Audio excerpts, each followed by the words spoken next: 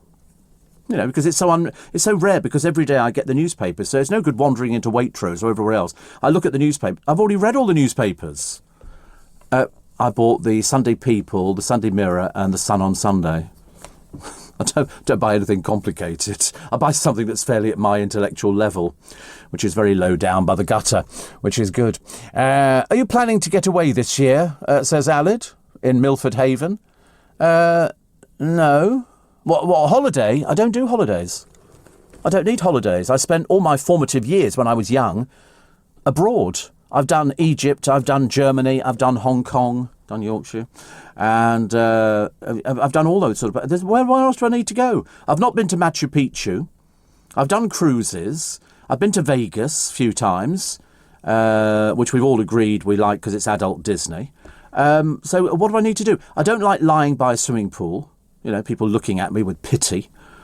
Poor soul, look at the state of that, honestly. Imagine how much ombre solaire you need to cover that body. So I don't do anything like that. And also, I'm the only one generally around the swimming pool in a pair of Speedos, which I had since I was 14. And so you can imagine how tight they are. There's a sight to behold. I tell you, people take photographs. Look, mummy, a whale, look, mummy, a whale, and parents were always very, very keen, I become like an object of fun, but I don't care. Listen, I get paid.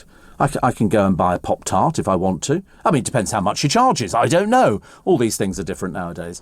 And now we have to take a break, because otherwise I get carried away. And then they'll say to me at the end of the programme, "Ooh, what did you talk about today, Steve?" And I go, "I don't know." Although today I can say, does Martin Bashir ring a bell? Does the BBC ring a bell? How many more cock-ups before we disband this ancient antiquarian business? And that's exactly what it is. Sometimes things that are your type on paper don't always turn out to be for you in real life. That's why T-Levels, which mix classroom and on-the-job learning, can help you decide what to do next while you're doing it. Designed with employers, they can help you get the jump into work, an apprenticeship, or university. With subjects covering software production and design, construction, and health and science, to name a few, search Get the Jump and see what's out there for you. You're listening to a podcast from LBC. Morning, nice to have your company. It's Steve Allen's Early Breakfast Show. It's 10 to 5 and it's LBC on a Friday. The Flying Scotsman's returned to service, packed out as you can well imagine. I love the Flying Scotsman. I've got a thing about trains. If it's not the Flying Scotsman, it's belching, fumes and everything into the atmosphere. It's not worth having, is it? I told you I was waiting on Richmond Station ages ago, a couple of years back now. And they said, stand back from the platform of trains coming through, and it was the Scotsman. I've never been so excited in my entire life. People leaning out the windows waving. It was like a scene from the Railway Children. Somebody says, it's an insult to call Diana paranoid. Why don't you mind your own business? That's what William called her, OK? That's her son. I think he's in a better position to know than you. OK? It's as simple as that. I hate it when people sort of insult the children as well, which is not very good. Steve, holiday destination, Berchtesgaden. Been there. Hitler's hideaway, Berchtesgaden. You get in a lift. You drive up in a coach and there's a cliff, a solid cliff. And there's a door in the cliff. And the door opens and it's a huge lift made out of brass, which they polish with mirrors and everything else. And it takes you up into Hitler's sitting room, which is now a restaurant, Berchtesgaden. And it was fantastic. It's up above the clouds. So there's loads of footage of him doing it.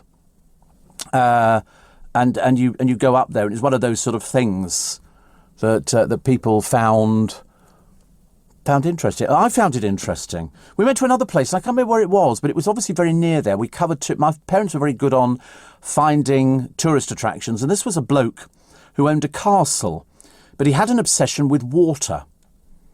And what he had outside was lots of things that were powered by water, including a grotto that you would go inside, then all of a sudden the water would cascade down, so you couldn't get out, you had to wait. And he had a dining table for about 20 people and seats, and water would come up through the middle of the table and through all the seats. Quite mad, of course, quite mad. Steve, Bashir needs a bashing, but there are even more cover-ups waiting to be aired, says David. Yes, I would absolutely think so. I would absolutely think so. It's as simple as that, Steve, you heard about the radio DJ who quit live on air? Actually, I don't think I've ever heard of any DJs quitting live on air, because he's not allowed to joke about Demi Lovato. Well, you can't joke about something like that. I don't think there's a joke to be made there. I think it's a case of people don't understand. But I remember there was a DJ some years ago. Actually, you're right, actually. I've just remembered another one. And it was with the Yorkshire Ripper. He'd been sentenced to life imprisonment for the murder. And this DJ talked about it on air and then went into a record which was wholly inappropriate. And even I went, what? You'd have to have half a brain cell, so he was dropped immediately. There are people think that if they listen to this programme, you can get away with absolutely everything, but of course you can't.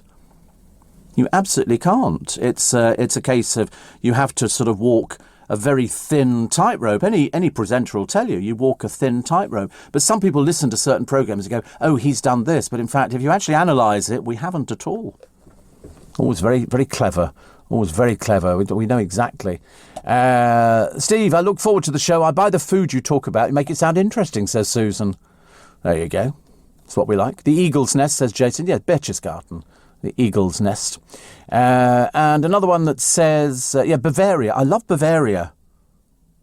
But mind you, I love Austria. I love Vienna and Austria and that. And Dave says, we commend you for over 4 decades of one-way globaling shows, which is mesmerising.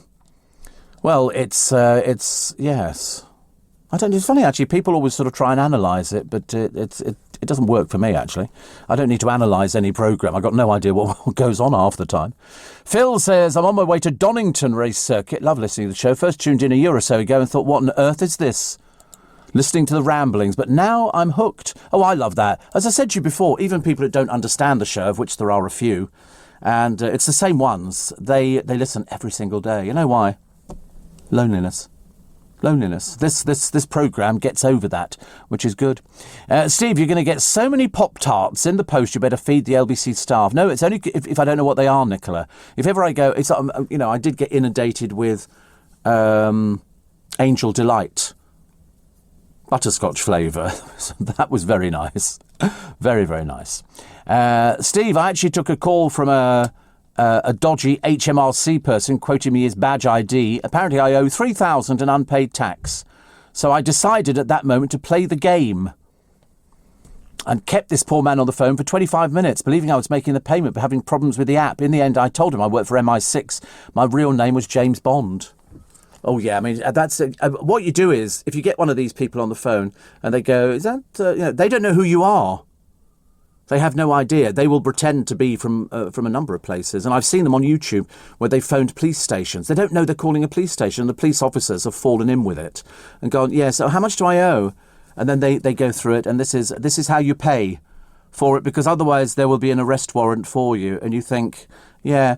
And then I always say something, not that I've ever had it, but if I was to get one of these, I'd be going, is your mother still alive? Does she know what you do for a living? How embarrassing for her. I'm so sorry. Oh, by the way, I've got your father. I'm holding him hostage here. Okay, let's see how that goes down. That's so stupid. Barbara says, wasn't it built by Mad King Ludwig? No, it wasn't. I'll think of it. Don't worry. I'll think about it. Ian says, I seem to remember that Kenny Everett was sacked on air. Yes, he was. Yes, Kenny was sacked. Then they brought him back again. You know why? Because he was an absolute genius. Yeah, he was on Capital. Yes, he was an absolute genius. I mean, to be honest with you, I can't do anything like that. That's the kind of thing. People say, oh, if you played music. I have done music and this sort of programme, but unfortunately the music becomes a bit of a hindrance to me, because I always think I've got something to talk about. Anyway, enough of that music. And when I was working on the radio in Austria, I used to do the breakfast show there, and the engineer, or the technician, as they were called technicians. They all wore white coats. It was all very, okay, Steve, we are ready for you now. And it was really lovely. I loved every minute of it, especially when they used to bring in sausages. And anyway, and he would we'd start the record, and then about a minute in, I'd fade it out, and I'd just carry on talking again. I had this obsession with talking. It's odd, isn't it? Really, I mean, it's a very odd way to make it. It's never left me. Because really, away from the radio, I'm a bit like Lorraine Kelly. Well, I'm obviously not exactly the same. I'm 34B, and it's a case of, I'm quite shy away from this. Hardly say a word to anybody. Sit in the corner, making daisy chains, making it interesting. I love it. People always say, how'd you get a job like yours? I said, if only I knew. If only I knew. But it's worked very well, and I love it. I absolutely love it. I'm one of those rare people. I think everybody who works in radio or works in television or something like that loves what they do. But I love it more. I absolutely love it. I can't think of, if I was doing something else, I don't know what I'd be doing, actually. Probably selling hot dogs or something like that. Gary in Woolwich says, had my second COVID jab. She plunged the needle like you were throwing a dart. Mine was, I didn't feel a thing. Seriously, I didn't even know they'd done it. I was going to say, did you do it? Did you do it? Over 34s can go now. and get it. So the producer's going today to go and get his, aren't you? Not quite, but close. Very close. You must go and get it. Ian Dale said the same thing. I'm not going to bully you into going to get the jab, but to be honest with you, I've said before, what is the option? Do you want to live, or do you want to do the other option? And believe you me, you don't want to do the other option. It's as simple as that. Oh, look, the music. How lovely. I love it when the music plays, because that means we've got the news at 5 o'clock, which means we've done an hour already. Still to come, Wally the Walrus. My God, they're huge, aren't they? Also, the Spitfire Aces medals, which sold for $136,000. Lottery chiefs are hunting somebody who's won £10,000 for a month for the next 30 years. And they've not come forward. They probably died, I should imagine, through shock. Walking extra steps helps you live longer. And the payout victory for 540 UK victims suffering bad breast implants. It's only taken them 10 years, but finally they get compensation. And shopping. You really need to shop around. All of that and more after this.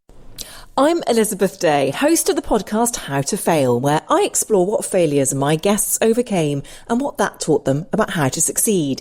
And when you need that extra bit of motivation, have you tried Peloton? It's a fitness experience for your body and mind, from cycling and running to strength Pilates, meditation and boot camps. There is something for everyone. I can personally speak to that with my own Peloton membership. I always look forward to the various workouts, and best of all, you can fit them into your own schedule. That should give you more time to catch the bonus Peloton episode with Joe Elvin on my podcast, How to Fail with Elizabeth Day. Listen now on Global Player. You're listening to a podcast from LBC. Morning, everybody. Nice to have your company. We come to you live from Leicester Square. Wait a minute, have a check around. Yep, we are live. We are in Leicester Square. Yesterday, terrible weather. And then it brightened up a little bit. Then it went overcast, and I thought, oh, blow this for soldiers. I can't be bothered.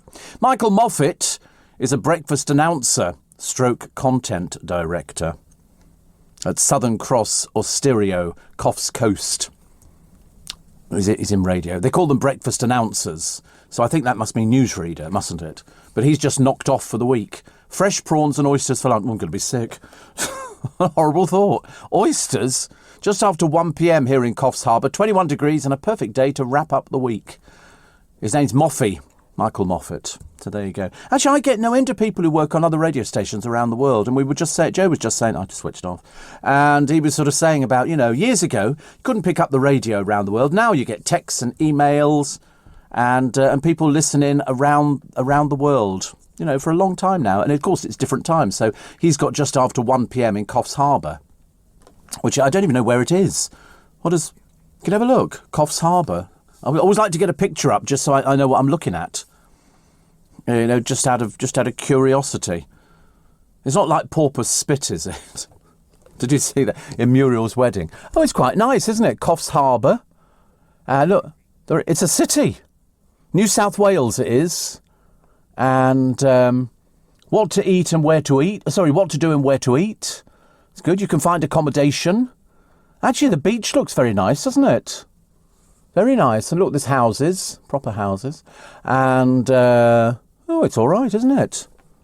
Break-free Anuka Beach Resort. I don't know if that's the same place. The 5 best beaches in Coffs Harbour. How many beaches have they got? Lord above. There you go. A lot of people. The Big Banana. I don't know what that's supposed to be. Could be anything, couldn't it, really? But thank you, Michael. Nice to hear from you. Sorry, it's like home and away. It's like home and away, says the producer. He's a bit like that. And it looks lovely, doesn't it? Look, there's kangaroos on the side of the beach thing there. Look, where it says Coffs Harbour. And they're on the cliffs overlooking the waves. Kangaroos. Look at that. How lovely. There you go, you see. Even at this time of the morning, there's people suffering with fresh prawns and oysters. See, I can't eat fresh. I've just realised I can't eat fresh prawns either. You have to pull them apart. Oh, no. And it's got legs on. No, thank you. No. 84850 steve at lbc.co.uk. Alison says, I don't think people realise how long you worked in Austria. It wasn't a few weeks. Was it 2 years? No, it was 9 years. I did 3-week contracts, 21-day contracts, and I did it for 9 years. So my holidays that I would take from LBC, I would go out there and work in Austria, in Vienna. So I was part of the furniture, as they say. Steve, I answered a car accident scam call. I went along with it, pretending it had caused amnesia. So could he remind me about it? It went on for about 5 minutes until he realised I was kidding him. Babs in Devon says he then called her a rude name. She says, I doubt you would know what to do with it if you had one. He hung up. Yeah, I think laughing at them is the best thing. Really wind them up because they're so thick. Dirty people. I've got a poem for you. Dirty people. Did you see that they had a thing once where they actually managed to get a computer to open its camera? They could see inside one of these call centres, these bent call centres, and you could see the people sitting there with their feet up on the desk doing all this sort of, you know, chatting people up. So it's the Indian government try and close down a lot that they've had. But as fast as they close down, somebody else opens another one up because they're bent. But no, just be rude to them and then hang up, go... hang up, you know, make them feel a bit stupid. Hannah Eardley is the writer of today's poem. It's called Silence is Golden. It's not your conversation that keeps me entertained, but rather the way you look at me that makes me feel sustained. It's the curve of your lips and the curl of your hair. 'Tis all of the little things that make me stop and stare. It's not your intelligence that drew me close to you. It's not your sense of humour that's thrown me all askew. It's the touch of your hand and the thoughts in your head. 'Tis all of the little things, the things that don't get said. It's not your vivid history that's made me fall in love. It's not your comprehension of the world or what's above. It is your soft temperament and the way you smile at me. 'Tis all of the little things that make me want to see. It's not when we are talking that I want to know some more. It's not whilst you teach me I learn what I'm looking for. It's the time we spend alone and the time in utter silence. 'Tis all of the little things that form a strong alliance. It's not the job you work so hard that shows your true commitment. It's not your crazy habits that give me great fulfilment. It's the way you use your hands and the way I have been chosen. 'Tis all of the little things why I know silence is golden. Not a bit of skew at the end, didn't it? A little bit, but I mean, hint, hint. Yeah, hint, hint. Well, I shall shut up now. Steve, when you were in Austria, did you do your talking in English or German? Both. I did English and German, because I'm just one of those sort of people. So, yes, naturally. And, yes, I loved it. Steve, big portions of food I remember at Birch's Garden. We didn't eat there. I don't think we had the money for eating. I think my mother had made sandwiches. So we took sandwiches, which was lovely. Steve, another one here says, today no booze. Today no booze. I'm 57 years old and I've had my second COVID yesterday. Love you, Steve. You make me cry with laughter, says Lee in the shed. In the shed? I'll have to work about that one a little bit later on. 84850 steve at lbc.co.uk. Paul said, yes, I would absolutely push my producers and bully them into getting the jab. But I don't need to. They're all intelligent. All of my producers and all the people I work with, they're all desperate to get their injections because they want to live, Paul. It's as simple as that. You don't need to bully people. You know, if somebody doesn't want to have it, that's their problem. But I then think they shouldn't have access to the NHS when they fall ill. It's as simple as that. I don't sort of mess around with it at all. Do you want to know what's in some of the papers? William. In fact, in all of the papers. Daily Mail, 20 pages on William. Pages and pages and pages. The Prince, the future king of this country, has slammed the BBC, said they let down my mother, her family and the public. You know, and he's not wrong. He's done a statement. He said, I would like to thank Lord Dyson and his team for the report. It's welcome that the BBC accepts Lord Dyson's findings in full, which are extremely concerning. Lies and fake documents to obtain the interview with my mother. Lurid and false claims about the royal family, which played on her fears and fuelled paranoia.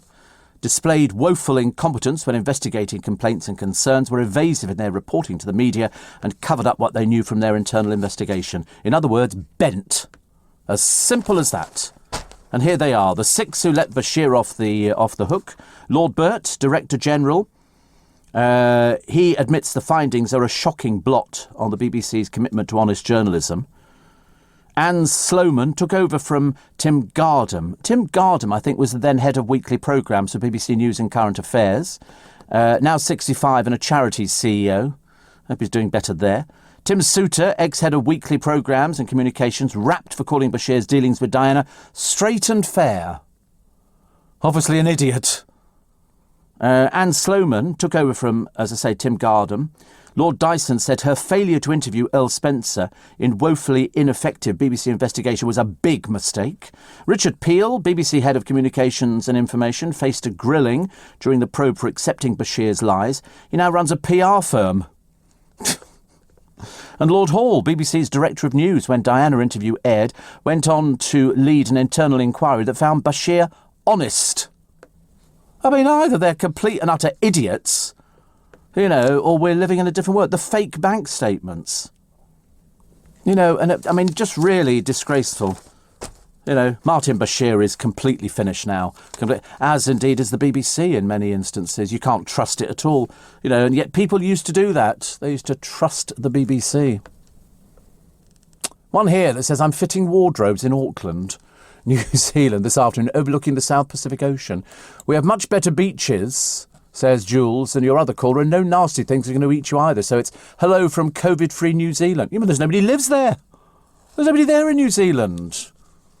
He said, love listening to your show from 12,000 miles away. It's lovely, isn't it? It's very... Oh, that's nice, isn't it? Auckland's nice. Good look, trees, everything. Water. Visit Auckland. Do you know, don't you think it's fantastic that I can sit here in Leicester Square and I can speak into this funny little microphone thing, and 12,000 miles away, and it's not the furthest we've had, people are listening to it. I wonder what time it is in New Zealand. I wonder what time it is over there. How far are they? But thank you, Jules, very much indeed. I wonder what you do for a living. Oh, he's fits wardrobes. Sorry, I'm stupid. Honestly. 4 p.m. 84850. Dave says, completely with you on the people who won't take the jabs but want treatment if they get the virus. Well, I think it should be denied them. I really do.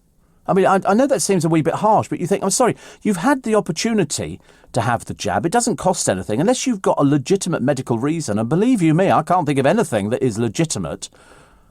Are there? What? You don't know, do you? No, exactly. I thought you'd be saying that. We don't know what legitimate reasons are. But I mean, to be honest with you, then you might as well just stay indoors and shut the door and stay there. Don't come out at all until it's completely safe, which it isn't. Statue of Rhodes is going nowhere. This is the figure of Cecil Rhodes standing in an Oxford University college. They basically said it's too expensive to start taking these things down. So, of course, students, they like complaining about things. Lucy Mecklenburgh. And she's... I don't know what she's doing, actually. She could be doing anything. She's got a son with the guy who was in Coronation Street, Ryan Thomas. He's walked 10 marathons in 10 days for charity, which is very good. Well done him. And he's now dropping hints that he wants to do Strictly Come Dancing. I think nothing worse than people appealing for it. They've got to pick you. Don't just stick somebody on there because they go, oh, I'd like to do Strictly Come Dancing. Poor old Dean Gaffney. I mean, there's a drip of the first order. What does he do for a living? He's signed up to Hinge. I don't even know what that is. Well, I know it's a dating app, but what sort of dating app is it? Is it for sort of people who are desperately boring and dull? He's already been on Tinder and Bumble, and he's been on a celebrity-based one called Raya. He claims to have bedded more than 1,000 women. I don't think I can say anything after that. He was on Celebs Go Dating.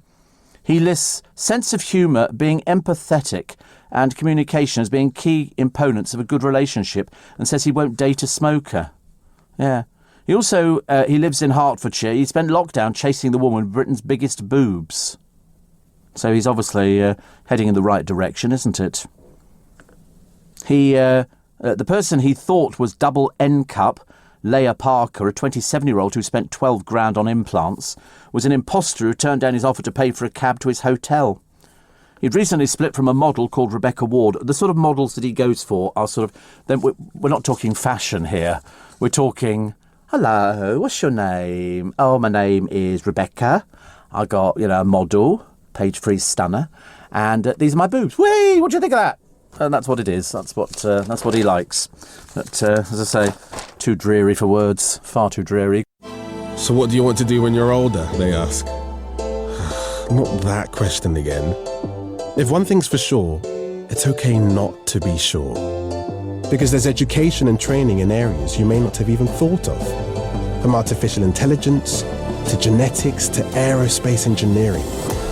Get the jump on the skills employers are looking for with a T-level, apprenticeship, or higher technical qualification.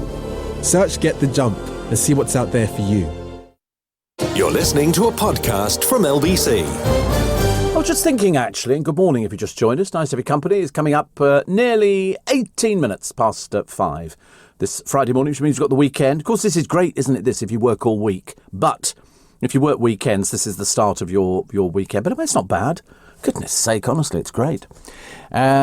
Steve, you've made me laugh out loud about Dean Gaffney. I know. When you said he was doing Hinge, I was expecting you to say he's joined Joey Essex to revive Hinge and Bracket. Can you imagine? Poor old Dean Gaffney, honestly. Dreadful. Hinge, by the way, in case you hadn't heard of it, this isn't one of these apps for people who can't find anybody. It works by allowing users to browse through other users' profiles. The user can either like one of the other users' photos or their answer to a prompt like 2 truths and a lie. If that person likes them back, they can now start a conversation. Isn't it easier to be single? Doesn't that make more sense? Can't imagine. I mean, and then the other one, I think, Grindr. Is it Grindr or Tinder? Tinder, isn't it? It's just basically sex. I mean, seriously, honestly, I ask you, where's the world coming to? You know, I wonder how many people listening are going, oh, well, Steve, I'm a big fan of that. Please don't write in and tell me I can live without it. Eurovision weekend, any tips, says Paul? Yeah, it'll be a dismal failure and we won't get anywhere. There you go, there's my prediction. It's as simple as that. Simple as that. I can't even remember what our song is called.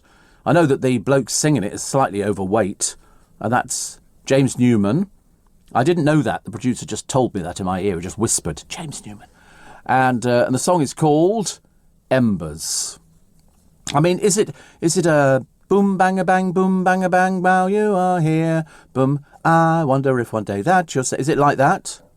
Never heard it. Oh, right, I've never heard it. Mind you, I don't think anybody in this building would be playing it, would they, really? Will I be watching tomorrow? I don't think so, no. I definitely... I mean, we used to. What time is it on? It runs for ages. 8 o'clock. Oh, I think I'm busy. I think I'm washing next door's cat. But no, I probably won't be. I'll probably catch little bits of it. Because sometimes I do love the outrageous costumes. There was a bloke on a few years ago, but he was he dressed all in tin foil. Zigga, zigga, aye. And I remember thinking, that is about as freaky as it gets in Eurovision. But I can't remember what the song was called. That's it. Is that it? Yes, that was him here. His name's Verka Serdushka, dancing Lasha Tumbai. And it's a thing, and they all dressed up for it. They must be mad in their pop charts in these countries. Which country was it he was in? Was it Ukraine? Yeah, 2007, but it still stuck with me. I still wake up screaming at night. Because it was just so funny. But I've always liked the German entries. We don't vote for the German entries. Something to do with the war, apparently. But I sort of feel a bit sad. They've had some good ones. And I bought the Eurovision album, so I go back to Severine. Let's say for it. And then there was Vicky Leandros, Come What May. I mean, I've liked so many of the songs. But, yes. Oh, is that what he looks like? With the baseball cap on. Is he? Blimey. It's obviously a character that he plays. That's the Ukraine for you. Don't go there. You've got no idea what you're going to be bumping into. He looks completely different, does he? Can you put up a list of previous winners of Eurovision? I don't want to go back too early. It's Eurovision throughout the years. So 67 was I Wonder If One Day... Well, you'll say that, you care. These were... Did we win with that? Did we win? With Sandy Shaw? Yeah, lovely. And Puppet on a String, Lulu, My Heart Goes Boom Bang a Bang, now you're... And then was Save All Your Kisses for Me, Making Your Mind Up, Love, Shine a Light. I could do a medley myself, couldn't I, really? And here they were. Are these all the winners? Oh, my goodness me. Lordi, Hard Rock Hallelujah from Finland was very good. I seriously have to go back. We'll have to go back into the archives, I think, to find any I've heard of. I mean, we know about Johnny Logan. Why me? That's what we used to say. But let's have a look. Go back a bit further. So here we go. So you've got Anne-Marie David, Tout en Racontoire. The orchestrations were fantastic on it. Dana sang, "All kinds of everything remind me of you." Now, was that the Dana song that when she won, she incorporated all the languages? She sang in every language when she was singing All Kinds of Everything. I'm pretty certain. Wait a minute. And All Kinds of Everything, Holiday Victory, blah, blah. I'm pretty certain she sang it in all different languages. Pretty certain. Because I remember thinking, now that's clever. That's clever. Abani B by Issa Cohen and the Alpha Beta. Some of them I don't know. Boom Bang Bang Lulu was very good. Dana's All Kind of Everything following year. Then Séverine. Then Vicky Leandros, Après toi. And then Anne-Marie David, Tout en Racontoire. ABBA then came in with Waterloo. And then Teaching, Ding a Dong was very good. Brotherhood of Man, Save Your Kisses for Me. There were some quite good songs. Milk and Honey did something called Hallelujah. Go back to the beginning. Let's have a look at the beginning. So we didn't do very well at all in that one, actually. We didn't do anything. We got Jacqueline Boyer with Tom Philliby, which I don't even know. Never even heard of it. But there was some really good songs in Eurovision. But Sandy Shaw I loved. And I met her, I told you the other day. She was brilliant. I loved anything like that. There's something about it, wasn't there? Eurovision Song Contest. It's just naff. And we love it. And it costs a small fortune. And now you've got all sorts of other countries coming in who have nothing to do with Eurovision. I don't understand it. And they've started voting tactically. In other words, if you don't vote for Russia, they're going to come round and tell you off. And you don't want that. Australia are in as well. I mean, whether it's that jolly swag man who was camped by the Billabong, who's decided to come out and do a bit of singing like Waltzing Matilda, which was very good. Do you know, I was watching something on the television the other day, and I've got to check when I speak to him next time. I can't remember what his name is. He's a journalist, and he's openly gay, and he's young, and he's a bit trendy and all the rest of it. And I was watching an Andrew Ryu concert, and halfway through they had, is that Macarena? And he was dancing, and I'm 99.9% certain it was him dancing, because if it wasn't, it was somebody who was the spitting image of him from years ago. Because I like Andre Rieu and his orchestra. I think they're very good. I'm definitely into singing. I sing constantly. I constantly sing. I mean, I'm not a great singer, but I'm passable. Passable. How can Australia be in the Eurovision, says Sunil? Well, I wish I knew. I wish I knew. Paul says, I only watch Eurovision for Terry Wogan's sardonic eyebrow. Yes, he was sitting in a little booth, wasn't he? He was good. I don't think it's ever been as good. Yeah, much as I like people doing it. Oh, that's right. Dana, you're confusing Dana with Nicole's A Little Piece, says Deli. You're quite right, I am, actually. A Little Piece. Da da da da da da da da da. That's right. Do you remember The Little Piece? No. Well, she sang it in lots of languages. Just tell you that now. The country's involvement in Eurovision stems from Australian adoration for the contest. In 2015, the European Broadcasting Union, the alliance of international media organisations that produces the competition, invited Australia to participate in Eurovision to mark the contest's 60th anniversary, and we've been stuck with them ever since. I still think the swag man could do it. Once the jolly swag man camped by the Billabong. Andre Rieu did that, and the whole orchestra. He was playing it just very quietly on his violin, and the whole orchestra joined in with Waltzing Matilda. Most of them looked like they'd be British people on those ships that we sent all the crims over with. And that was quite nice. Somebody says, congratulations, Cliff. Yeah. Cliff was great. I always remember that. He used to wear that doily round his neck. Do you remember? Dun, dun, dun, dun, dun, dun. Do you remember? Yeah, you have a look. I'm never wrong, as you know. James O'Brien will tell you that. Steve. How about the 2018 Israeli entry Toy by Netta? Lawrence says, I'm not a toy, you stupid boy. Complete nonsense, but the energy could power it. They were, and also their makeup was better. There you go, he's got his doily on. There's Cliff. Look at it, honestly, what a good-looking boy. What a good-looking boy. And Slim. How sickening. I was watching Live from the Palladium, hosted by Jimmy Tarbuck, swinging, dodging, all that kind of stuff. He wasn't very good.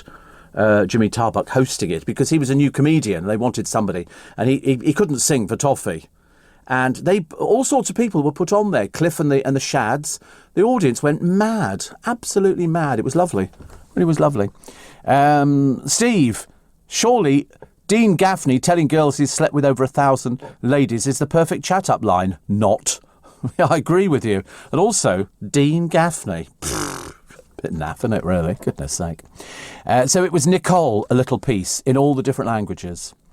So Israel and Australia qualify for Eurovision, says Anthony. Well, now you know about Australia. I should imagine Israel, probably the same. Probably the same, but we used to sort of quite like it. We liked Eurovision. It was good. Terry did his... Oh, here they come again. Look at this one. This one's one. I love Terry Wogan doing it. Graham Norton doing it, yeah. And I think Scott Mills does it. And it used to be Rylan. Whereas before it was only one person. A friend of mine did the results for the Austrian jury. Her name's Tilia. And they'd go, OK, let's go to Austria. Hello, Vienna. Hello, Vienna calling. These are the results of the Austrian jury. Wyoming, nil point.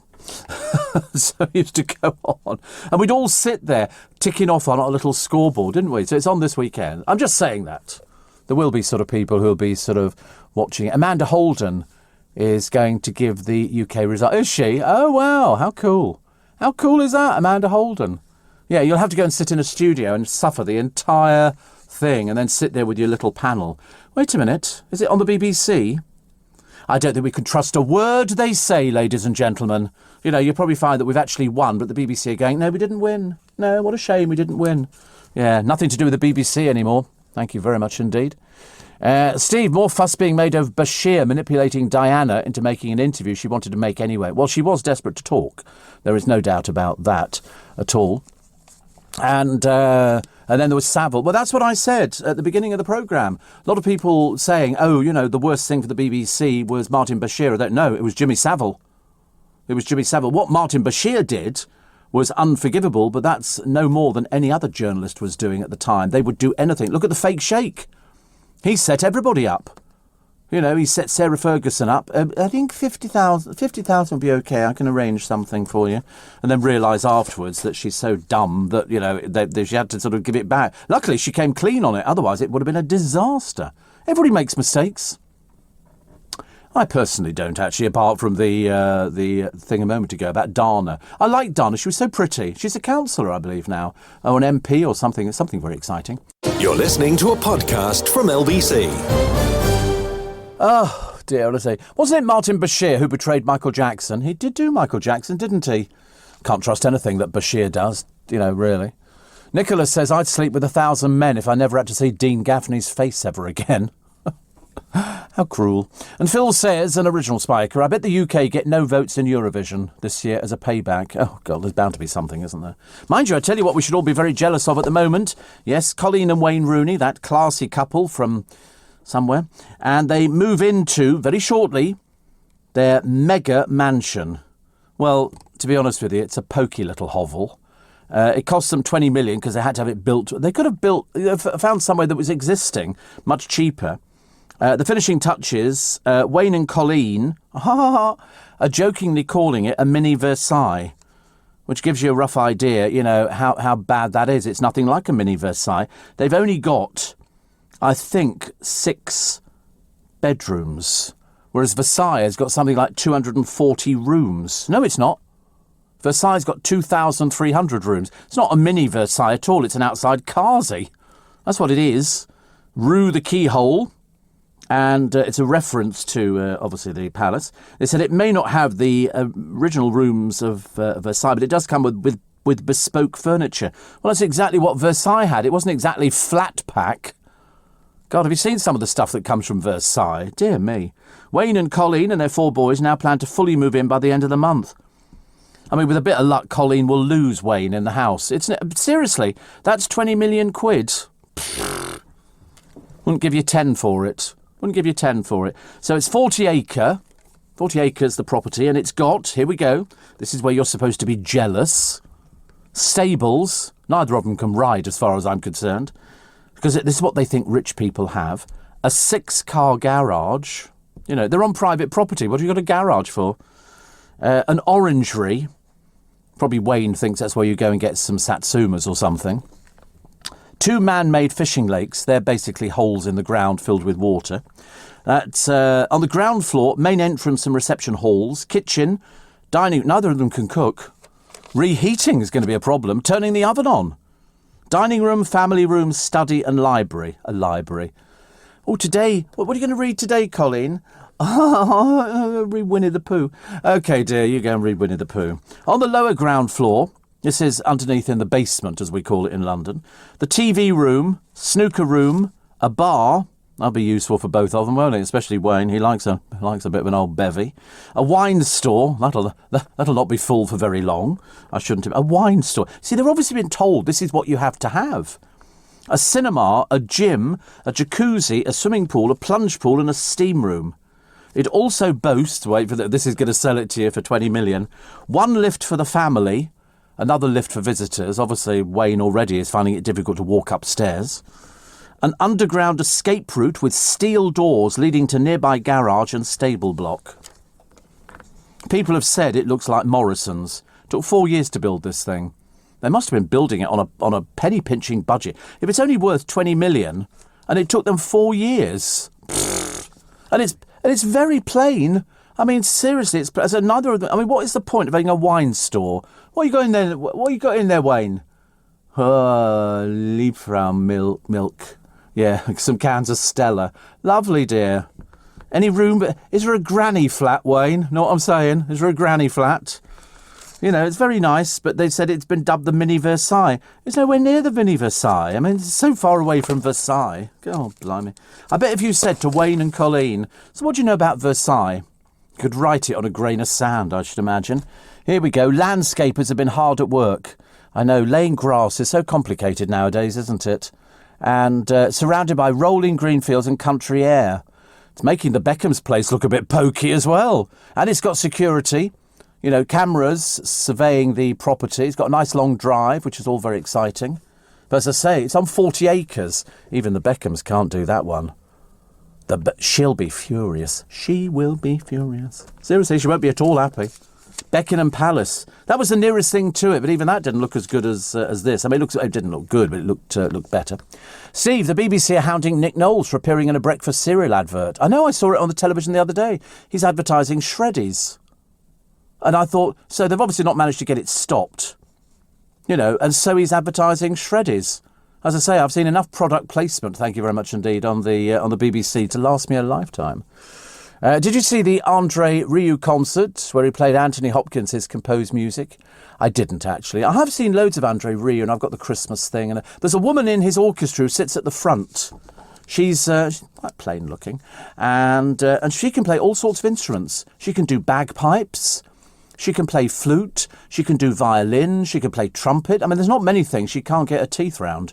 Seriously, I mean, she's quite remarkable, but just a little bit plain.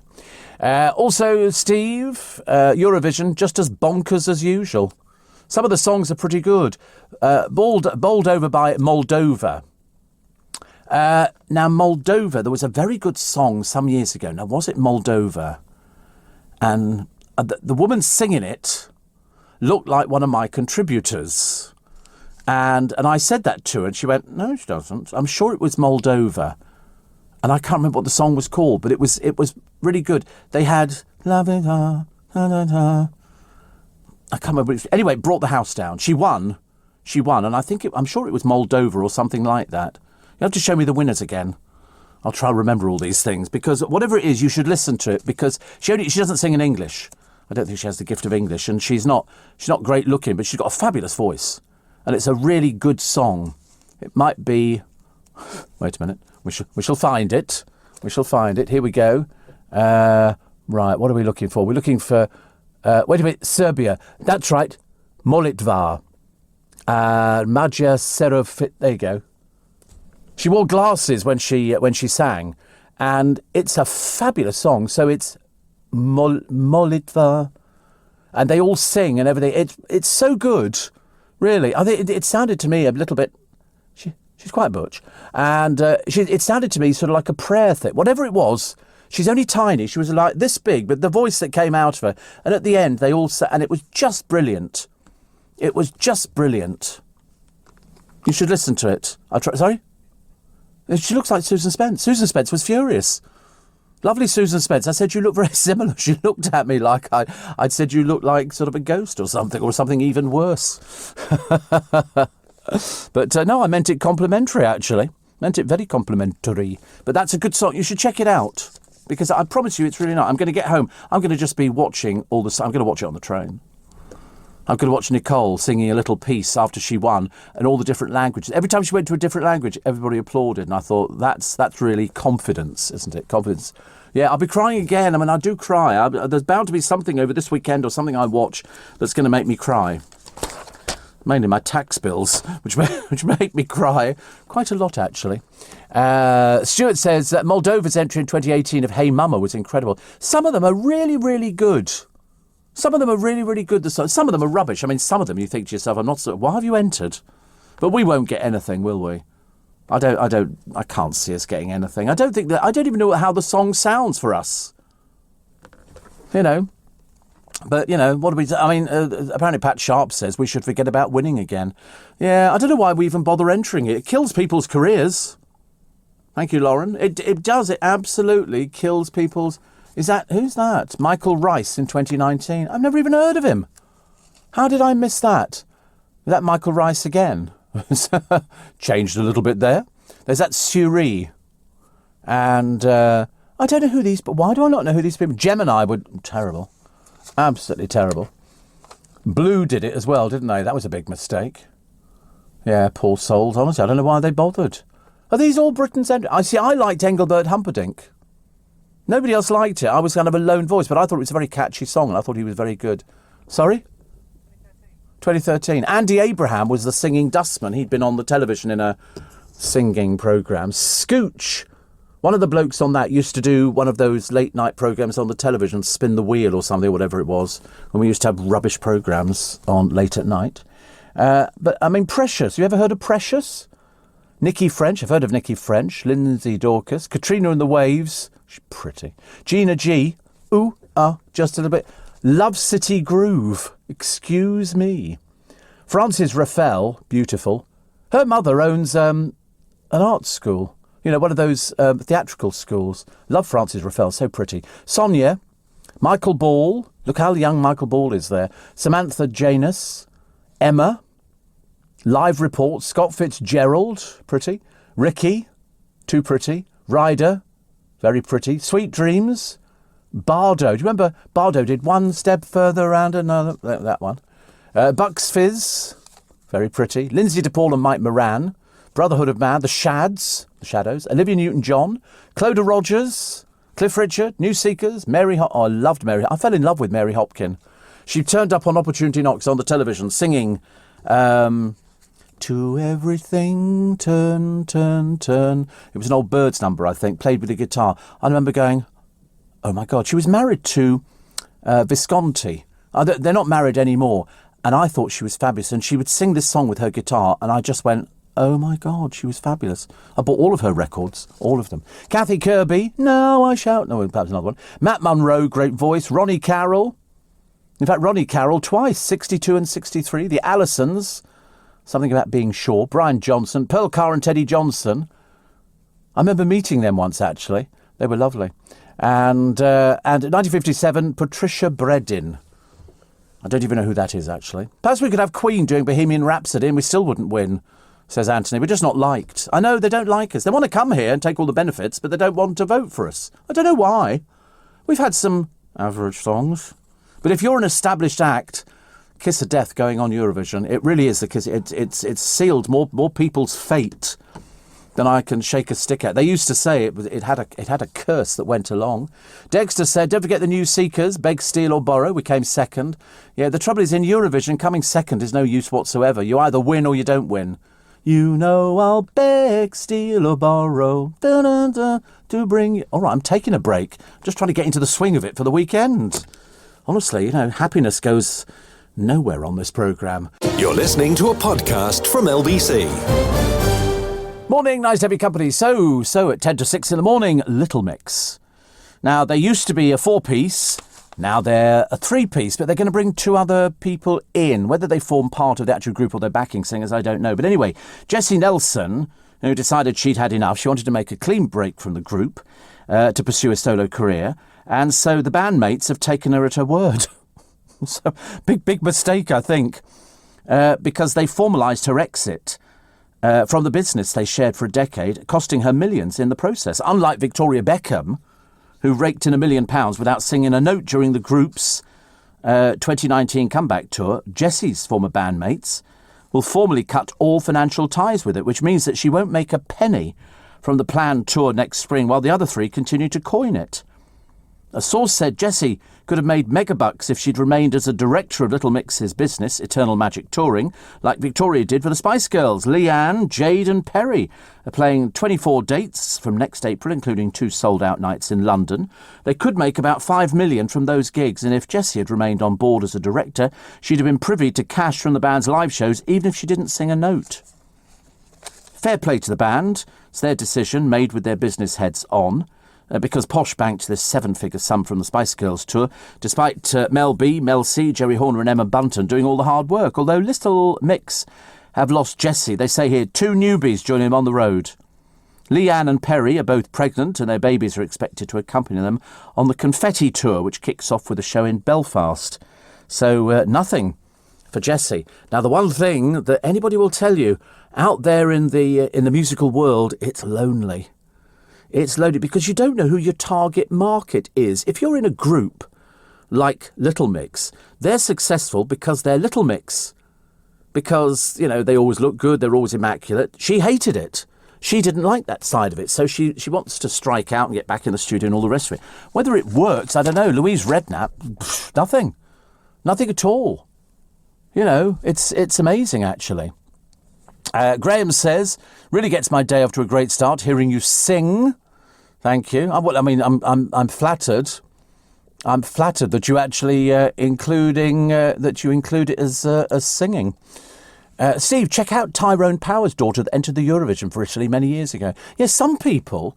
In fact, there were a number of French singers who entered singing for Luxembourg and stuff like that. Paul says, I like Pearl Carr and Teddy Johnson singing Sing Little Birdie Sing.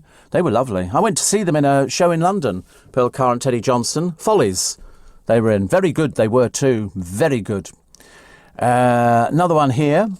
He says, another useless piece of information. You drive past the Moldova embassy every day. It's out at Corney Reach, just along the road there, says Brian. Ooh. Well, there you go. There you go. I love useless information. Steve, Eurovision, the Azerbaijan song is rubbish, but 5 women dancing in black sexy underwear will probably get every male vote. I don't think every male vote. I mean, you can't see gay men voting for something like that. Used to make me laugh when they used to put people like Louise Redknapp, and they'd say, here she is in heaven. And, you know, the crowd went mad for her. I thought, what, 2,000 gay guys are going mad for Louise Redknapp? I don't think so. I don't think so. Also, what's this one here? What is this one here? Bronze Roman treasures dug up in a field by 2 people with detectives. They were told it was, I've just remembered something else. 15,000 quid. Just sold this stuff for £240,000 at auction. But in America, there was a story that I read the other day. And I remember thinking, oh my God, I wonder if that ever happens here. And this was a black woman. And she bought a house and she wanted to sell it. So she went to an estate agent. I think she paid, I can't remember what it was, say £30,000, whatever it happened to be. And the estate agent comes round and they value it at £110,000. And she thought, oh, that's not right, is it? So she decided to play them at their own game. So she got a friend of hers, a white bloke, to move into the house. They changed all the photographs in there. So it was all pictures of his family or, you know, purporting to be his family. And they ended up bringing the estate agent round again. Another estate agent. And they valued the house at more than £350,000. So she's taking the first estate agent, or realtor I think they call them, to court for racism because they devalued the house because it was owned by a black woman. And I remember reading the story thinking, I wonder how many times that's gone on here. Because nowadays you can actually check, you can go online and you can find out, and I forget what they call it, you can find out if a house sold in your road and how much it went for. So it gives you a rough idea what things are going for. But this woman in America, I think she was in Not Kentucky, Missouri, I think, something like that. And she was horrified. There was like £200,000 difference between her getting it valued as a black woman and then bringing in a white friend, and she took all her stuff out, and they went up to £340,000. Bit bad, isn't it, really? Oh, I knew he was there. I was just reading about Jonathan Shalit, and guess where he was yesterday?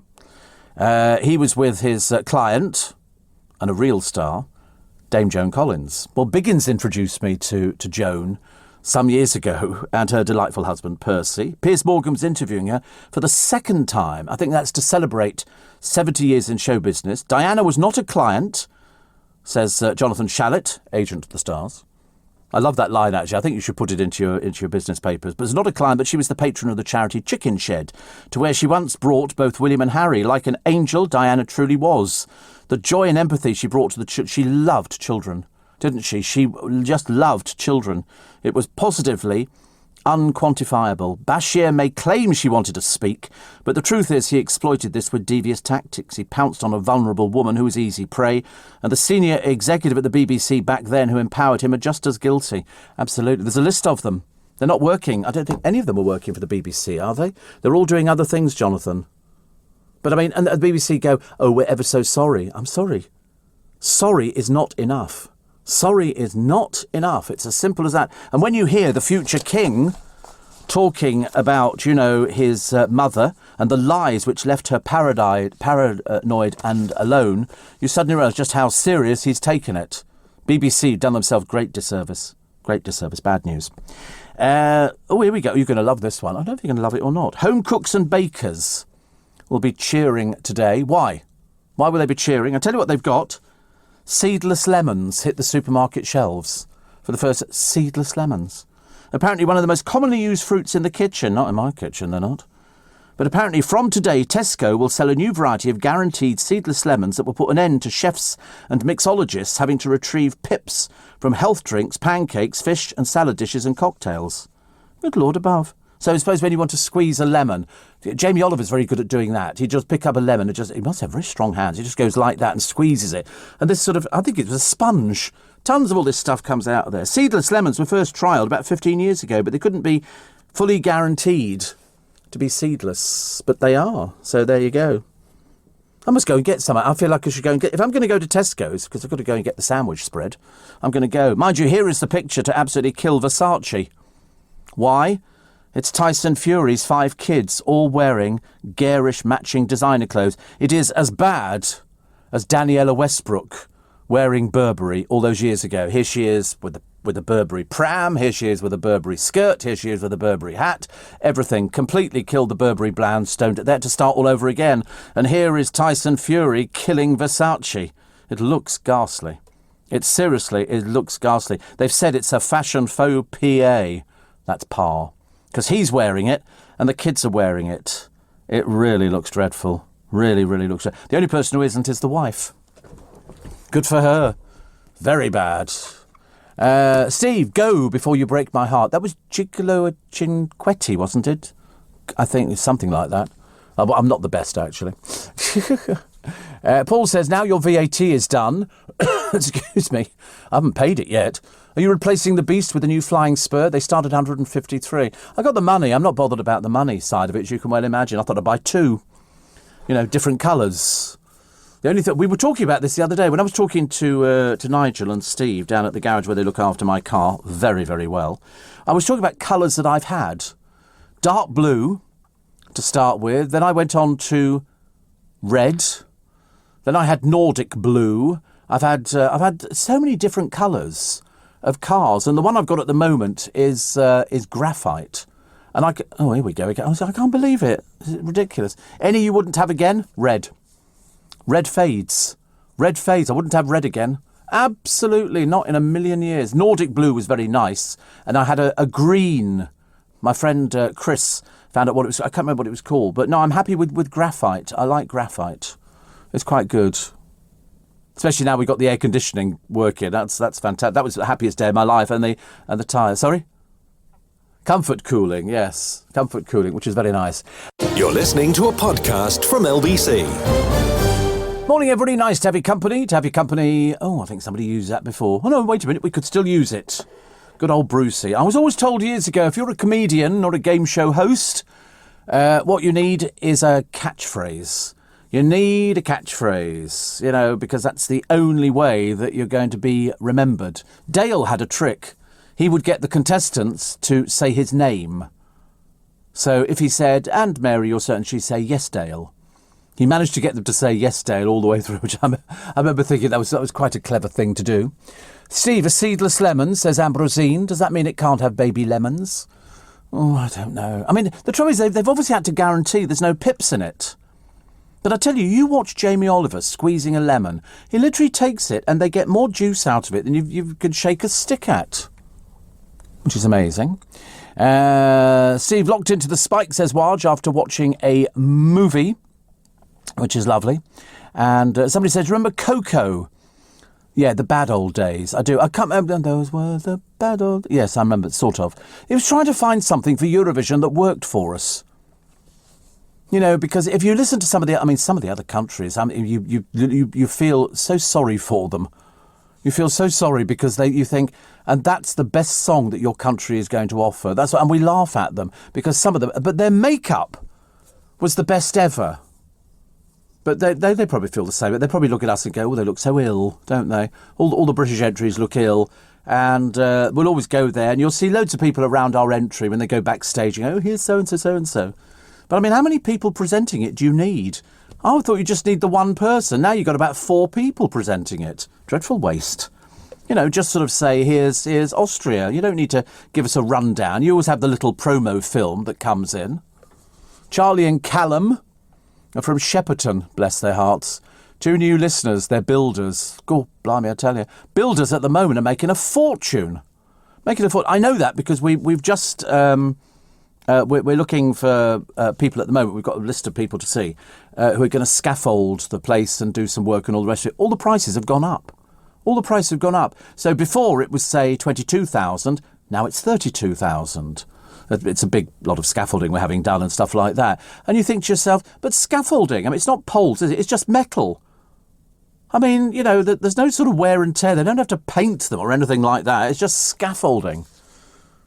Steve, regarding Eurovision, do not forget the winning song was Celine Dion for Switzerland. Yes, Celine Dion. Big star. Fabulous voice. Celine Dion. Do you like Celine Dion? Have you ever bought any of her things? No, you're not bothered, are you? Mark, he couldn't care less, seriously. I'll try and get him into music, but I'm fighting a losing battle. But Celine Dion, I think, she worked in Vegas, still works Vegas. And she's got the best voice ever. She really has. Little tiny person and fantastic. Oh, the BBC's written to members of the royal family to apologise, yeah. You think that covers it? I think not. That's their answer to everything. Oh, we do apologise. Won't happen again, yeah. Wait till next week. You wait what's around the corner. They've got no idea. So Callum and Charlie from the central hub of the earth, Shepperton. No, they used to call it the Millionaires' Playground of Shepperton, didn't they? The Millionaires' Playground. Steve, personally speaking, a seedless lemon would be about as much use as a gownless evening strap. I guess it'd be handy for the culinary science fashionistas out there. Well, apparently so. Until we actually discovered in our family Jif lemons, which was lemon juice in a little thing that looked like a lemon, we used to get lemon for our pancakes and squeeze them. And there'd always be a pip that would come out of the blooming things. But no, we always used to do that. No more. Much, I don't think my mother would have gone to Tesco. I think she'd have been a Waitrose person. Bless her heart. Steve, the problem is we take Eurovision, says Simon, as a tacky joke, but the other countries see it as a serious competition. Unbelievable. Look, I know they do. Well, because they want to win. Although when they do win, they suddenly realise how expensive it is to put on the show the following year. Ireland, look at the trouble they had. Celine Dion's Vegas residency went from 2011 to 2019. The Colosseum at Caesar's Palace, with an estimated 70 performances a year. It makes Celine Dion the top money earner in Vegas, $500,000 a show. $500,000. But actually was cheap, because when they brought at Caesar's Palace Barbara Streisand back, it was her first show she'd done in ages, and I think she was quite old by that time. I think she was paid $1 million. for one performance, and she did, I think, 2 performances. She couldn't hit all the notes she could before, but as far as I was concerned, it was Barbara Streisand. You see her walking backstage, and then a man walks her up the stairs, and then in this huge, if you've never seen Caesar's Palace Auditorium, it's enormous, absolutely enormous. And then she sings this song. She goes, I don't know why I'm frightened. I know my way around here, which is taken from Sunset Boulevard. And it was just fantastic. So Celine Dion has grossed in Vegas £385 million. Second, Elton John. Oh, she's second as well. 385 million and 296 million. Elton John's grossed 169 million, and Britney Spears, oops, I did it again, 139 million. Amazing, isn't it? Billy Joel, 133 million. Just underneath Elton John, don't make me say it. Bruce Springsteen, 116 million, and Jennifer Lopez, 105 million. They are the top earners. They're the top earners. That is quite something. Zappos Theatre. I've never heard of Zappos Theatre. You ever heard of that? Elton's show is called The $1 Million Piano. Springsteen on Broadway was at the Walter Kerr Theatre, but the Coliseum at Caesar's Palace is huge. It is like a football stadium. I've seen Cher there. Billy Joel in concert was Madison Square Garden. I've seen, it's only on DVD, but I feel as though I was there. I saw Simon and Garfunkel on DVD at Madison Square Garden. Really good. Really, really good. Seriously, made me cry. Made me cry. Everything makes me cry, doesn't it? Steve, don't forget the cornbread to go with your sandwich spread. Oh, it's not for me, Joe. Buying it for the producer. Bit of a treat for him. Steve, I've not watched the Eurovision Song Contest for years, so thank you for introducing me to the Serbian entry, Molitva. I've listened to it on YouTube, and it's a fantastic song, says Alison. Isn't it just? Isn't it just? I love stuff like that. She puts her heart and soul into it. You can tell she's busting a gut to get that song out there. And the dancers, well, they're not really dancers, but they're sort of singers that are with her, are very good as well. Amazing. Shane in Sydney says the KFC is tasting great, especially the coating. My cholesterol has just gone up. He's in Sydney, Australia, where apparently they have it as well. But you don't have the jacket that I got. I got the jacket. I love the way other people have written to me going, oh, would you like to swap it? Absolutely not. Good heavens above. We put a picture out yesterday. It's on my Twitter. Thank you. I see Joel Dommett regrets that his success as a TV presenter has prevented him from doing more comedy. Oh, no, dear, it hasn't. Every time we see you, we laugh. He thinks he's going to be a Masked Singer host who started out as a stand-up, has revealed how his hopes of starring in a sitcom have faded. Yeah, but there you go. That's the way the cookie crumbles, isn't it? Oh, I tell you, I managed to make the train yesterday. I had to get my skates on. It's all reliant on whether the bus turns up on time. And the traffic lights in the Strand are with us. We had a bus driver yesterday who crawled over Waterloo Bridge. I felt like getting out and pushing the thing. It was very slow. And the one the day before, I thought he was Sterling Moss. We rocketed over the bridge, but I've got to walk all the way to the end. And then I thought maybe I could get a taxi from here to the steps. And I thought it's about £7 or £8. You know, and I'm a bit mean like that. I don't know. I'm not normally a mean person. I mean, I'm really not. But I just thought to myself, no, I'm not going to spend that much money. How many millions did Matt Goss gross at Vegas? I don't think it was in millions. Because he didn't actually play... He was in Caesar's Palace, but he didn't play the auditorium. He was in a very small little room which held about, I think, 100 people. And it was with girls who were he was doing his sort of luck be a lady tonight. But unfortunately, he wasn't great. He was okay. And then it kind of finished. Where he's living now, I've got no idea. But they say here, Matt Goss has taken the #1 spot on People with Money's top highest paid singers for 2021 with an estimated 82 million in combined earnings. From where? From where? Where's that come from? No, I don't believe it. I really don't believe it. He kind of got that from the Gossy Lounge. I mean, to be honest, they had to come back here and do concerts, most of which were cancelled. I think they actually booked in 5 or 6 and ended up playing 2, and that was curtained off. You know, so because they couldn't sell it all out. I saw Billy Joel, Steve, in MSG. I don't know what that is. Oh, Madison Square Garden in 2017. Didn't hit all the notes, but fantastic atmosphere. Worst ever Euro entry, says Robin. Father Ted Quilly and Dougal Maguire with My Little Horse all the way from Craggy Island. Isn't it something we're still talking about Elton John, Billy Joel all these years on? Long may they live, because when they go, we'll have no one to replace them. Well, Elton John's going to retire. When he comes to the end of this tour that he's doing, he's going to retire. I don't believe it. I seriously don't believe it. I think he's saying that now, but the trouble is he doesn't know anything else. What's he going to do? Sit at home and do Lego? Of course he's not. He loves the whole idea of touring, because it means that he's a star. People treat, you fly first class, you get there, somebody's set it all up. We know how it works. It's fantastic. Yeah, it must be very, very addictive. The church, very happy. They've got their cross back, worth £20,000.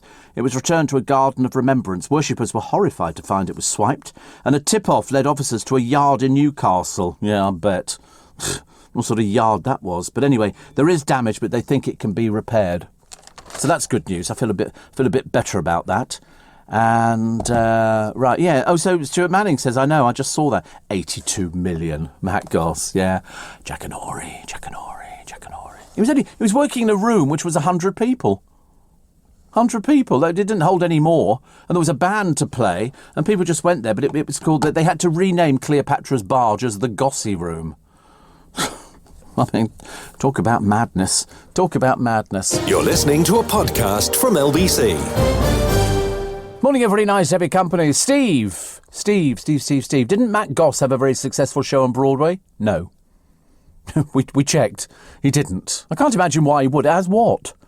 I mean, put it this way, the only reason he was in Vegas was doing the Gossy Lounge, which, as I say, used to be called Cleopatra's Barge. I think he might do one day a month there. But look, it said he was the top grosser in 21. Well, Vegas has been shut.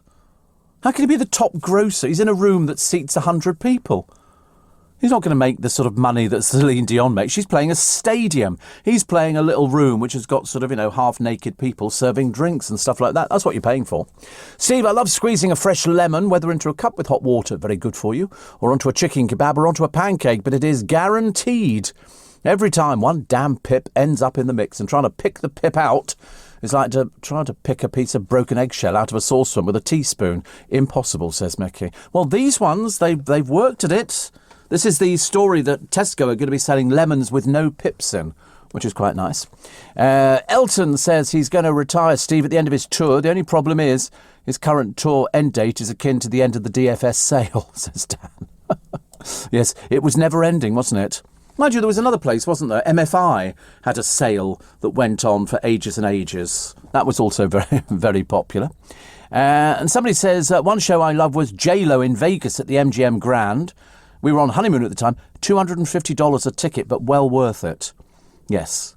I mean, I went to Vegas a while ago, and there were lots. I wanted to go and see magic shows, and a friend of mine was very good because he got us free tickets at all of the big shows. We got free tickets. We went everywhere. And I said, what did you say to them, for goodness sake? He said, I told them you were a radio presenter in London. He said they were more than happy to comp. So I got tickets for everything. It was lovely, actually. Also, Matt or Luke Goss has recently earned loads of royalties due to a famous artist using Bros songs, says James. We couldn't find that one either. That one hasn't appeared, so I don't know what that is. And also, I mean, what songs would they have written? I know they sold, apparently, was it 20 million albums? We thought that was fake news, actually. We thought that was a... We can't. There's nothing on that at all on the internet. And let's face it, the internet's very good. Elaine says, you and I are the only people that pronounce garage. Everybody I know says garage. Makes me cringe. How do you pronounce it? Do you pronounce it garage? Garage. He pronounces it garage. There you go. Victoria says, Steve Allen, don't diss the Goss. Did you see the hilarious DVD that came out where Matt was almost, I mean, talk about tantrums. I've never seen anything like it. Him and Luke, arguing all the way through. Luke was the calm one. He just got on with the films and all the rest of it. Matt was, oh, dear. Bros, it's called, after the screaming stopped. Stops or stops?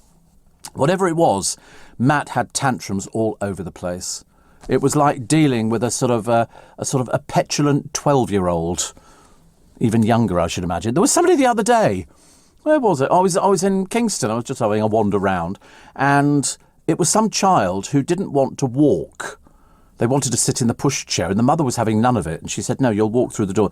This child screamed the place down. I've never heard anything like it at all, because you obviously get them, walking. They want to walk, and they scream like they can shatter glass, which is not very entertaining. Not for anybody else. Told you I was on a bus years and years ago, and there's a kid screaming, and it's pushchair, and the mother did nothing. She just sat there. Really dreadful. Steve, I saw Billy Joel in the MSG. What did we say the MS... I've now forgot what MSG is. Madison Square Garden, thank you. He didn't hit all the notes, but I was singing along to all the songs, much to the annoyance of the people around me, says Donatella. What's the matter with singing? I mean, if I went to see Simon and Garfunkel, not that I think they will be touring ever again, but we have got a very good DVD of them. They do all the hits. It was just one, and the band, their backing band was sensational. Their pianist was brilliant. It was the best thing ever. Neil Diamond, exactly. You won't hear Neil Diamond ever again. He stopped singing completely because he's got to that. I think he was quite ill, actually. Gillian Kent says my favourite Eurovision was "Go" by Gigliola Cinquetti for Italy. Sounded great in Italian and English. Yes, she says mornings are so good now you're back. I know. You feel you can get out of bed, don't you? Or failing that, just stay in bed. I feel sorry if people have to get up and go and get on a crowded train. You see, I'm all right, Jack, because I can get on a train and it's not too busy, unless I miss my train, in which case I have to get on a train that's full of oiks. Dreadful, honestly. I sit there, honestly. I feel like building the Berlin Wall around me. It's a bit of a shame, isn't it, really? Steve, another one here. Somebody else. A lot of people going to Vegas. Which is good news. Do you know, nobody, strange enough, is talking about Prince Harry this morning. You'll be delighted to hear. They're all talking about William and how he's not very happy. Not very happy with the BBC. Abid says, what do people do with the millions they earn? I don't know, actually. I don't know. I was talking about this with my driver Eric this morning. You know, if you have a lot of money, you come into a lot of money. If you win the lottery and you win, say, 50 million, by the time you bought a house, and by the time you've changed the car, and by the time you bought some clothes and you've been on a holiday, what then? The answer is nothing. And you'll have to pay for all your friends. All your friends will expect you to pay because you've won the lottery. That's how it works. It's a bit disappointing, really. In fact, it's very disappointing for sort of people who sort of say, you know, I just want to be a normal person. Well, you can't if you've got that much money.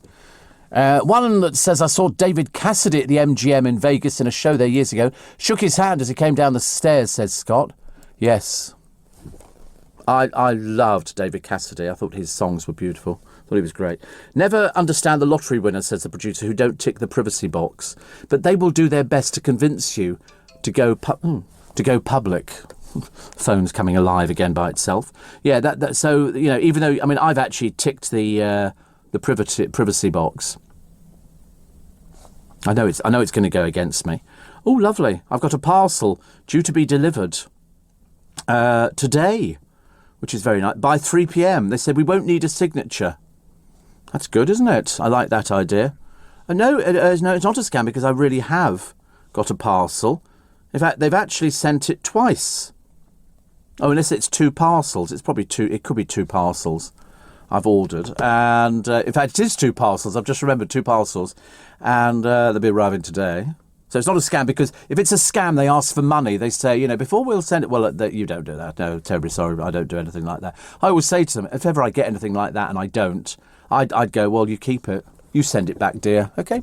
I saw Tom Jones at the MGM. Oh. Gladys Knight at the Flamingo and Barry Manilow at the Hilton. Slightly smaller venues. You get seats 5 rows from the front, says Joanne, for about $100. Lance Burton, best magic show, says Joe. Yeah, Siegfried and Roy was very good, but it was big. It was almost too big. There were too many things going on at the same time. Talk about good shows in Vegas. David Copperfield, amazing. I know magic is sleight of hand. Not all of it. But making an airship appear out of nowhere in a closed venue was sensational, says Mike in Kettering. Yes, I know people that know David Copperfield. Do you know he has a a warehouse just outside of Vegas where he stores all of his magic. Not just his magic, but magic that he's bought over the years. Because he's another one like Elton John. He works all the time. He doesn't need to. He's rich beyond everybody's wildest dreams. But he buys magic collections, and he's buying things which, to magicians, it's a case of, you've got that? Things from Houdini, things from, magicians long since dead, that because he has that much money, he was able to buy. And he's got this, it's like a warehouse full of magic tricks. For magicians, it's absolutely the holy grail. Absolutely. And he's very clever. He wasn't the best interview I ever had. I think because he must get a bit tired at times. But never mind. Steve, do you think the Indian variant COVID numbers that are a bit high in certain areas? Yes, well, in London, yes. I mean, Chelmsford was one of the areas. Did you read that? The Indian COVID strain was big in Chelmsford. I couldn't work that one out at all. Lots of places have got it, but I've had both injections, so I'm all right. That's what I tell people. I'm hoping to be all right. You're listening to a podcast from LBC. Morning, everybody. Jackie in Watford says, Steve, Prince William was spot on. Diana would have been so proud. Surely what Martin did is not legal. Well, that was the problem. It is legal. I mean, what he did, there's no rule against it. They just thought it was unethical. That's what they thought.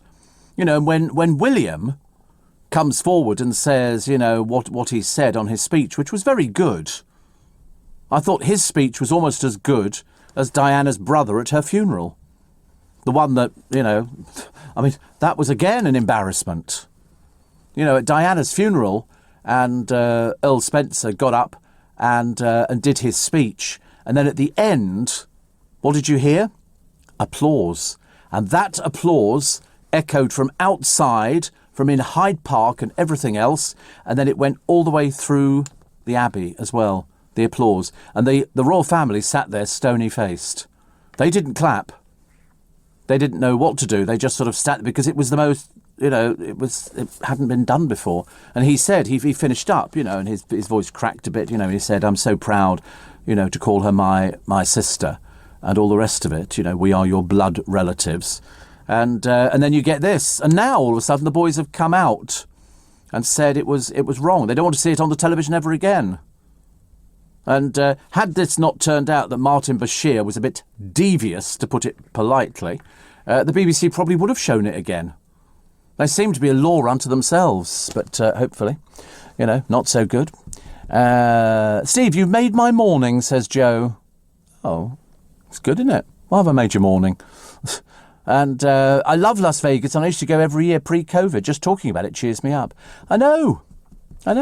Very nice. And then James in Manchester says, you just said Gladys Knight. No pips. Just like the lemons.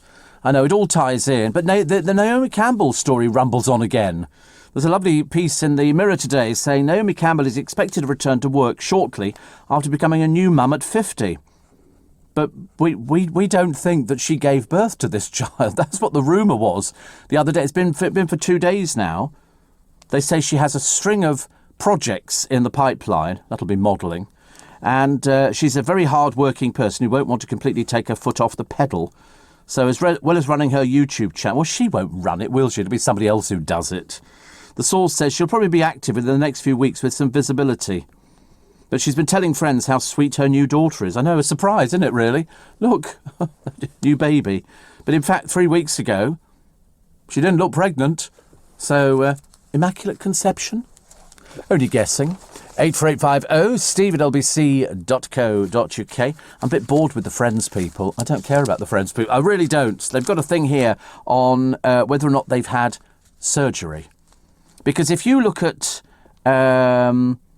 Rachel, played by Jennifer Aniston, she doesn't seem to have aged at all.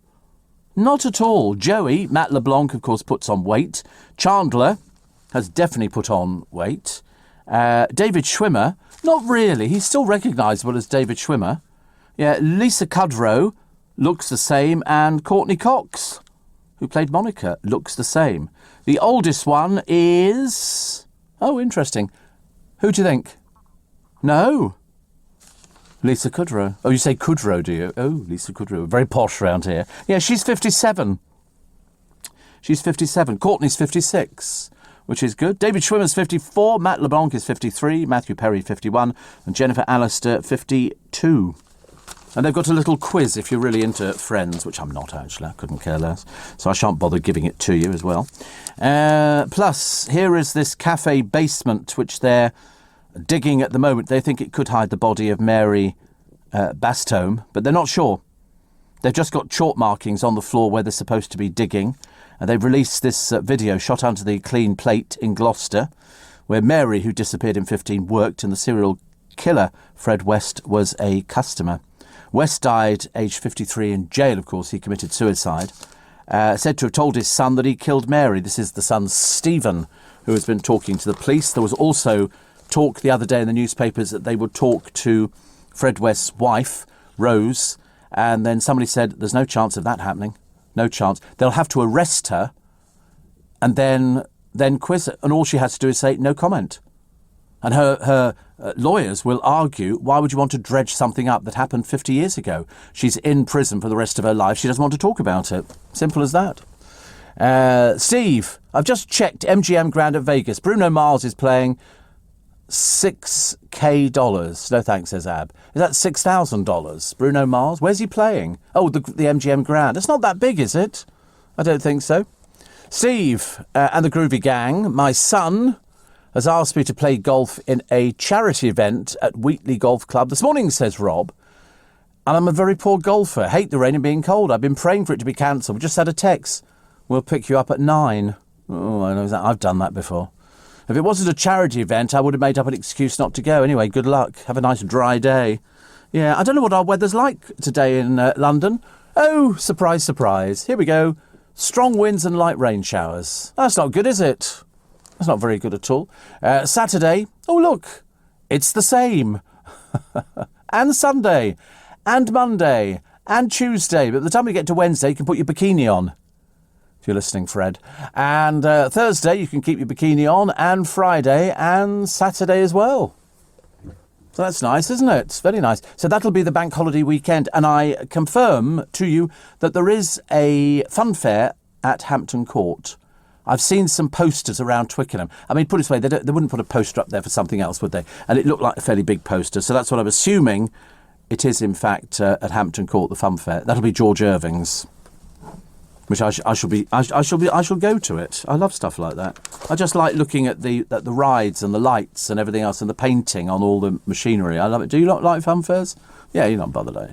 Couldn't care less, really. I'm talking to myself half the time. A lot of people talking about whether or not children should be vaccinated. I don't know. I'm getting loads of kids on the buses. I still won't let them sit down.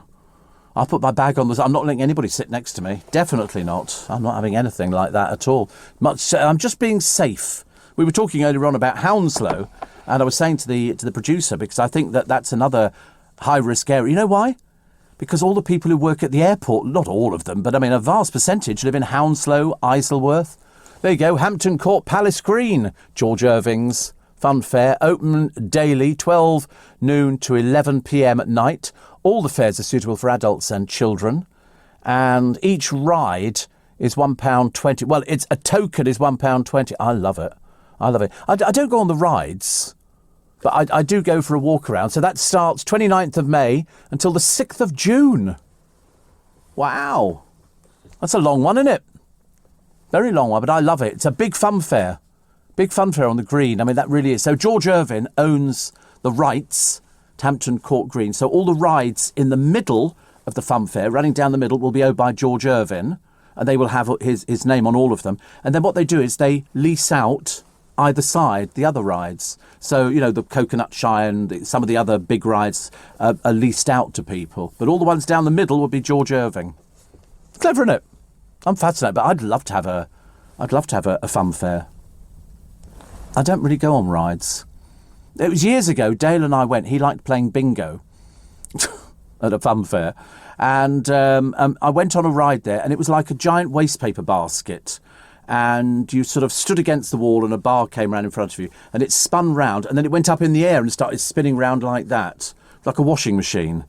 And that was the last time. And also, there was only me and 2 other people on it. So the bloke, in an effort to drum up interest in the ride, kept it going for 8. I was praying that it finished. Praying. I thought, if I shut my eyes, I think, oh, I'm going to go dizzy, I'm going to be sick. Hated every minute of it. So I haven't been on rides since. I don't mind a water flume and things like that. I've been on the chair-a-planes, but they frighten me. I feel like I could slip through the gap, and plunge to the ground. So I don't like anything like that. But no, I mean, I can go on the big wheel, the very big slow wheel. So you just sit on it. You have a sort of a gin and tonic and off you go round it. I don't mind that. But no, the Fast and Furious, not for me, I'm afraid. Fast and Furious, let's be sick. So I tend not to do it. Alejandro, I don't think I'd ever use that word on the programme. Alejandro says, I needed an accent. I'm so happy listening to your programme every morning. We are 1 hour ahead here in Malmö in Sweden. See? Sweden. Did you watch The Greatest Showman? I did. And golly, Friends, I just graduated with that song, was in the charts. I'll be there for you. He says, don't encourage them to put their bikinis on.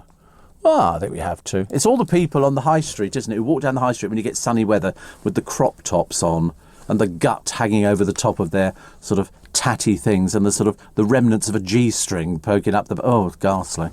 Absolutely ghastly.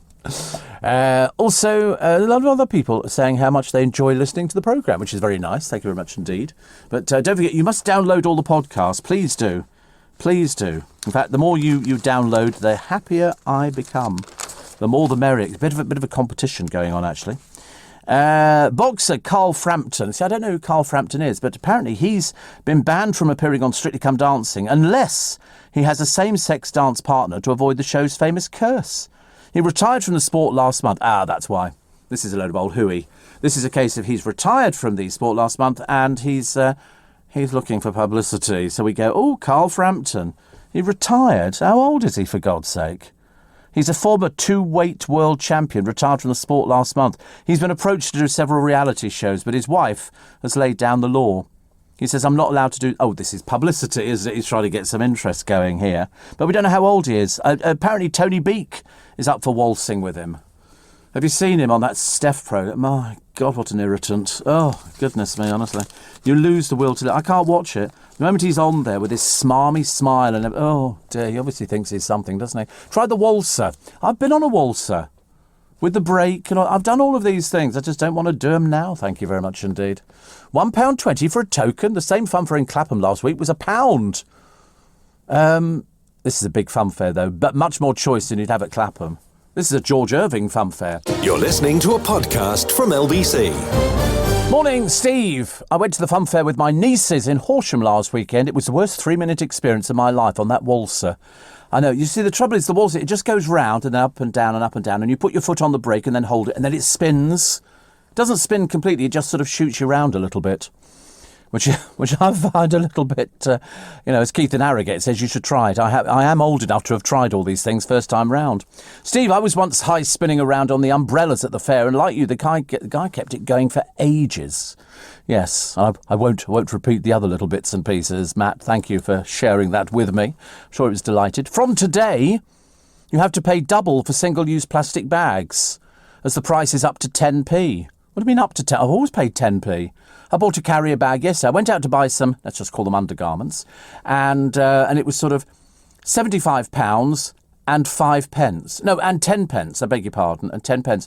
So it's in every shop now, even the small ones. Really? They have to charge. Well, Paul Cooper won't be charging. Why would he want to charge? What, for fruit and veg, he's going to have to charge. Well, that's just ridiculous. Take your own bags out, ladies and gentlemen. Take your own bag. Do you remember I told you the other week I went to John Lewis and she said, from next week we won't be doing carrier bags. And I thought, well, that's a bit of a pain. I'll have to I don't really want to put one in my pocket. Ridiculous. Name of the fairground machine you rode, the rotor. No, it definitely wasn't the rotor. I know what the rotor is. I'm well aware of the rotor. I'm an expert on fun fairs. So the average person in England buys four single-use carrier bags a year from the main supermarkets, compared with 104. I buy them every time. By extending the charge to all retailers, the government hopes the use of single-use carrier bags will fall by 70 to 80% in small and medium-sized businesses. I use carry bags all the time. I don't like the idea of having to take... I've got one with me today. I don't have to start going out there and taking my... So it's today it starts. Oh, for goodness sake. On a Friday. On a Friday. Jeremy says, have we managed to watch The Crown? I haven't yet. I'm going to get round to it eventually. I know, I'm absolutely useless. I'm delighted at the PIP breast implant scandal. It's taken 10 years to sort this out in France, and thousands of victims will get payouts. We don't know what, but many of the women involved said they were elated and exhausted. 300,000 people, they reckon, in 65 countries, including 47,000 in the UK, are affected. And what they will get, I don't know. One of the first British women involved in the case, after the silicone leaked into her body, said, we've been in and out of court and it's been really difficult. PIP was liquidated in 2010 and the compensation total is still to be determined. 10 years they've suffered. 10 years they've waited for this. About blooming time. About blooming time. My friend Chris Lowry, not my friend anymore, he says you should get one of those shopping trolley bags you pull along. Right, you're off the Christmas card list. Can you even believe it? Honestly, as if I would ever have anything like that. Although, to be honest with you, it sounds quite feasible. I never think... I quite like the baskets, the sort of the wicker baskets on wheels. They're quite nice. You can get a plastic cover as well. Oh, good Lord. Wait a minute. New series of Oprah. I can't believe anybody's actually going to watch this drivel. But Prince Harry has admitted, wait for it, taking drugs and regularly drinking a week's worth in one day. Do I really care? No, I do not really care. I do not really care. I wish I did, actually. I care more about being sort of one of those old people with a shopping trolley. But you can get loads of stuff in it. I used to watch a woman in Marks and Spencer. She used to shoplift. Not just there, she did Waitrose too, and she had one of those shops. She just literally put stuff in it, then walk out until people got wise to it. They go, hello. She'd go, hello. And she was thieving from them. Dreadful. Dan says, spoiler alert for the next series of The Crown. Prince Philip dies. Thank you. String bags are excellent, says Gillian in Darlington. They fit fine in your pocket and expand. I can't walk around with a string bag. I'm a celebrity. Lord, honestly. You are funny. You are very funny. So here is this dreadful picture of Tyson Fury and his family completely destroying the myth of Versace is classy. They've cheapened it so badly, so badly. And groceries have best buy dates. Prices yo-yo, apparently. Supermarket prices go up and down dramatically day by day. I know they do. I bought some, apparently, coffee, ice cream, yoghurt and soft drinks all bounced up and down. So, I mean, Muller Light Greek luscious lemon yoghurt flipped from £1 to £2.75 at Sainsbury's over a 3-week period. You see, you don't think, do you? You just put it in your trolley. We bought it before. You don't check the prices. I don't look at the prices. I've got no idea what's going on. It's all a mystery to me, isn't it? 5 to 7, just in case you're sort of clock watching and you need to go and get a train or something like that. You've missed it.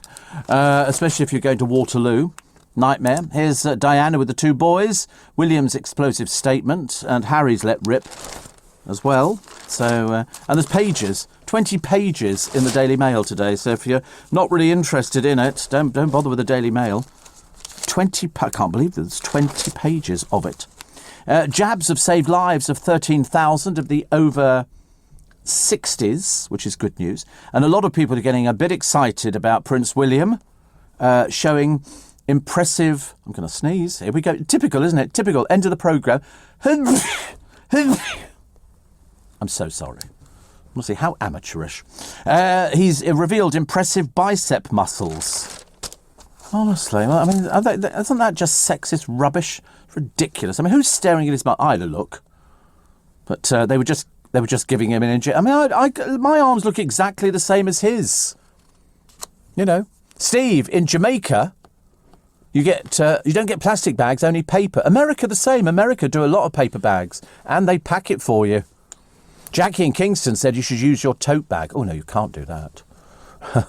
Steve, I was 12 and lived in Basingstoke. I worked on the local fair on the Hooker Duck. Always looking for people. Always looking for people. And somebody says, I think that the ride was called Hearts and Diamonds. Oh, I don't think it was actually. Steve, the Walser doesn't have a pedal. You're confusing it with the skid. No, we had a pedal in our Walser. A brake. It was a brake, not a pedal. It was a brake. Okay? Don't never argue with the Alan. He's always right. Thank you very much indeed. There was a birthday. I was trying to celebrate a birthday for today, and I can't find whose birthday we are celebrating. Noel Fielding, isn't it? That'll be the unfunny comedian with the badly dyed hair. Apparently he's 190 or something like that. I can't. Oh, here it is. Noel Fielding, 48. He worked in a cake shop when he was 14.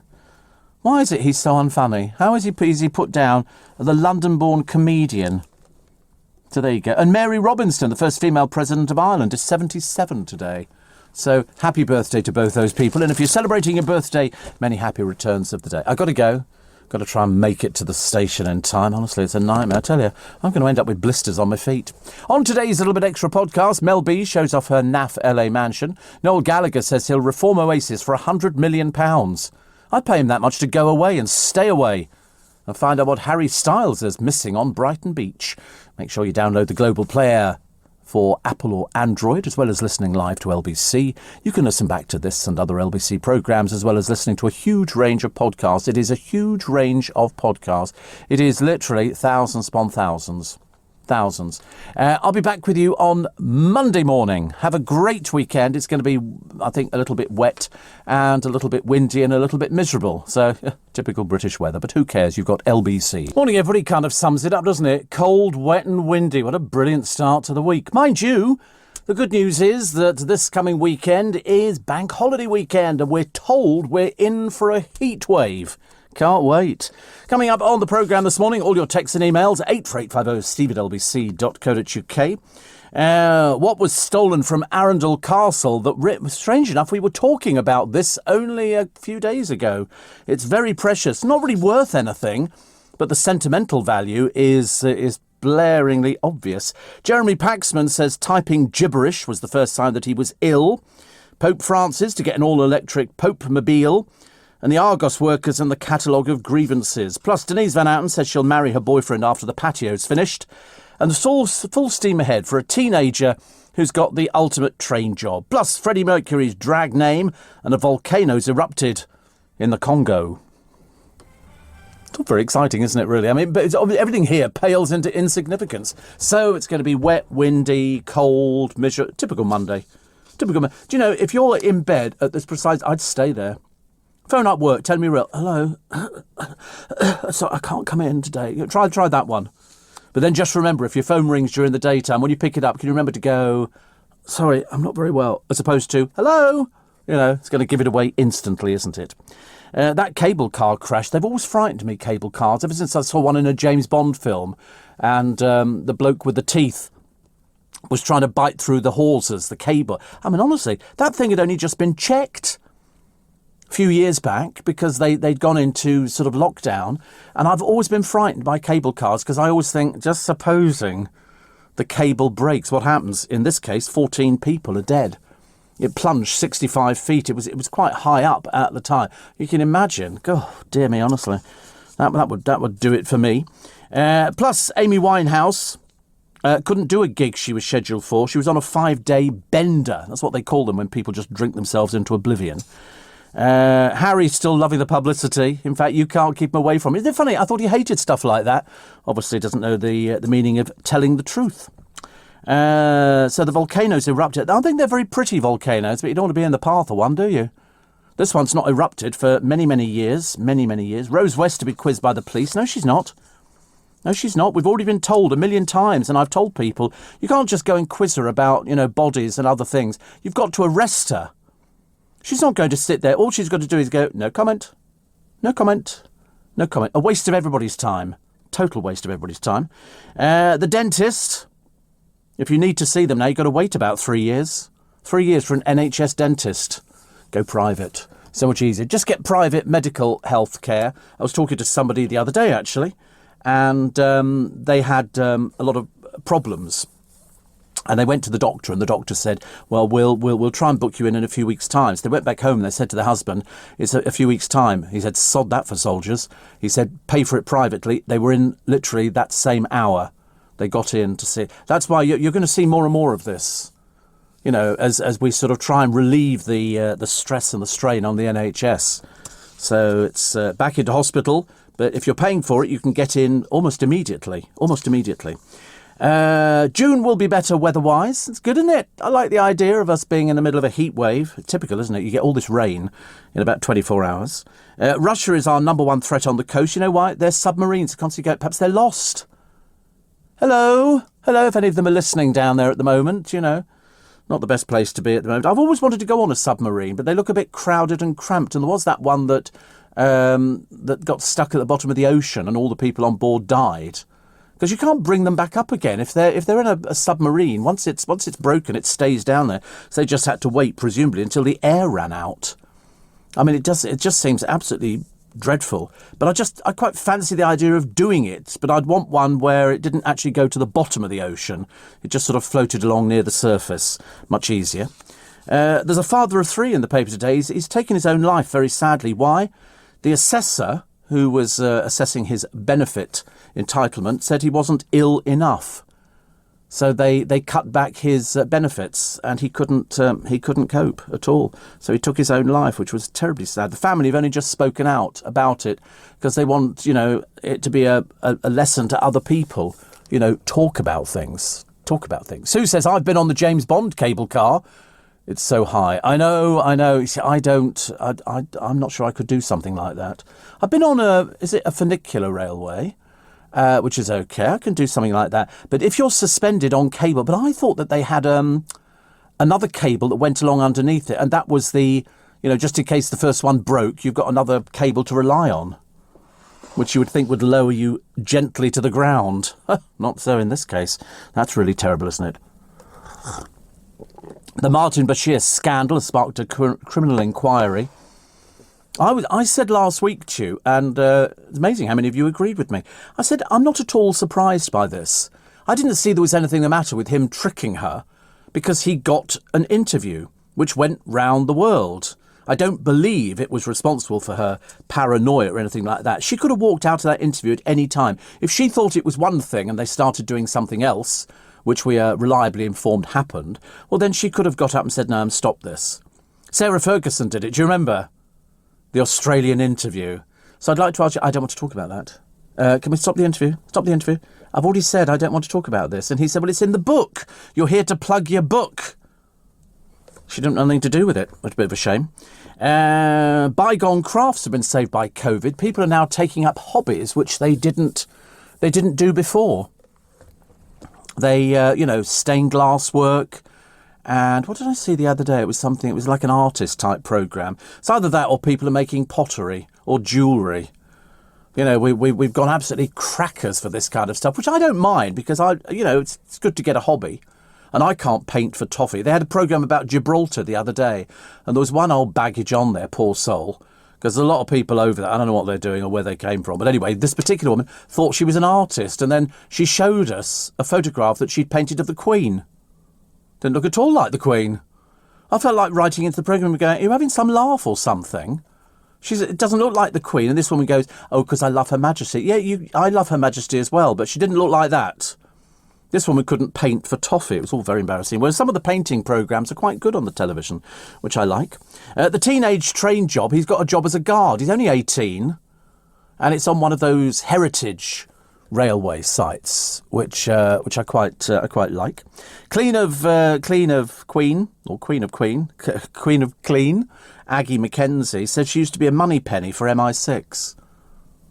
She was known as E3 apparently, which doesn't sound the same as 007, does it? Boris to marry Carrie, which is very nice indeed.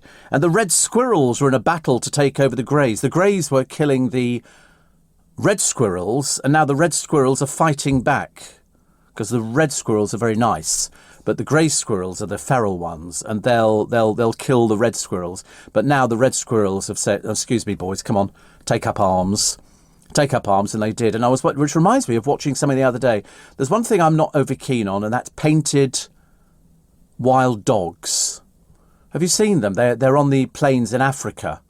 Painted wild, they look as though they're feral to start with, and There you go, the African wild dog. They just look dangerous. And they had 2 packs on the it was one of the Attenborough programmes. I mean, very clever. They film it with night cameras, day cameras, drones, everything.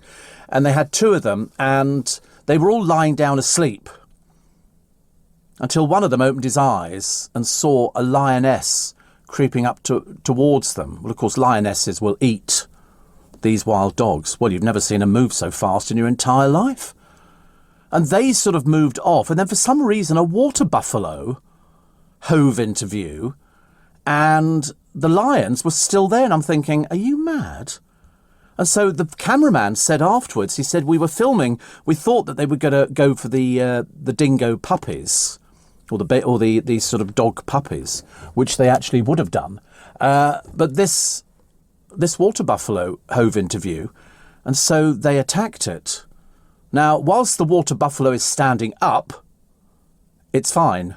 It's fine. Its hide is very thick. They generally don't sort of get away with it. Unfortunately, this one of the lionesses grabbed hold of its back foot, pulled it down, and the moment it hit the ground, that was game over, which of course took the heat off the dingo dog's puppies, which was very interesting, except for one of them who went too near the water. They were obviously having a little sip. It's a bit like you've seen them when all these wildebeest cross this particular river at a certain time of the year, and the crocodiles lie in wait. They're waiting for them to cross into the water. In this particular case, this wild dog is by the water having a thing, and this crocodile leaps out of the river, grabs it by its leg and drags it in. Well, it was on a hiding to nothing. And this was the dog that was leading the pack. This was the pack leader. And it drags it into the river, and the dog tries to get away. And then every so often, it was really quite horrendous to watch. But of course, these cameramen have to film all of this stuff. It had sort of this dog's head popping up above the water, like basically going, help me, help me. And the other dogs are trying to do something, but they can't, because the river is now swarming with crocodiles and alligators and things. It was all very tragic, actually. I felt quite depressed. But I do love all these programmes. They, if we didn't see all of these things, and somebody says, I can't believe you said you thought it was okay that Martin Bashir tricked Diana to get the interview. What are you, thick or something? How do you think journalists get stories? Obviously, I'm not condoning forgery or illegal wrongdoing, but that's how journalists tell fibs to get stories. Why do you think the News of the World isn't here anymore? Loads of people, the BBC hierarchy, they thought it was okay. Unfortunately, they didn't know about the forging of the documents. Absolutely disgraceful comment. Honestly, dear me, poor people like you. I do worry about you, actually. What, do you hate the BBC now? Do you hate the BBC forever? Because of that's what they did. They said it was the worst story, people critical of the BBC. Which, to be honest with you, I'm absolutely top of the list. I work for commercial. Why would I be interested in the BBC? I'm not remotely interested in the BBC. I think they're a total waste of money. Total waste of money. People go, the BBC... Was it somebody I heard on LBC? Something?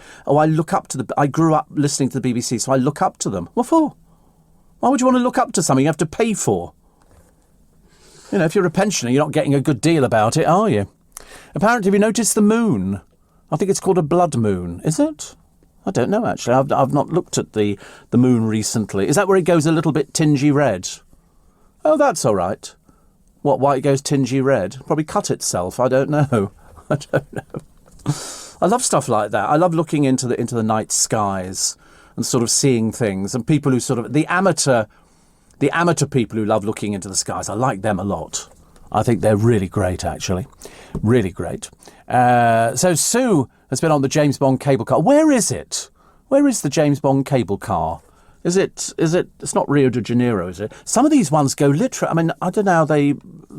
Oh my goodness me! Look at that. Setting with the James Bond. Blah, blah, blah, blah, blah. It was in Moonraker. Richard Keel it was. Yeah, that's right. He bit through the cable with his metal teeth, didn't he? So where is it? During the filming, apparently Richard Graydon, who was the stuntman, slipped during filming and nearly fell to his death. Wow. You see, nothing would get me onto the roof of something like that. I just absolutely couldn't do it. I feel ill. I was watching something the other day. What was it? Oh, it was a sailing ship. It was a bit like these cruise holidays. And it is Rio de Janeiro. Oh, I was right. Oh, well, I feel much better about that.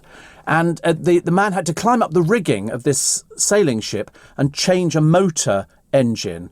And I remember I looked at how far he was up the rigging on this beam which stretched out into the ocean. I felt physically ill. I've never felt so ill in my life. I looked at it, I thought, oh, please take this away. I had to change over the channels.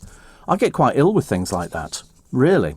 Revellers getting back into the party spirit after the restrictions ease up. A friend of mine said, have you got restaurants open around your way? He said, yeah. He said, nobody's socially distancing. He said, who's policing it? I said, well, technically the police. But you want to go round Marylebone Station, loads of restaurants, heaving, and nobody distancing at all. Not for me, thank you very much indeed. Not for me. You're listening to a podcast from LBC. Dreadful weather. Cold, wet, miserable, windy, blowy, but at least we've got a blood moon. Well, we think we've got a partial blood moon, which is very nice. Somebody says, when are you taking over from David Attenborough? All this fascinating animal description. I'm fascinated by these programmes. I'm even more fascinated by how many people it takes to film them. I think there was a cast of, they had 50 pieces of equipment to go and film. They've got daylight cameras, they've got nighttime cameras, which make it look like daylight, and then they've got half-light cameras, which means you can see everything quite clearly. But in fact, it's just basically which animal's killing which animal. And you don't want to argue with lions. Have you seen the size of their paws? Rhinos, yeah. They don't really attack very often, rhinos, do they? Don't they just sort of... Do they? I thought they just wandered about. Who do they kill? I don't know they'd kill unless they sat on somebody. I don't know what their prey would be. But I remember thinking every year, and somebody else has just reminded me of it, you have these wildebeest, and there are millions of wildebeest. They're a bit flimsy, but every year they cross this river at exactly the same time. I think it's something to do with the moon. And every year the crocodiles just sit there waiting. You'd think by now the wildebeest, you go, no, come on, let's go further up. It's too dangerous here. And so the first one jumps into the river. The crocodiles go, all right, we'll let you get away with it. And then the second one, no, they grab them. And then they just turn over. And the next thing, that's everybody else piles in. So the other ones are going, swim for your life. These poor wildebeest, I feel a bit sorry for them. But some of the dogs go for the little baby wildebeest, because they're obviously an easy target. And the mother stands there. She doesn't stand a cat in hell's chance of protecting it. You know, when you've got 20 of these wild dogs, and you've got one little wildebeest that can barely stand up, it just doesn't stand a cat in hell's chance. But you're not allowed to interfere. See, I'd be wanting to interfere. But then they say you can't. It's interfering with nature. But I mean, couldn't we make them vegetarian or something? And they just sort of went off eating wildebeest and things like that? I don't know. 84850 steve@lbc.co.uk. Catherine says, if that poor wild dog had been a deer, it would have been game over. Absolutely. Have you seen the other thing? I've seen this quite a lot when a lion will bring a deer down, a little deer, and the moment if the deer runs, the lion or the cheetah or the leopard will actually chase it. It's that which triggers it. If the animal just sits there, they don't do anything. They don't know what to do. And I've seen no end of animal pictures of deer, baby deer, sitting there in the grass with a cheetah next to it, licking it. And I'm thinking, don't run, please don't run, because it's the action of running that triggers the instinct in the cheetah or the lion or the leopard to actually do it. As I highlighted some years ago in the case of that school that went over there, and they were camping, and one of the boys was in his tent, and a lioness came looking for food, and he made the big mistake of running. He thought if you ran, it would be left behind. It wasn't. Terrible. Steve, all this rain, and I bet we still have a hosepipe ban, says Lorraine. Oh, don't say that just yet. Don't say hosepipe ban yet. At the moment, I've filled up the water butt. I went out yesterday and I bought a lovely trough to plant things in, and I got back and it was raining, so I thought, well, I can't do anything with that now. And then today I'm going to be spending most of my time in the hospital, so I won't be sort of getting back home till a little bit later. But I can't eat. I'm now fasting, which is very exciting. Well, that's what I'm supposed to be doing anyway. I mean, what I'm doing is I'm just having a cup of tea and some water, and that's it. Or you'll probably find if I read it properly, it says don't have any water. But they haven't said don't have any water. They've just said, I don't know if I'm allowed to have cups of tea. I did check on a CT scan on what you're supposed to have. I think I'm going to have to take my clothes off. No hardship there. And then they give you a gown, and then they sort of pull it down a little bit so they can sort of see your tummy, and then you lie on this bed which moves slowly through this big circle. You feel like you're going to go to another planet or something when you get to the other side, and then it brings it back, and then they go, OK, Stephen, can you breathe in and hold it? So, of course, I do the wrong thing and hold it. And they then go, OK, now breathe out. OK, and we do that a few times so they can get good photographs and good pictures of what's going on in your nether regions. I know, I've had it done before, actually. It's very painless. It's only about 10, 15 minutes, although they said it could take up to an hour. I thought, Lord above, honestly, I'm not sure I want that, actually. The Viennese composer, Steve, mentioned the Super Red Moon in his opera, Wozzeck. Der Mond ist blutig. Yeah, sounds riveting.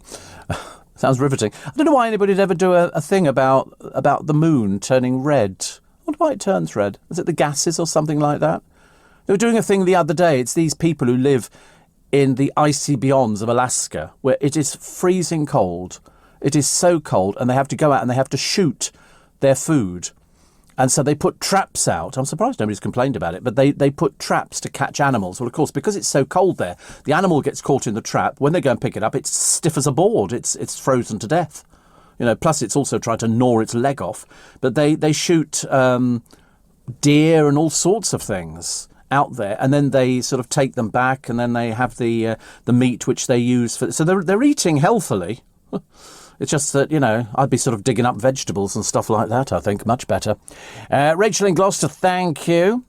And Steve, the BBC make the David Attenborough programmes, which you say are important to see. In the next breath, you say that you hate the BBC and why should we pay for them? You're the first commentator I've heard say it was OK for Bashir. Well, you obviously don't read the newspapers, Susie, then. You obviously don't read them, because the amount of people who've actually said that. These are underhand journalistic traits. That's what they do. That's what they do. Nothing strange about it. You need to read the columnists. Seriously. You need to read what some of the columnists are telling. I mean, I'm assuming you have read a newspaper before in your life. You should read these things. Martin Bashir did his thing with the Sunday Times this week. And it was an interview where he didn't, people thought that he hated Diana. He said, I didn't hate Diana. He said, I love Diana. And then he got Michael Jack. Who else did he get? He got loads of people on the back of the Diana interview.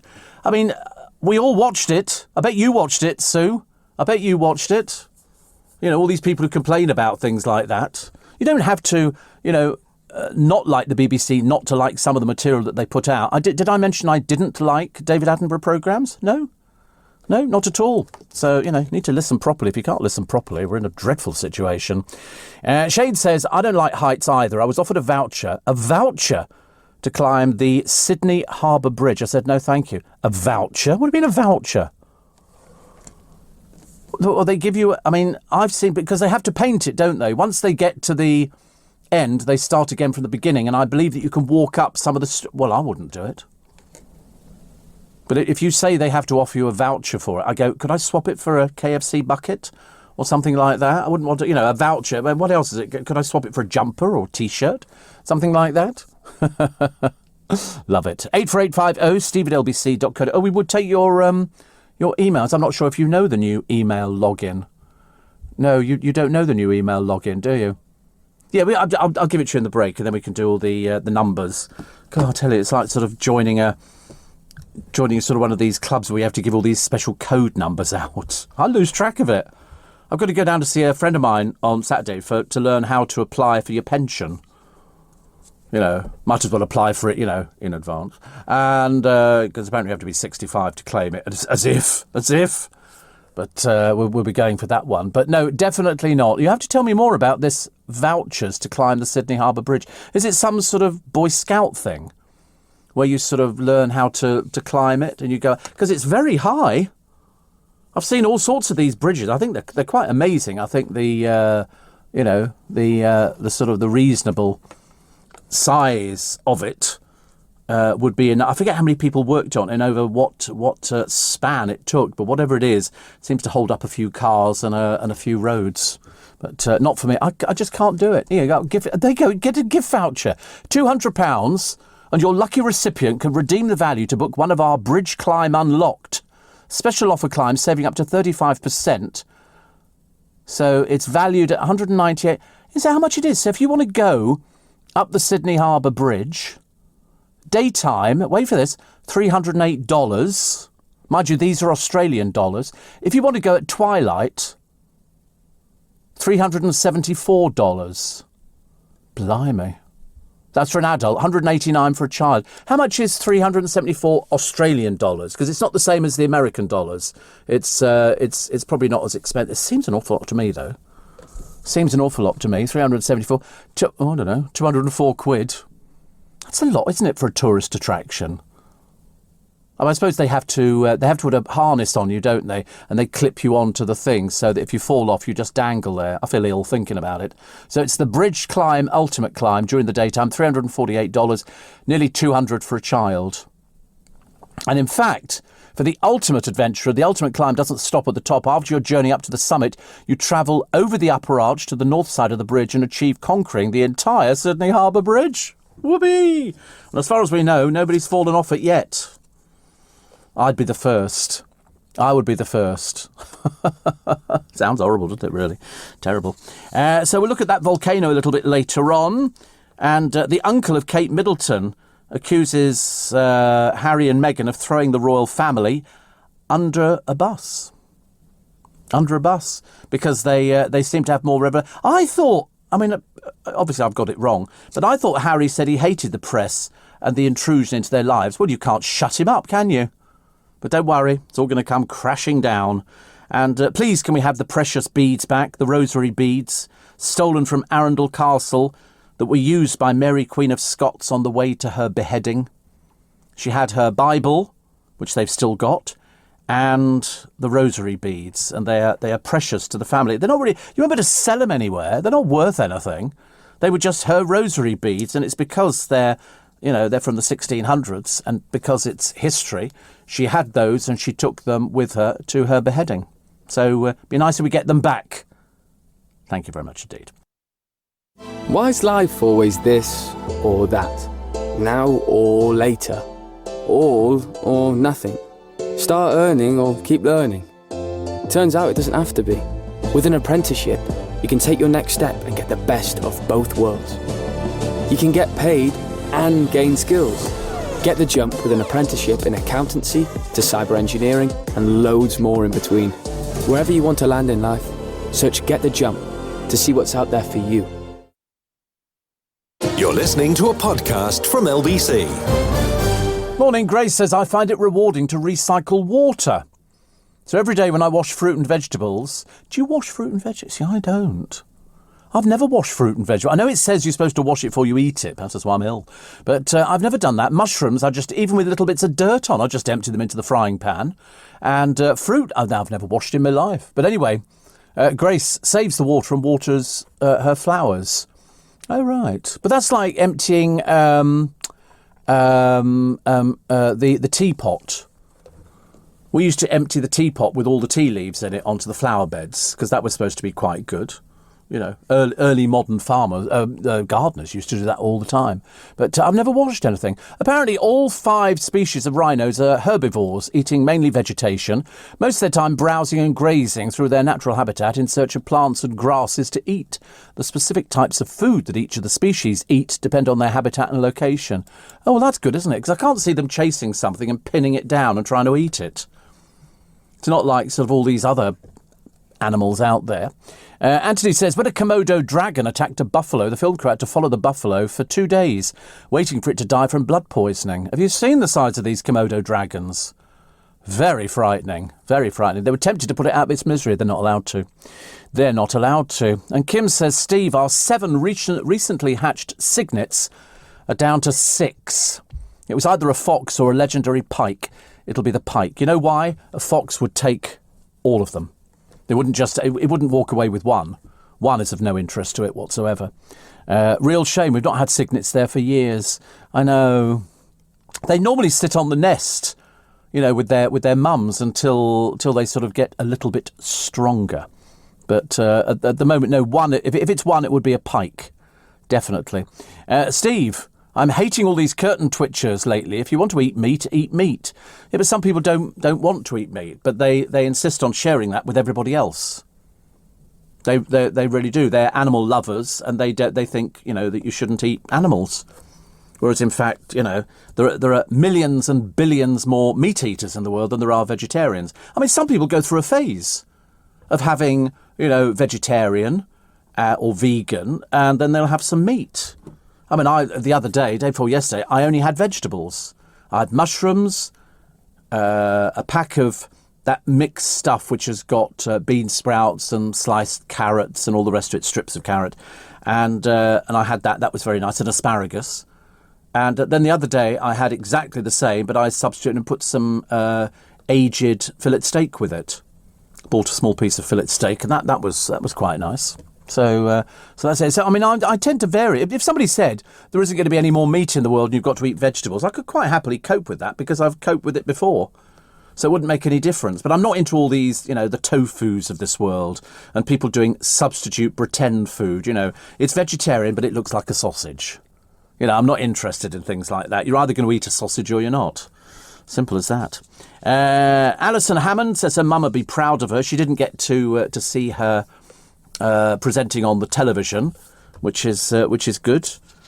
I'm surprised actually that she's talked about it now because her mum died a little while ago. But it's sweet. It's very sweet. You know, you want your mum to see things like that. Jamie Redknapp to be a father again with his Swedish girlfriend. She's very much younger than he is. And the widow of the Zimbabwean president, this is Mugabe's widow, has been fined for not burying him properly. She's been fined something like 2 goats and 5 cows. I mean, I ask you, seriously. And you can buy a £50 pair of jeans now which come with a wet patch. A wet patch built, I don't know why. So in other words, if you're looking at them, it looks like somebody's wet themselves. Well, just wait till you get to about 65, 70. You'll become, incontinent anyway. You don't need to go out and spend money on a pair of jeans. You can wet anything you like. Much better. No, it isn't wet. It just looks wet. I don't know. I mean, it's like I still see people wearing these jeans which have got rips in. Well, it's so dated. I mean, really, the sort of people who wear it, they're living in the past. That was so many years ago now. We've sort of moved on from that. And also, it's like, you know, people of a certain size wearing jeans with rips in. I mean, the combination of the two is horrendous. I think shopkeepers should start being more honest. Hello.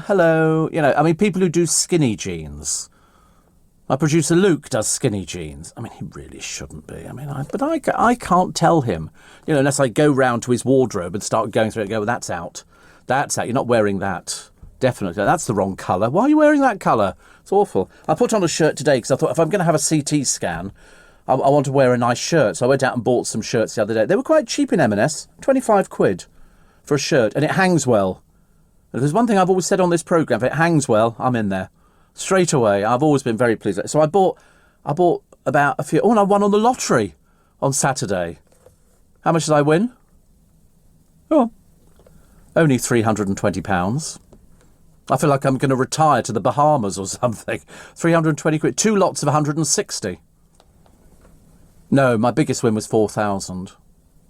But that was years ago. Now it's so difficult to win. In fact, I'm giving up doing Euro Millions because nice so it is to have that much money, to be honest with you. I mean, I'm just throwing good money after bad. So together with my other winnings, I've now got in my little prize pot £500. Seriously, it's so exciting. So exciting. I don't know where I'm going to go with it. Probably to sort of, you know, have another thing. We found a dentist who stole £8,000 from patients and went off to Kenya. Never to be seen again. They've been struck off, of course. And what was the other one that I quite like? Oh, 21 people have died after taking part in an ultra-marathon. They were in China, and apparently the weather dropped substantially. It was wet and freezing cold, and 21 people died doing it. I don't know what an ultra-marathon is, but it sounds very, very strenuous. I can't do things like that. I wouldn't be any good. So June better weather-wise. The Eurovision winners, which was Italy, to take the drug test, we got nil points. You know, again, it's hardly worth, but why do we bother with this? What a waste of money. Seriously, you could save all of these things, you know, we could save all the people who work. I reckon there's a few hundred people work on the BBC's coverage of Eurovision. Well, you know, you don't need it.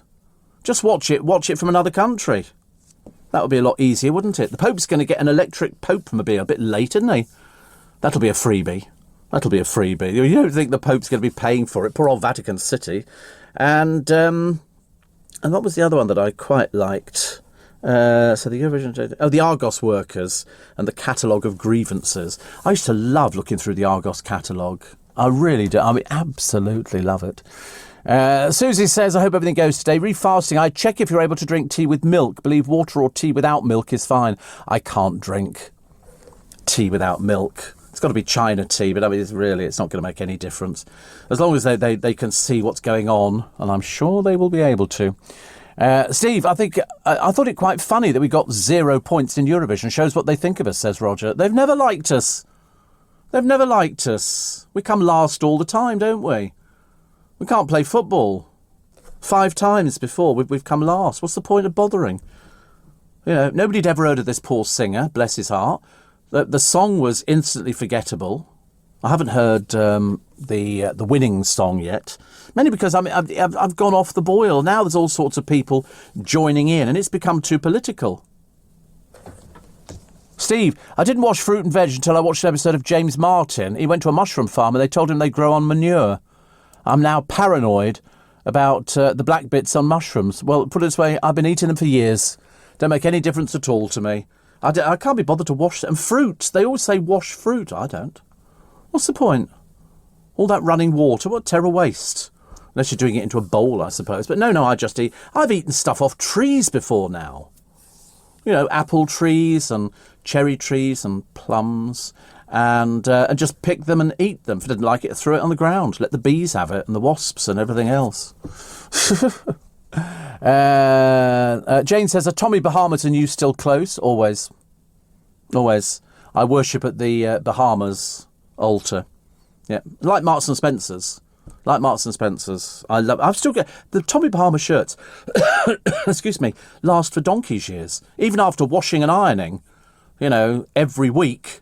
They still come out and look perfect. They're not cheap. God knows they're not cheap. Ridiculous. Steve, what about the satellite train? Visible on Saturday night, about 30 satellites whizzing through the sky, about 11:30. I missed that, actually. I watched, was it Batteries Not Included? The Steven Spielberg film. That was a very good little film. I've seen it so many times. I think they just put it on now because it's cheap to put on there. And that was quite nice. That was a good film, which had the feel-good factor. At one point, I thought I was going to cry. Made in 1987, the aliens in their little tiny spacecraft, help an old New York couple in their battle against a land developer who's out to evict them. It's very good. It's got all sorts of people in it. Have you ever seen it? Oh, it's a great film. It's got Hume Cronin, Jessica Tandy, you know, all those sort of people that you saw in loads and loads of other films. Both not with us anymore, but it's a really good film. Have you not seen it, Kieran? You're not? No. Is it just me that watches television? I must be the only person. It's really lovely. They have an old run-down building in New York and the developer wants to get rid of them. So he hires some thugs to get rid of them. But they've got friends in little tiny flying saucers about 8 inches across. And they repair things. They eat metal and they repair things. And they, even after this place has come crashing down in an arson attack, the whole building is destroyed. But the next morning they've rebuilt it. The whole thing. It's really pleasing. I'm sorry to spoil the end of the film, but it did come out a long time ago. Batteries Not Included. Battery? No, it's not Christmas. No, nothing to do with Christmas. I don't think you see a Christmas tree in sight. They own an old-fashioned sort of burger bar kind of thing. There's all these workmen working on buildings around there. It's really good. It's very nice. You should get out more and watch this stuff. It's very good, honestly. I only recommend good films. Jason says, try peppermint tea with 1 sugar, no milk. I'm diabetic. Why would I want sugar? No. Actually, I'm all right having tea at the moment because I've only got to fast for 4 hours. And that means it comes in at 6 because the appointment's not till 10:30. So if I stop at 6, 7, 8, 9, 10, so that'd be nearly 5 hours I'll have done. So I think that's good enough. So shove as much food down my gob as I can manage to get away with. You're listening to a podcast from LBC. Do you know, you have to tell me now, is this a stupid story with a stupid person, or is this perfectly valid? A woman who married herself in a ceremony is still happily wed 11 years later. I mean, when Karen Reid hit 40, she spent £800 on the solo nuptials as Dad Brian walked her down the aisle before a lavish reception for 16. The mum of 2 has had 2 big relationships since the big day, but nothing serious enough to divorce herself. She said, "It's so important to not settle for anything less than you deserve. I want to show people it's okay to do something for yourself." Are you mad? You married yourself? How stupid. How is that possible? How is that possible? I hope it wasn't a church. Good Lord above.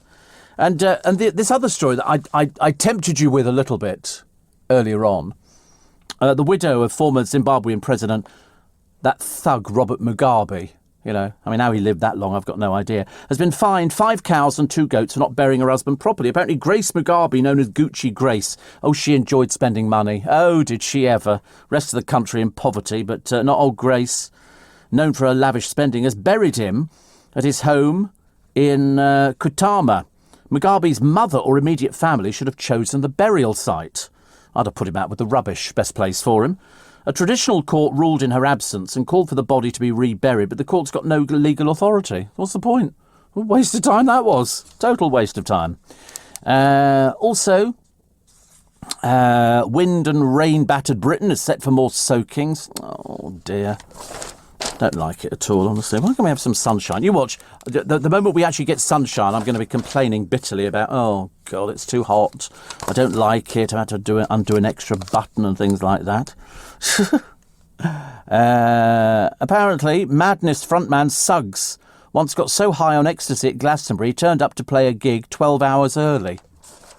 Well, better than late, I suppose. Much better than late. What is it all these people want to come out and tell you? I was listening to somebody's podcast the other day where they confessed to taking cocaine throughout most of their career. Unfortunately, they don't have a career at the moment, so that kind of is, sauce for the goose, sauce for the gander. But they were sort of happily telling people on this podcast about how many drugs they did and, you know, when they were doing this, they were on drugs. And I'm thinking, do you know, I must be the most boring person in the world. Seriously. I mean, I used to do paracetamol and Halib Orange. You know, mainliner Halib Orange. I mean, I just didn't see the sort of advantage of it. And yeah, I've spoken to people before who've done cocaine, you know, and perfectly sensible people. Don't do it now. Don't do it now. But at the time, you know, people, I mean, I've seen people on the television. I remember looking at them sort of thinking, wow, you're racing away with this, aren't you? Racing away. My son's type 1 diabetic. You still need sugar. No, don't do sugar. Don't do sugar. I mean, you get normal sugar in certain things, but no, I don't take sugar. Freddie Mercury's drag name was Melina. Elton John gave him the title, adding that the late Queen frontman called him Sharon. Yes, we're all well aware of that, dear. We know that you were called Sharon. Good Lord above. Here's our page 3 girl for today. She's called Gina, and she's 20, and she comes from West Yorkshire. Oh, nice. I think she's... Oh, sorry, I can't say it. It's a bit rude. Little bit rude. Revellers getting out and about, which is good news, but not, I'm afraid, in the Democratic Republic of Congo. In the streets of nearby Goma, Mount Nyiragongo in the Congo, they've got lava. The volcano last erupted in 2002, killing 250 people and making 120,000 homeless. This time, 3,000 people have sheltered in neighbouring Rwanda as they await news of when they can return. I mean, it's quite beautiful to look at, but to be honest with you, it just swallows up houses in its path. It just keeps moving. It's never... You would think, actually, you know, the sea would stop it or lakes. No, it just keeps going. Just keeps going. And so things get buried, never to be seen ever again. James Newman has shrugged off his nil point, the Eurovision flop, by trying his luck on Strictly. And he says, after learning to dance proper for my performance at Eurovision, I'll have a bash at Strictly next. No, it's finished, mate. It's finished. I'm sorry. No point. Although actually, jokingly, Jordan said she could have a go at it. No, dear, you can't sing. OK? You can't sing. You've never been able to sing. You're a failure at everything. All your businesses have closed down. OK, you owe money, you're a bankrupt. Failure. Absolute failure. Fruit and veg are sprayed with stuff to protect them. You need to wash it off as your body's ingesting. Well, listen, I've never done it. Why should I bother now? What's the point? Peel fruit and scrub veg before eating. Oh, my godfathers. Definitely not.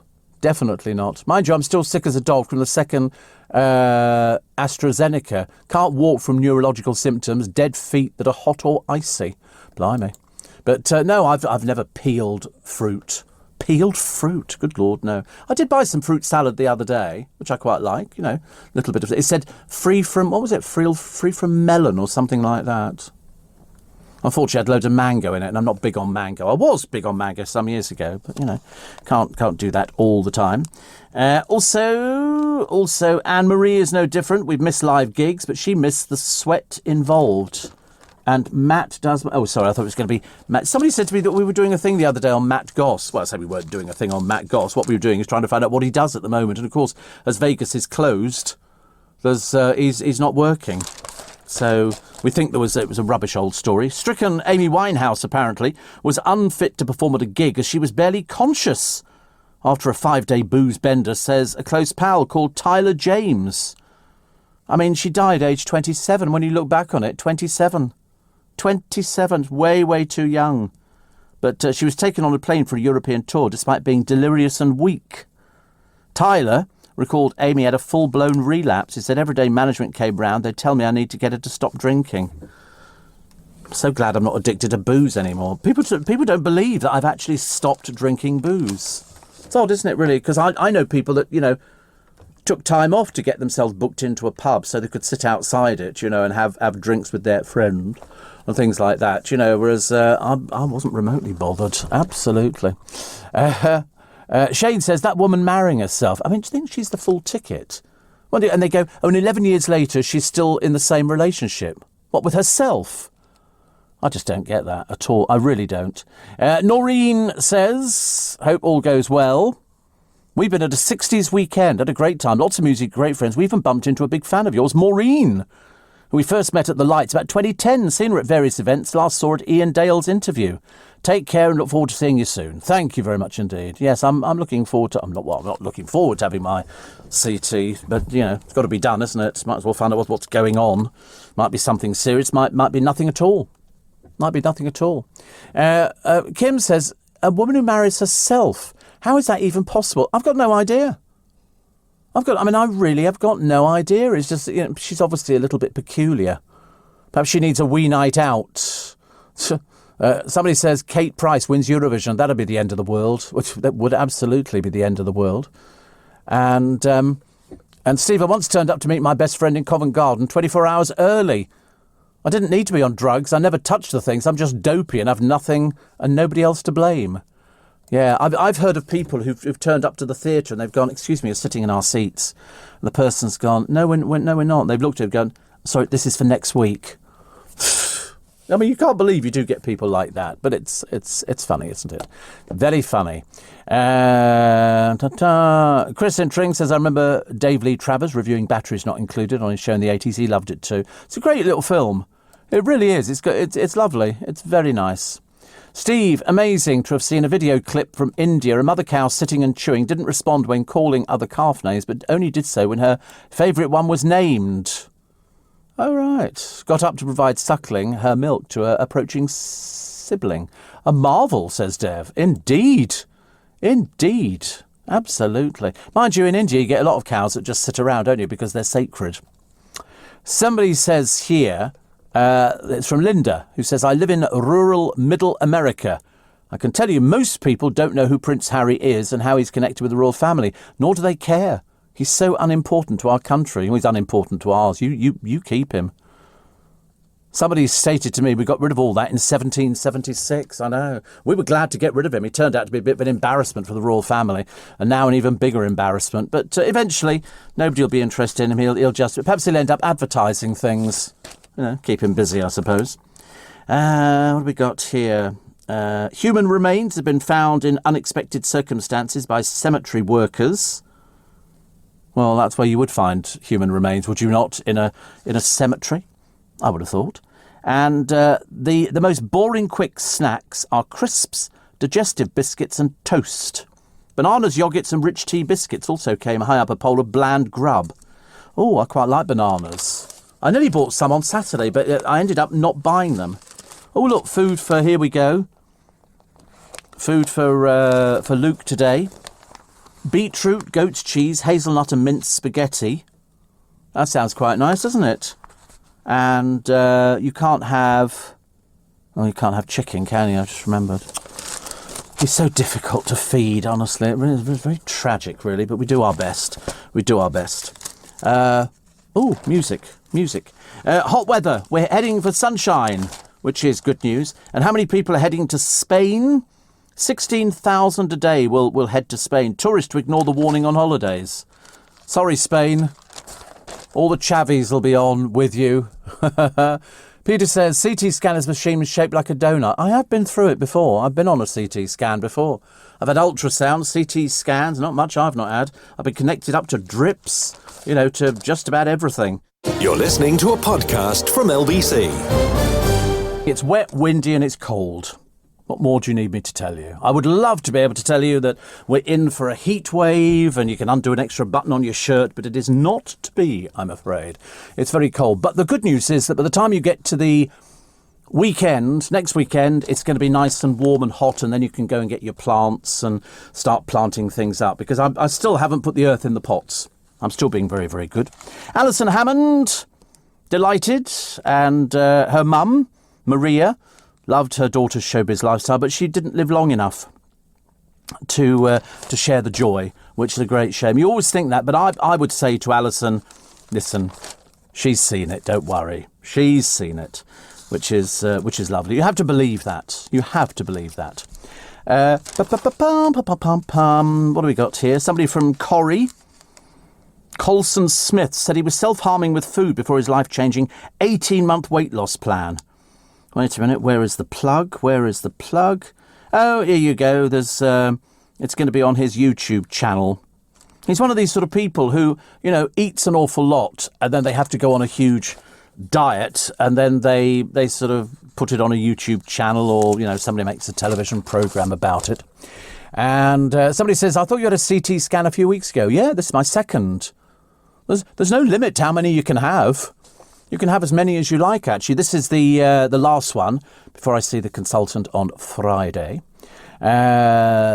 Steve. Oh, the woman getting on the bus without paying in Richmond's still there? No, she's not.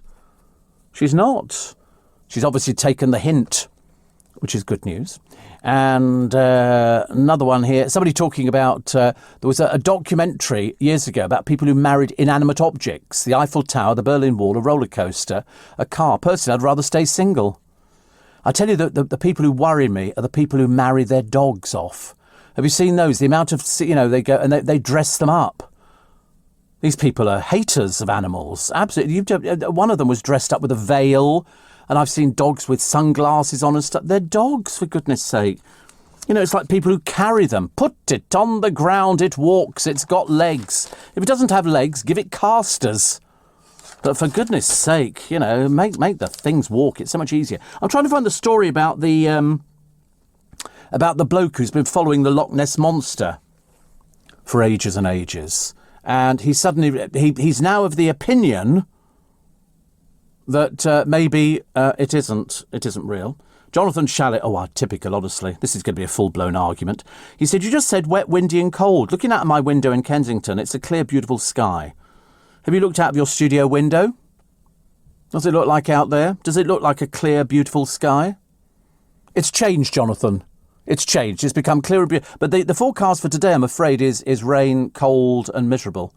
So at the moment, enjoy it. So you haven't got one of those paintings, have you? You're not like the Crossroads Motel, where there's a painting of sort of, lovely rolling hills. I mean, at the moment it's blue skies, but later on today it's apparently going to get... And also, I can't look out of my studio window. You may think this is somewhat odd, as you've been in this building before, but I can't see daylight. They've got daylight next door, and to my left-hand side, but it's got some film over the window, so I can't see anything there either. So you're doing better than I am, Jonathan. But listen, I'm hoping, as I lie flat on my back on my CT scanner this morning, that I shall walk out and it'll be lovely. But I brought an umbrella because I think when we finished on Friday, I think we did check the weather forecast. It didn't look very promising, did it? Wait a minute, I wonder if my... Hey Siri, what's the weather like today? Nothing. Absolutely nothing. Oh, here we go. Sunny, chance of rain, 90%, 8 degrees. That's chance of rain, 90% is take an umbrella day. And then buy a little umbrella that is sort of, you know, that you, it's because I've got a number of little umbrellas. I've got a big umbrella, but you look a bit of a fool if it's brilliant sunshine, you're walking along with an umbrella. So if you take a small one, you can stick it in your pocket and nobody notices. It's much nicer, isn't it? Much nicer. So I'm determined to find this this story about this man who I think he's been camping by the side of Loch Ness for donkey's years, and he's a believer in the Loch Ness monster, but he might have rescinded a little bit. He said he's not too sure whether or not anything's going to be happening. I'm more interested in these rosary beads belonging to Mary Queen of Scots, stolen in a raid on Arundel Castle. Thieves made off with a haul of royal treasures from a display cabinet, said to be worth more than £1 million. But these beads in particular, they were carried by her to her 1587 execution. I mean, that, as far as I'm concerned, this is like a holy grail. 10:30 on Friday evening, gold and silver items were stolen. The alarms went off. They're obviously not in display cases. It was broken into days after the castle reopened. Isn't that the most fascinating? I mean, I've never seen these, but I'm looking at a picture of them here, and I'm thinking, oh, I'd like to hold them. I don't know why I'd like to hold them. You just feel as though you're holding part of history when they go, she held these. I've seen her prayer book, which had smudges because they were all written by hand. Very difficult to get hold of prayer books, but Mary Queen of Scots was quite something. Quite something. I mean, her life was a little bit tragic, wasn't it? After she went to live in France and then she came back. I mean, you know, significant monetary value, but these things, historically, they're important. You know, Mary Queen of Scots is gold, but they're not worth very much, the gold beads, but they were owned by Mary Queen of Scots and she held them at her execution.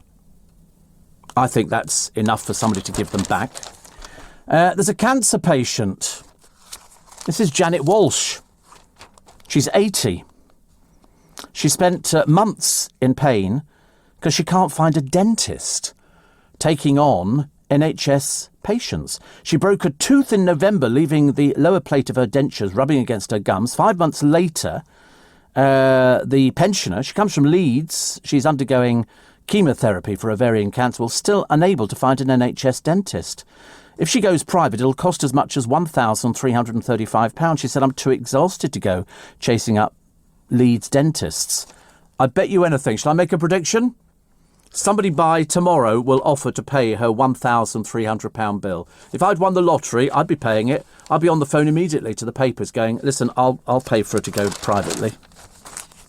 That's the thing nowadays. I've always said to you that fantastic though the NHS is, it is under a huge amount of strain. Huge amount of strain. And if you can relieve that, if you can afford to go private, if you can afford to get, you can be seen almost immediately. You don't have to wait weeks and weeks and weeks for something. You can be seen, you know, in a matter of an hour. You know, provided you're prepared to pay for it, and that's where it's all going to change. It's going to be like America.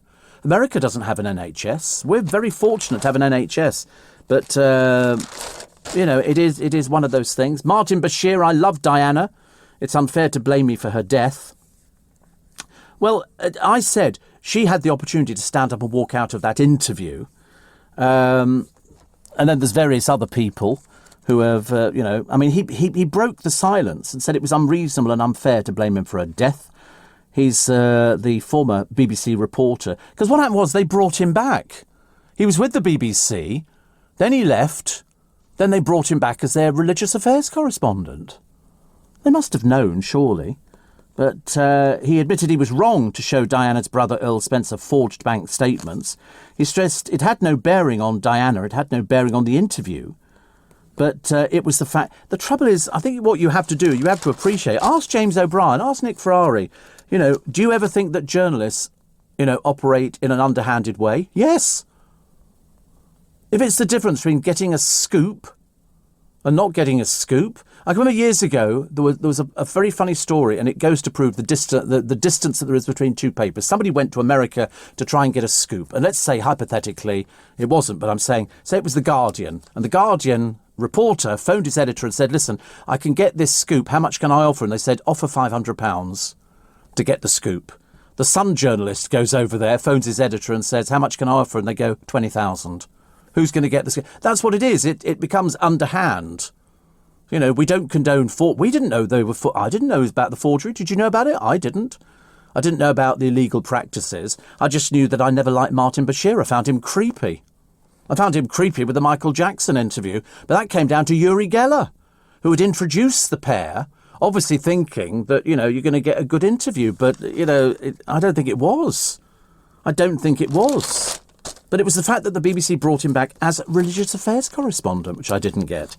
But no, we'd be naive to think that journalists don't operate in an underhand way. It's always been like that. Always. I remember talking to somebody years ago, I think I've told you, where they turned up to do this interview and the person said they put a little tape machine. All the journos used to carry a little tape machine, which they put on the desk like a little dictaphone kind of thing. And then they would sort of put that on there. And this person said, listen, I want this off the record. And so they said, OK, they turned it off. But they had another one underneath the table, which was operated on a foot switch. So, you know, never believe anything that people tell you. In fact, I was listening to somebody the other day who'd been on the television and they'd already said, can we talk about your divorce? And this particular person said, no, I do not want to talk about my divorce because it then brings my wife into it and it's not right. So 3 times the people working on this television programme said, OK to talk about the divorce? And this particular person said, no, I've told you no.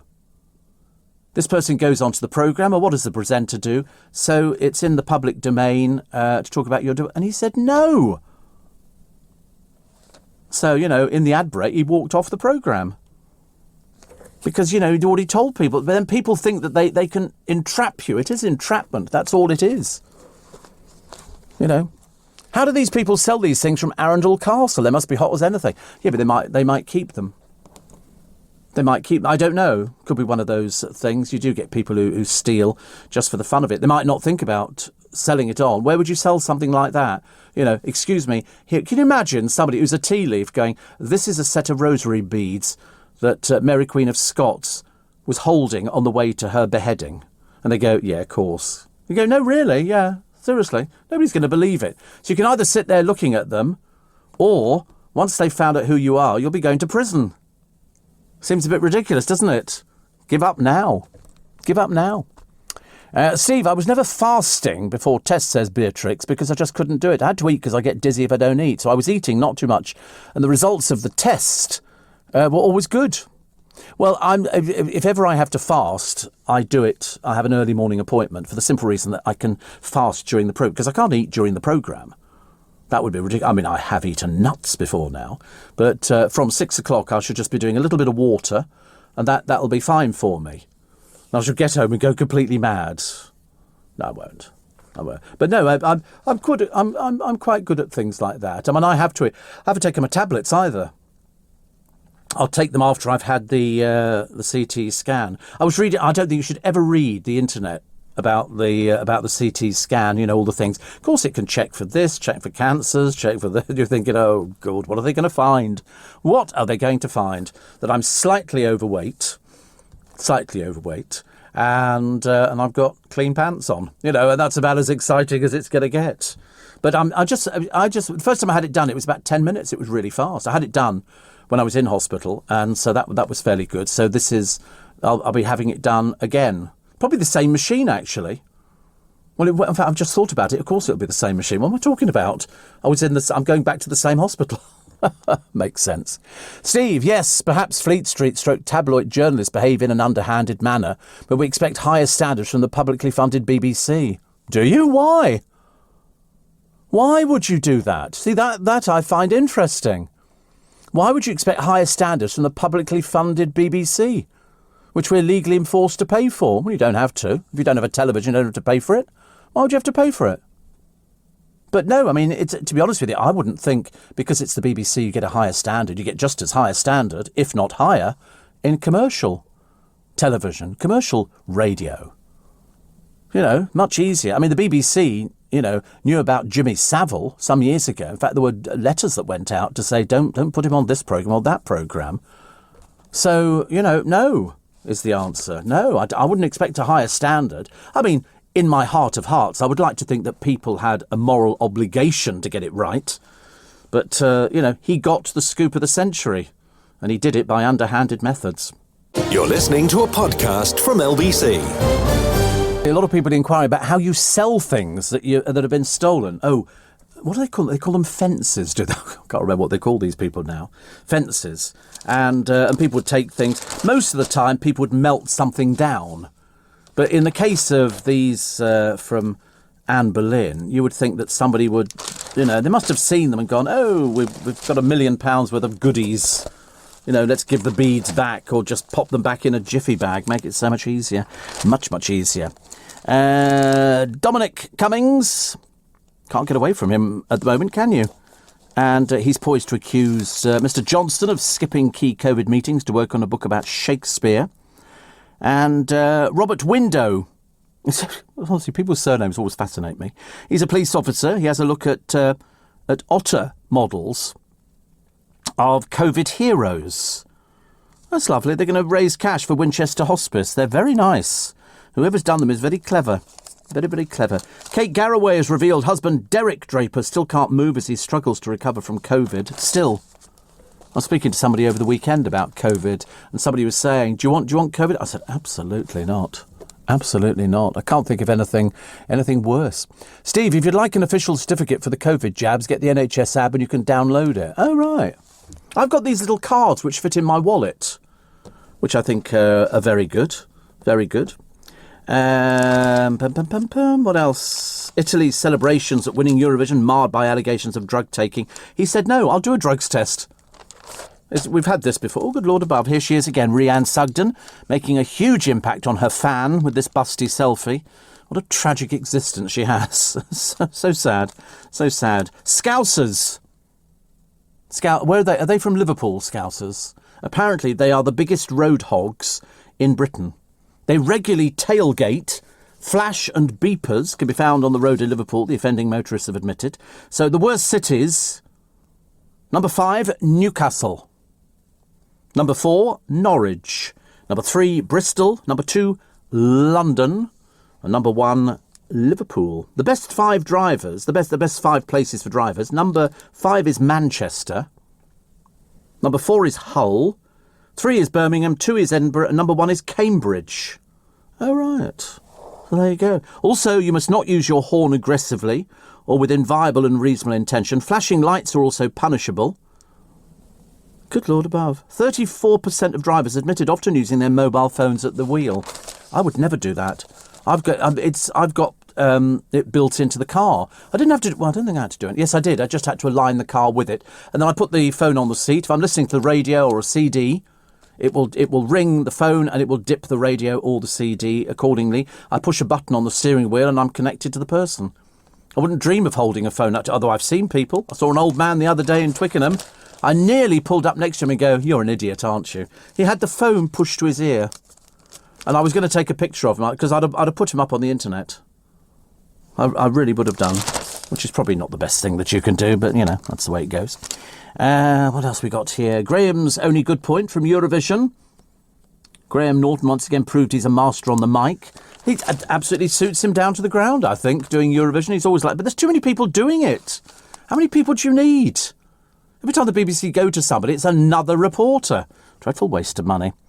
An earthquake lasting 32 years has been recorded, making it the world's longest. Researchers measured historic sea levels using ancient corals off the coast of Sumatra in Indonesia. So now you know. There's a good story about a sex toy salesman, which I can't do on the programme because I think it's too early in the morning to start doing things like that. And apparently Brits consume the equivalent of a plastic credit card a week in their soft drinks. Where did I go the other day? Actually, do you remember I told you the other week that you can't get carrier bags now? I've had no trouble getting carrier bags. And I bought 2 jute bags, one from Waitrose and one from somewhere else.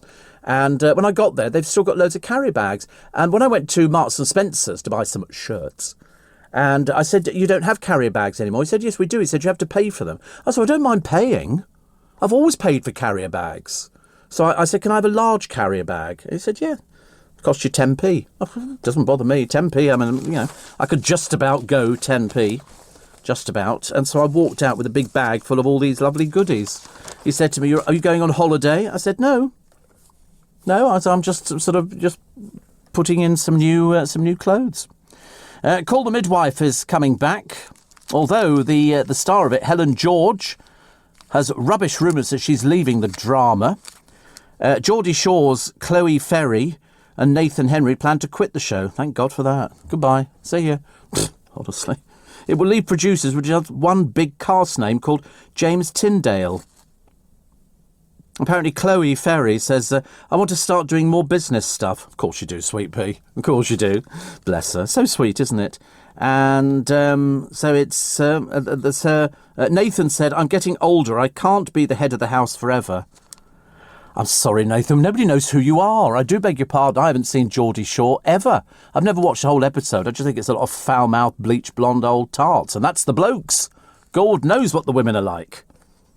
Most fellas think Mark Wright must be a real smooth operator. He's confirmed he shaves his bits. Everything. Everything. Bit like Matt Goss. Matt Goss shaves everything as well. But he tells Celebrity Juice on Thursday, he said, you don't keep your... Can't even say the word. But he shaves everything. He does top to toe. Honestly. The things people tell you nowadays, honestly. I should be asking the producer in the break, how do you feel about all over shaving? I was just going to check my star sign today, Pisces. It doesn't matter that friends and family are planning to be out and about. You'd like some privacy. Seek out quiet places that you'd like to visit that few others know about, and you'll be guaranteed to get some time to yourself without distractions. What does that mean? I never understand what any of those sort of things mean, but it makes me laugh when I read them, because I think most of them are about 10 years old. The PM sending out wedding invites. He could be getting married, we think, next summer. Next summer he could be getting married. Oh, that's nice, isn't it? I like a wedding. I tell you what I was watching before I started this morning. I always like to find something just to refresh my memory, and it was Diana's wedding, Princess Diana's wedding. And have I got an invite to... I'm not allowed to discuss that. He said to me, and I said, listen, Boris, I shall say nothing. Don't worry. I don't want people to get jealous for it. And that's the trouble. If you're invited... I mean, I have just been invited the other day to something which I can't even tell you about. But I want to tell you about it, but I can't tell you about it because it's not out there in the public domain. But just remember, when it comes into the public domain, you heard it first here. But I can't tell you what it is, OK? I like things like that. I think that's a very good idea. A Fries fan has mashed the record for the world's biggest chip, Richard Lay Flurry. Richard Lay, there's a picture of him. He doesn't look at all classy. He looks definitely not. He emptied out a packet of McCain chips and found one there which was 8.1 inches. Yeah, I'm sorry, and... That's 8.1 inches. Well, whatever. And so they've done a whole picture of what 8.1 inches looks like. Like most of you don't know. And that's a big chip. So he's sort of done a story about it being the biggest chip. I mean, they always do that, don't they? Who cares? I really don't care. Let's have a look. The Simpsons are the world's most Googled fictional family, followed by The Soprano and then The Goldbergs. I love The Goldbergs. You love The Goldbergs. I think that's... You've never seen The Goldbergs? Oh, dear, an American programme. It's not cartoon, it's proper people. You've never seen The Goldbergs? What land are you from? Where are you from? Are you from Mars or Venus or something like that? I can't believe you don't know these things. Very worrying. Martin Bashir scared Princess Diana half to death with frightening meetings in underground car parks. So claims Andrew Morton. He said the Panorama man would not have got his interview without lying to her. He told Sky she was put in a state of fear and intrepidation and it encouraged her to speak out. But Mr. Morton says Di would have likely have given the interview to someone, regardless, such as BBC's Nicholas Witchell. He said Bashir simply lied his way to the front of the pack. Yeah, which is what we told you before. Charles is furious, Prince Charles, that lurid lies from the Panorama interview with Diana took 27 years to finally be publicly corrected. Yes, 27 years. Clarence House. Now, the BBC have vowed never to show the full programme again, but it's understood Charles is irritated that clips are being shown on BBC News reports. Yeah, it's the same thing. Oh, we won't ever show that again. Liar. Liar, liar, liar. Police will quiz serial killer Rose West about 30 more missing women. No, they won't. They have to arrest her and then question her. All she'll say is no comment. She doesn't want to, she's in prison for life. We know that. It's not going to happen. She's just not going to talk, is she? I mean, it's not going to get any worse than you're in prison for life, never to come out ever again, which we think is a good idea. Dozens of big cats have been seized from a zoo made famous by the hit Netflix show Tiger King. Do you know I've never seen this programme? Have you seen it? The Tiger... Oh, you've seen... Everybody... Oh, of course you've seen that, but you haven't seen the Goldbergs. What's going on in life? Apparently 7 lions, 46 tigers. How big is this place he's got? 46 tigers. Wow. 15 lion-tiger hybrids and 1 jaguar owned by Jeffrey Lowe and his wife Lauren, confiscated by the Justice Department. Good Lord. Wow. Jeff Lowe is the former business partner of Joe Exotic. The star of the show, Exotic, is serving a 22-year jail sentence after hiring a hitman to kill one of his critics. Is he in prison at the moment? He's oh, right, it's a real person. And he owns all these lions and tigers. Right. I wonder what a friend of mine was talking about. He said, oh, have you seen this programme? It's got all the lions and the tigers in it. I don't know. He said, you need to watch these sort of things. I'm not watching anything at the moment. It's nothing. I haven't even watched The Crown yet. A friend of mine said yesterday, she said, why have you not watched The Crown? I said, I haven't had a chance. You need to set aside a few hours. I said, I just don't have a few hours. Very busy. She said, doing what? I said, just busy. Why do we have to explain things to people? It's awful. Sometimes things that are your type on paper don't always turn out to be for you in real life. That's why T-Levels, which mix classroom and on-the-job learning, can help you decide what to do next while you're doing it. Designed with employers, they can help you get the jump into work, an apprenticeship, or university. With subjects covering software production and design, construction, and health and science, to name a few, search Get the Jump and see what's out there for you. You're listening to a podcast from LBC. Carolyn Newick says, good luck with your CT scan today. Thank you. And Dale in Birmingham says, is that thing you can't talk about? Have you been invited to Pricey's wedding? No, but I'll be going to the divorce party. That'll be a good one. She's just doing it to sell, to sell pictures of another naff wedding, with a used car salesman. Very exciting. Not really. Not really. I mean, the wedding, it'll be in there and she'll be over made up. She'll look a little bit cheap, and he'll be over made up as well. And they'll have probably some naff celebrities. They'll be the Kerry Katonas will be invited. If it's an okay photograph wedding, they organise everything, the guest list and all the rest of it, and then she'll get a fee for it. And that's how she makes her living. It's all very tragic, really. But little does he realise. Steve, I was watching TV with my husband, says Joe in Leicestershire, which I don't do very often. The ads came on. All of a sudden, I was howling with laughter. My husband said, what are you laughing at? I said, it's the Eamon Holmes ad with his bad legs. This is a Steve Allen classic. It's so funny. Ruth asked him to go for a walk, but his legs are bad until he gets this gadget. I know. Do you know, the funny thing is, I've got very bad legs. Very bad feet. Very bad feet. And so perhaps I thought about getting one of those. My Charlie Girling has got her second vaccine appointment today. Very exciting. I think I don't know if my boys have had the vaccine. I don't think you have you? No. You're not over 35 or 38 or something? Only 23. Oh, you'll be waiting until hell freezes over for it. But at least you get it soon. And when you do get it, it'll be fine. It'll be fine. It doesn't hurt. Although I spoke to somebody the other day and they said, sorry, you had yours?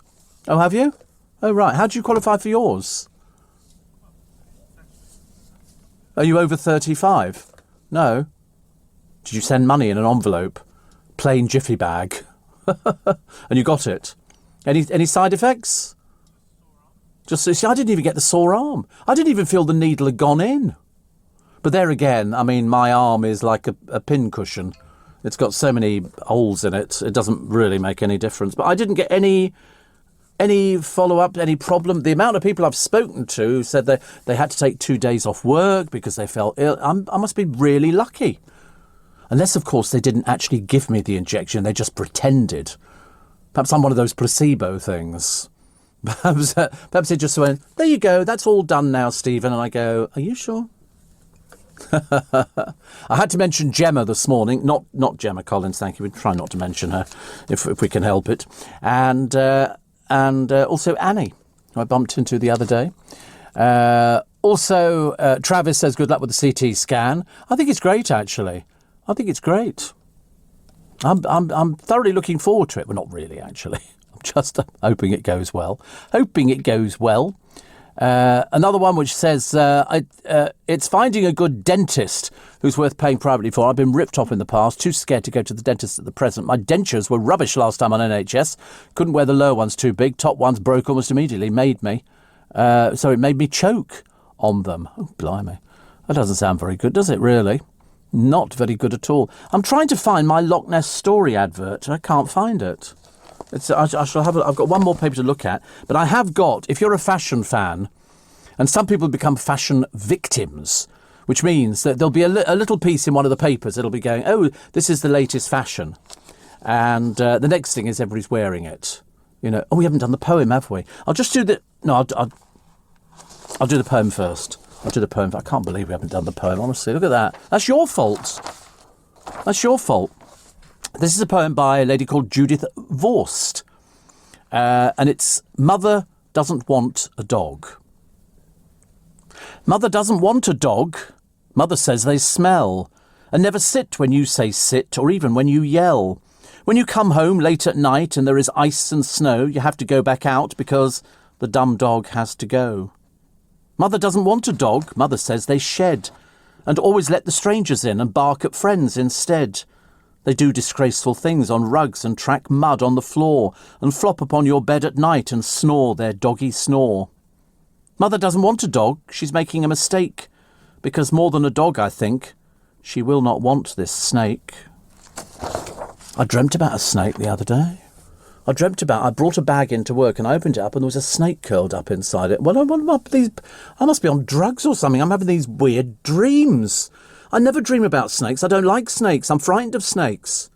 I'm not very good at all with anything like that. Anything like praying mantises. Actually, I don't mind a praying mantis. I can cope with a praying mantis. But tarantulas, scorpions, snakes, oh, no thank you. I can just about bear meerkats. I'm okay with those. I forgot to mention, what was I going to do, actually? I was going to do, for you fashionistas out there. Here it is. You're in two minds. There's a joke there. Did you get the joke? You're in two minds. About jeans with a dyed patch across the front that makes it look like the wearer has wet themselves. Do you know, the first person I see wearing these, I'm going to point and laugh at them and go, you sad person. They're the brainchild of Wet Pants Denim. Their website explains celebrities, influencers and everyday individuals alike are feigning incontinence to look for the wet pants look. I don't know how far down the line I can go with this one. We are delivering an identical style without the need to feel uncomfortable. Our jeans are individually procured for each order and hand-dyed, ensuring that every pair is one of a kind. Somebody joked on social media, somebody called Jax Denny, please, I need these, my pants are so dry. And Nasha Curtis says, can we customise the stain? I mean, I don't quite understand. I mean, do they do this to sort of wind people up?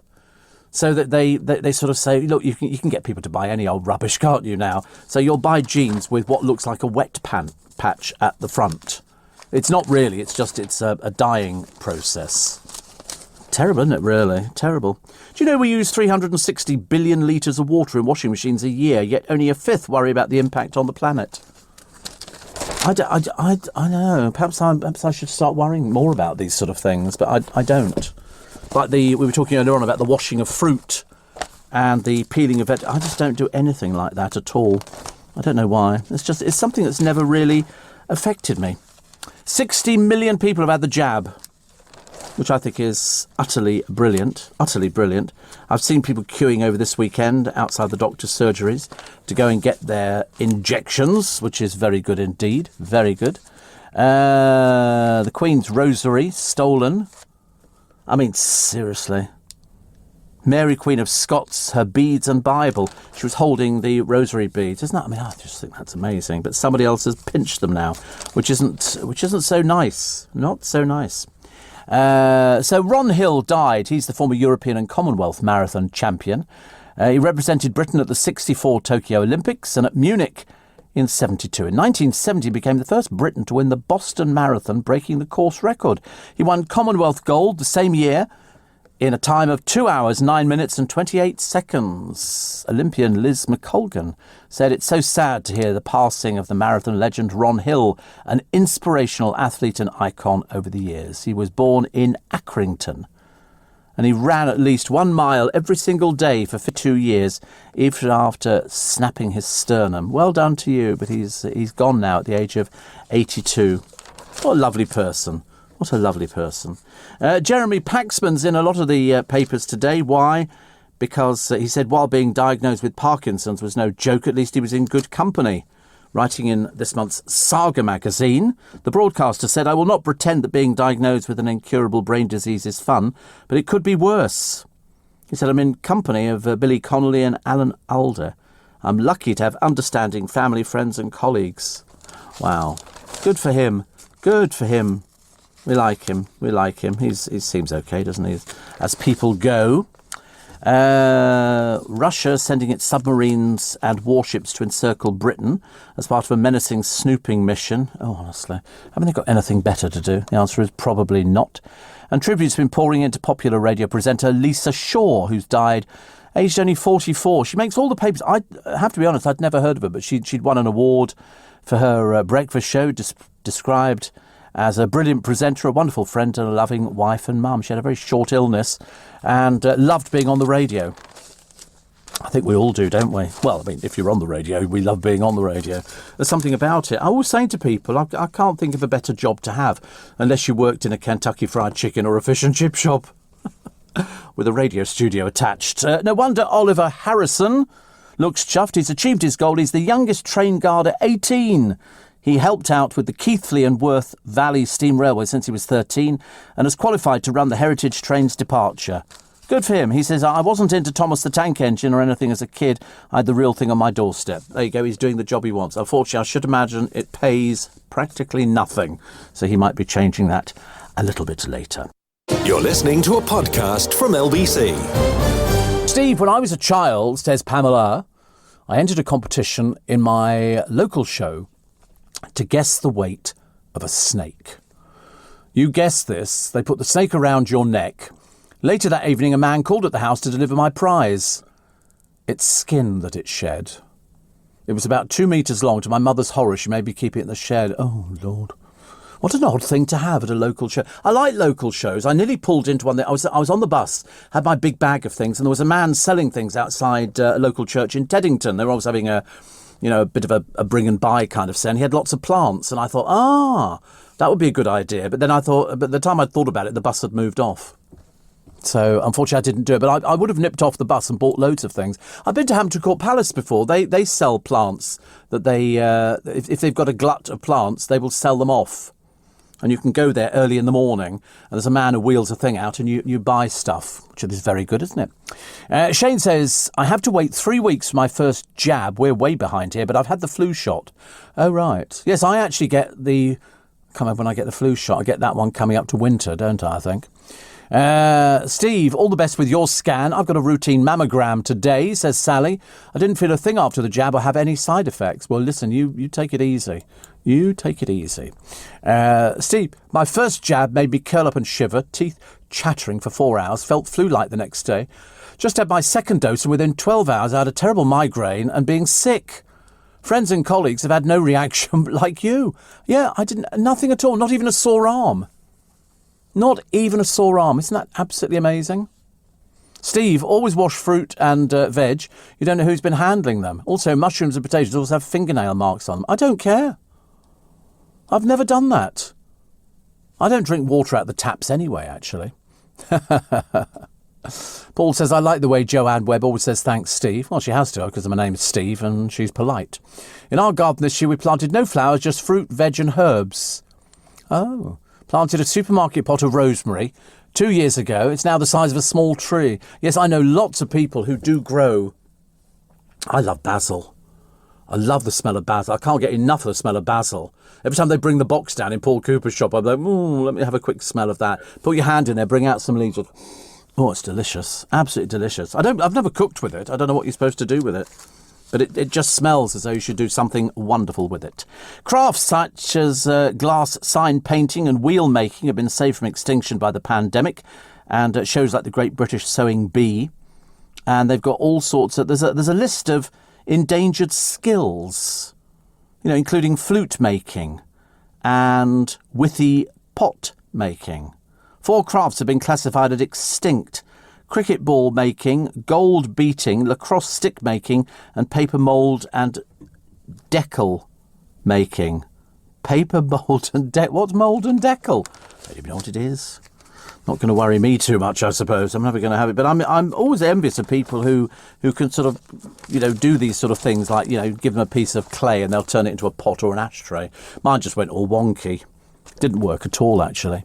Another one which says a lot of people who get who've been having some terrible reactions to the COVID jab. But I got nothing. I wonder why that is. Is it because I take an awful lot of medication on board? Probably. Could be. Another one here. Jamie's baby with new love. This is Jamie Redknapp, 190, and his girlfriend. They're expecting baby. They're not married. That seems to be the latest thing nowadays. I mean, it's not up to me to start telling people how to manage their lives. But it's a case of, do you not think maybe getting married would be a little bit better? I mean, whatever. The Navy wants unmanned ghost warships armed with lasers and guided missiles in service in the next decade. They'll be fully autonomous with not a soul on board. Sounds like the Marie Celeste, doesn't it? A ghost ship found in the middle of the Atlantic with its crew missing in 1872. The Marie Celeste. Whatever happened to the Marie Celeste? I mean, I don't know what happened to the ship. Did it sink or did they bring it back? I've got no idea. And E.T. hunters are planning a so-called big ear telescope to eavesdrop on alien techno. They're totally convinced that there's aliens, aren't they? Ever since Barack Obama came out and said, well, you might, there might be something in it. And I'm thinking, no, definitely not. We're not going to go down that route. Definitely not. Still doing the actors from Friends. It hasn't been their day, their week, their month, or even their year. Some of them drink and drug battle, hunk dumped by wife after strip night, split after 7 years, agony of IVF and 7 miscarriages, divorced twice but no reunion with ex. And you start thinking, God, blimey, is anybody perfect in this world? The answer, nope. Nope. Got your jeans joke, says Catherine. Do you think Victoria Beckham will do something similar? I don't know. I mean, I was trying to find out the other day if her shop was still open, because she's got a frock shop, but it's so expensive. It really is. I mean, they need to either sort of do cheaper stuff. Are you working Bank Holiday Monday? I should imagine so. Yes, I like working the Bank Holiday Monday. Definitely. I'm working the Bank Holiday Sunday, so why not the Bank Holiday Monday? Definitely. Toya Wilcox has admitted she thought she was going to die after the director of the film Quadrophenia insisted she and fellow cast members spent their weekends with real mods and rockers to get into character. And so she said that's what we did. Off we went to go and do things, which is quite sweet. Lily James planning to release a debut single with DJ Yoda. DJ Yoda? I don't know if that is. It'll be somebody terribly famous you watch, actually. Somebody really, really famous. Oh, this is interesting. I always love it when you find these ones. Which bank is this? This is Santander. A bank's anti-fraud manager targeted the elderly and vulnerable customers she was supposed to protect during a 4-year, £180,000 con. Charlotte Mills had access to their Santander accounts as she supported fraud victims. She preyed on those in their 70s and 80s, raided their accounts and blew the cash on online slot machines. One victim had £133,500 stolen, another £86,000. Wow, all have been compensated. Mills, who comes from Bicester, admitted fraud and was jailed for only 18 months. Should have gone to prison for years, really. Do you know, apparently, gym visits are the main excuse used to cheat on a partner? I don't know why. I suppose they sort of say I'm going to a gym. Dale used to use me as an excuse if he didn't want to go out with somebody. He would use me as say, "Oh, I can't. I'm going out with Steve tonight." I never knew about this till much later, which I thought was lovely.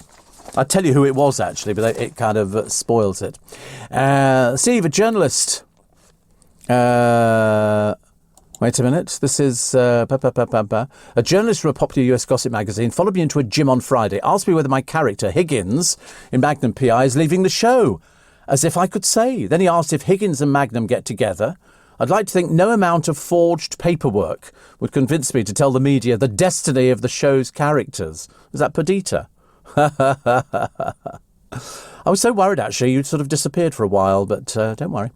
We've got you back. And the decals you mentioned, the decals, could be things like Airfix decals, with the small ones you get with the model aeroplanes and cars, says Stephen in Birkenhead. You think? Might be. Might be. Somebody says, get this to comfort your rear. Sat on a chair, it's amazing. It's the Egg Sitter. Bought one for my... I've seen them out, but don't JML sell this? It's one of those things. And to be honest with you, I nearly bought the thing which you clamp between your legs. And I thought, I don't think so. I thought I'd kind of leave that. There it is.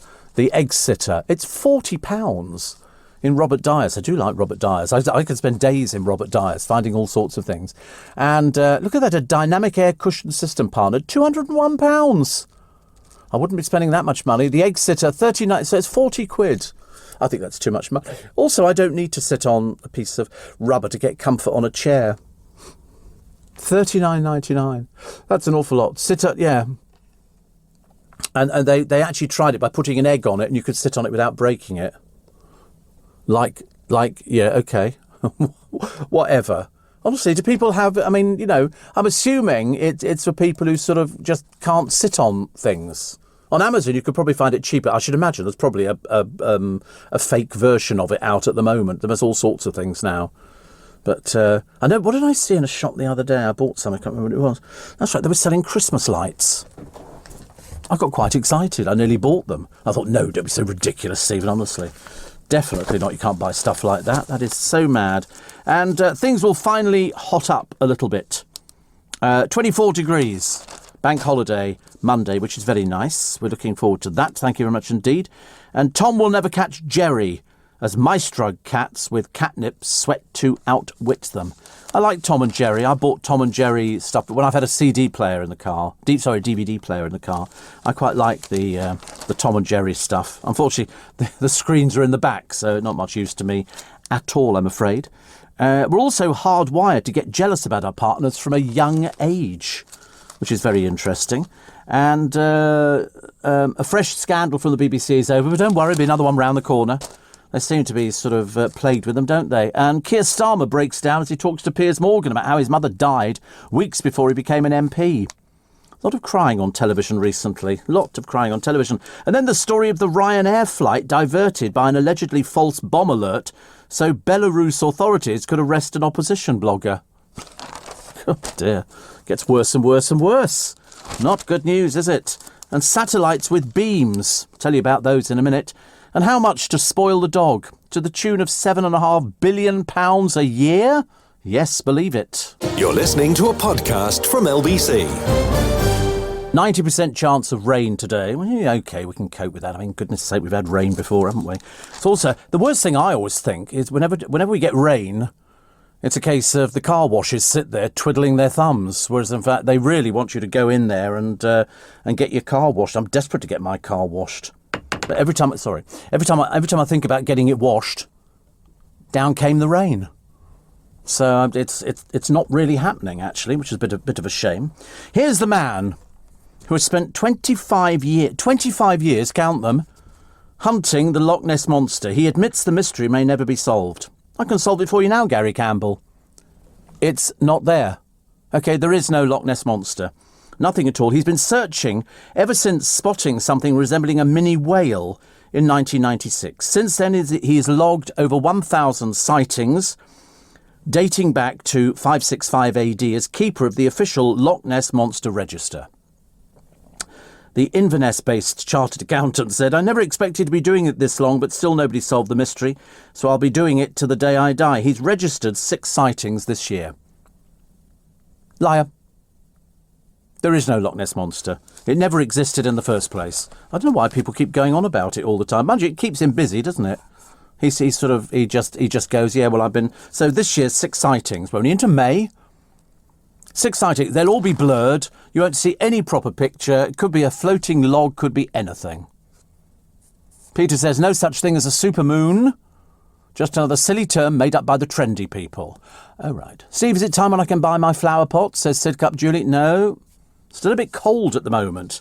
You know, I'm looking for better temperatures. I think by the time you get to the bank holiday weekend, I think you'll be okay.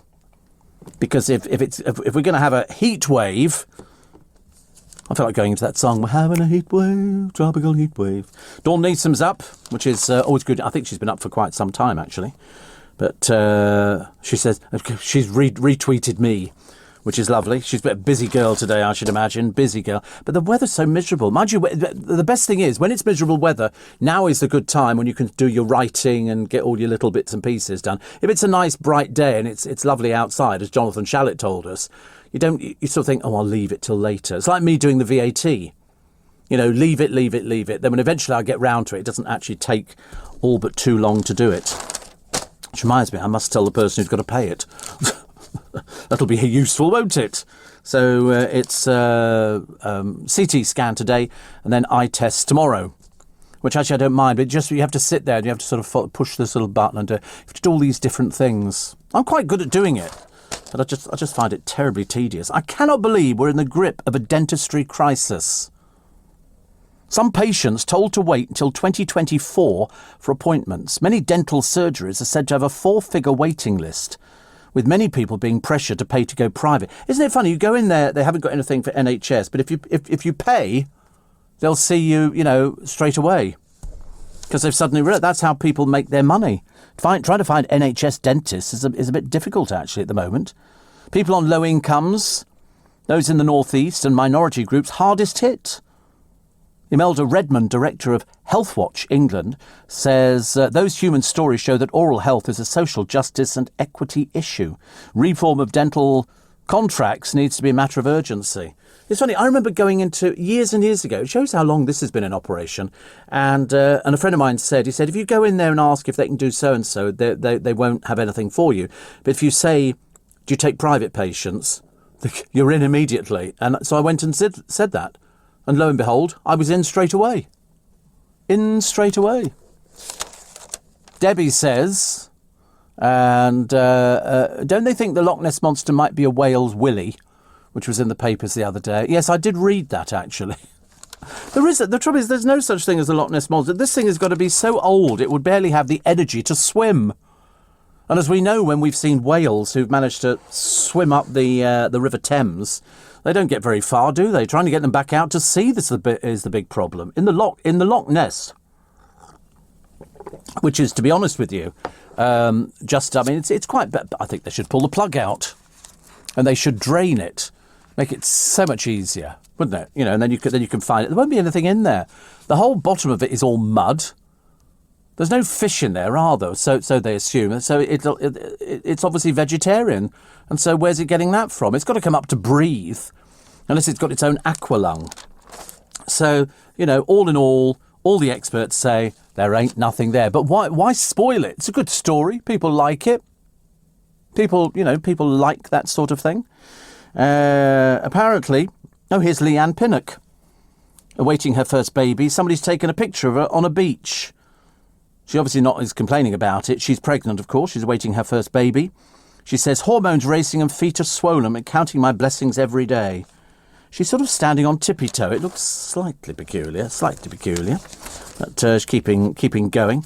I'm loving all these Stana Stairlift adverts, and also a microwave mug cake.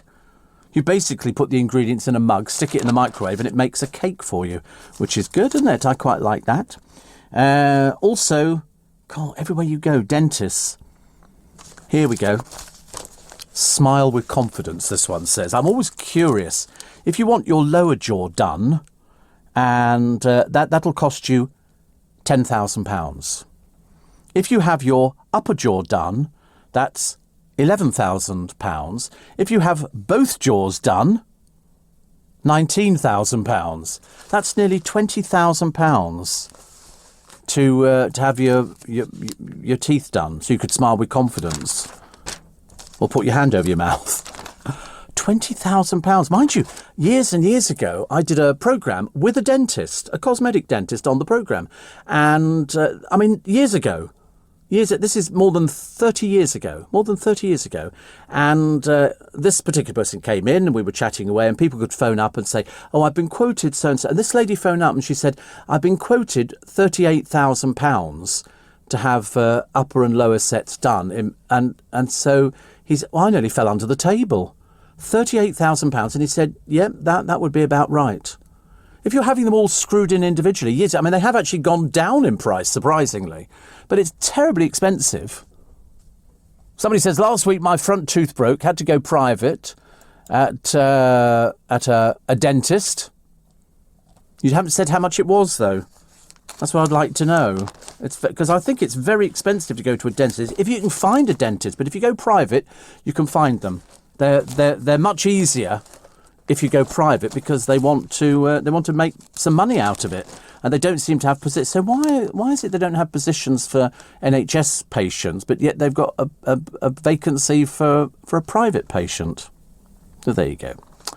Graham Norton nailing the one-liners for Serbia. Less Destiny's Child, more Destiny's inappropriate aunties. Lithuania, like people from IT dressed as steps for a Christmas party.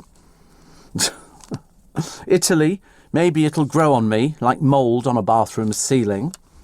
And for Germany, he said, this song is Marmite, if everybody hated Marmite. I liked it when Terry Wogan did it. Terry Wogan, the old Wogan. I was listening to Richard Spur over the weekend, and he started doing an impression of Terry Wogan. A disgraceful impression, to be honest. It didn't sound at all like Terry Wogan. I do a much better one. 84850 steve@lbc.co.uk. My grandkid says, Judah, very optimistic. Every glass they leave around the house is at least half full. Also, the older I get, the earlier it gets late. Thank you, Steve. In Leeds. Get a lot of people listening in Leeds to this programme. I don't know why. COVID jabs for the under 30s by the end of the week. There you go, boys. You can get your COVID jab. Well, Luke can, actually. And they've got a pet detective. This dog sniffs out COVID.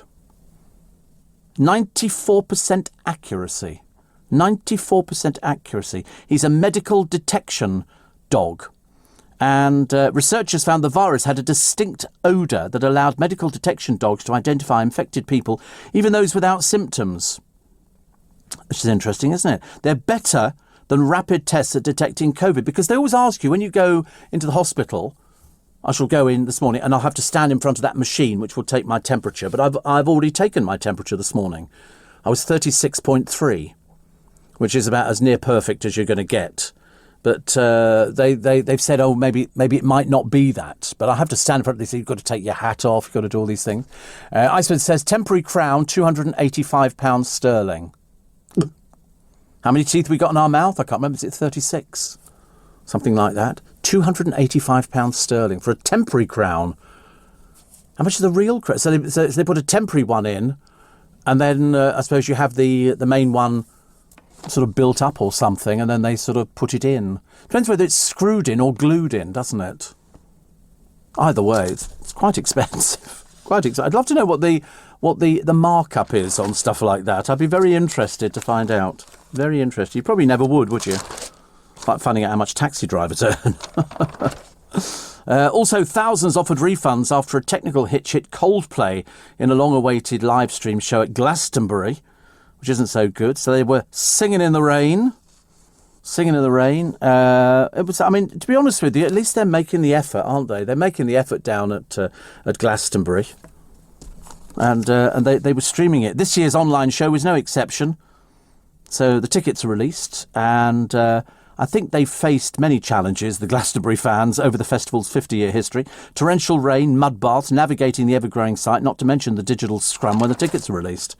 It is one of the most successful things, isn't it, that they ever have? And it was Michael Eavis, he was doing it, and now I think his daughter does it. And very, very clever, very clever. I mean, they get some of the biggest names in the entire world. They really do. You're listening to a podcast from LBC. Somebody says, Steve, it's cheaper to have your car repaired after a crash for a week than to pay for the dentist. I shall have a word with Nigel and Steve, who know all about these things. They know all about looking after cars, and they can literally take a car that's been involved in a crash. I watched this programme. Is it Bangers and Cash? Have you seen it? It's a really good programme. I tell you, the bloke who owns this garage up north, he's marvellous. I love him, actually. And it's in the picturesque village of Thornton Lidale in the North Yorkshire Moors National Park. And he knows everything about cars. People spent a fortune on a shell. Nothing in it. Cars have been sitting in garages for 35 years. And they go for huge amounts of money. But the bloke who owns the garage has got it all off to an art.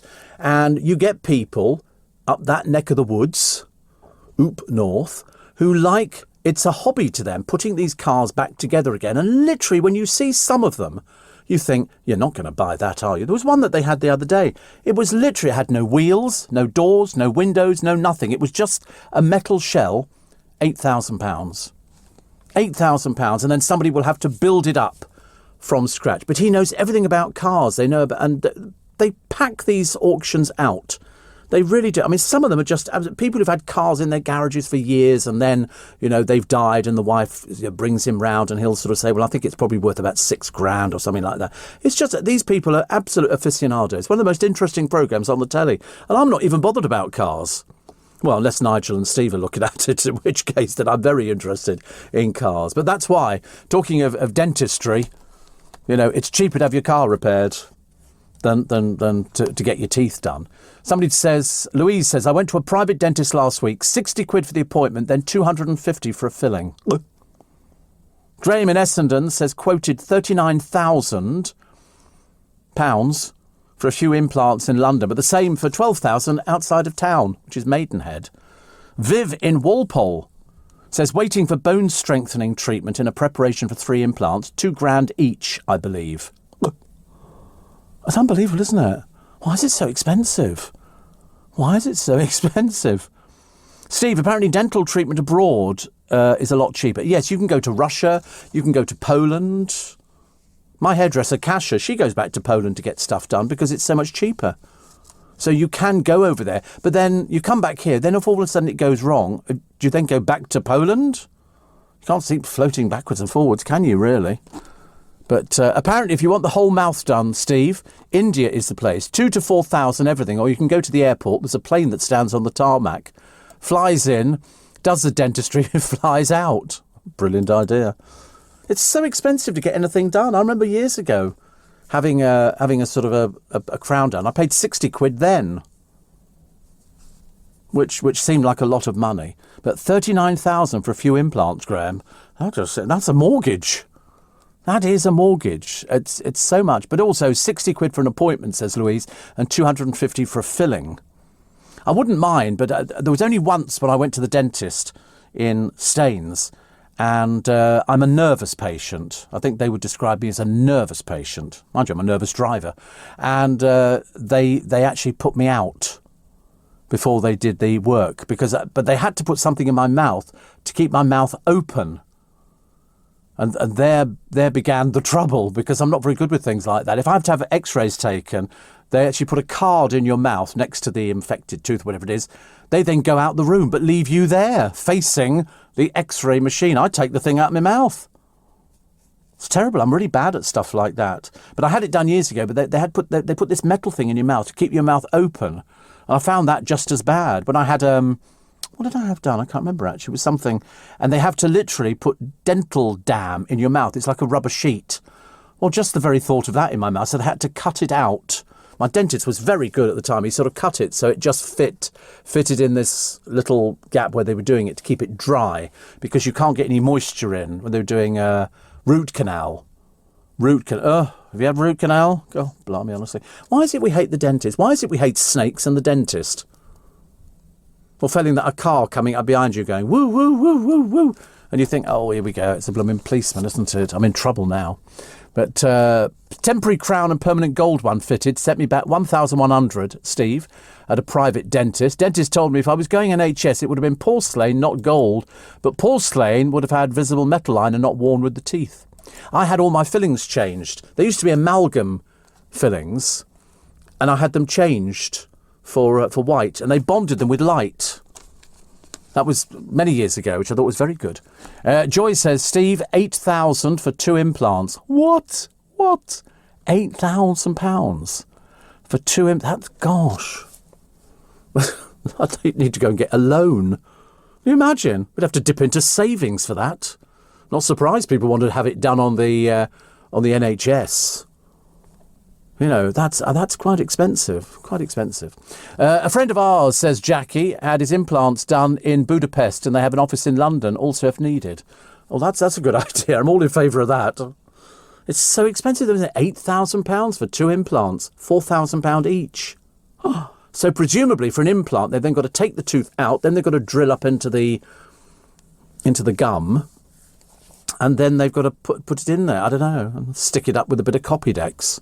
That'd be the easiest way. It sounds horrendous, doesn't it? But all these people have, and then people then they have all their teeth whitened. Because I remember having a bridge put in some years ago, and we looked at the colours. He shows you a chart. And of course, I went for white, and he said, "No, your teeth are never white. Nobody's got white teeth until you see the people who've had all this tooth whitening malarkey." Which seems that's another. I mean, you can do that, but some people try and do it themselves. You get whitening toothpaste. Have you seen that? That's about as much use as a chocolate Fireguard. Honestly, I think people buy tooth whitening toothpaste, about 10 quid, and they think you use it a couple of times, then bing, your teeth are going to be white. No, they didn't start being white in the first place. Happy birthday today to, have a guess, so see how far down this one you get before you guess who it is. A Glasgow-born actor and comedian, the most outrageously funny man on British television, the star of several comedy series. He was married for 46 years and then he came out as gay. He was one of the first TV comedians to impersonate the Queen, delivering a Christmas message. Who do you think that is? It's Stanley Baxter, 95. He's 90. I used to think I always thought he was gay in the first place. I never thought he wasn't gay. But absolutely marvellous. The Stanley Baxter Show. But he was married for 46 years and then came out as gay. I think he'd always wanted to come out as gay, because I think in his day, you know, people didn't come out at all. So he's out at 95. He was the first one that impersonated the Queen, delivering a Christmas message that spoke of the Queen Mother as a priceless antique. I thought he was marvellous, absolutely marvellous. Also, Dame Kristen Scott Thomas, the actress from Cornwall, Oscar-nominated for The English Patient, won a BAFTA for 4 Weddings and a Funeral, got her damehood from the Queen in 2015, a month before playing Her Majesty on stage in The Audience. Lovely. Daniel Fahrenheit, yes, that one, born in 1686. So happy birthday to Daniel Fahrenheit. The Polish-born scientist invented the first widely used and accurate thermometer, and also the first widely used standardised temperature scale, the Fahrenheit scale. Fahrenheit also discovered that water can remain liquid below its freezing point. The things you learn on this programme are a mine of information. Siobhan McKenna, born in 1923, died in 1986. Daniel Fahrenheit, incidentally, died in 1736. But McKenna became a household name, giving a great performance as George Bernard Shaw's St. Joan. And she became a household name in a portrait of the spirit of romantic Ireland. She starred in Dr. Zhivago in The Playboy of the Western World. Wow. She's not with us anymore, but we can still wish her, I think, a very happy birthday. If you're celebrating your birthday today, many happy returns of the day. I hope that you get all the cards. Do people send cards? They're so expensive, cards to send for birthdays now. I find it easier to send an email or a text. It was John Warrington's birthday the other day, and I sent him a text. I wrote it the night before, and then I sent it at sort of lunchtime, actually. I don't know why it was lunchtime. I completely forgot about it.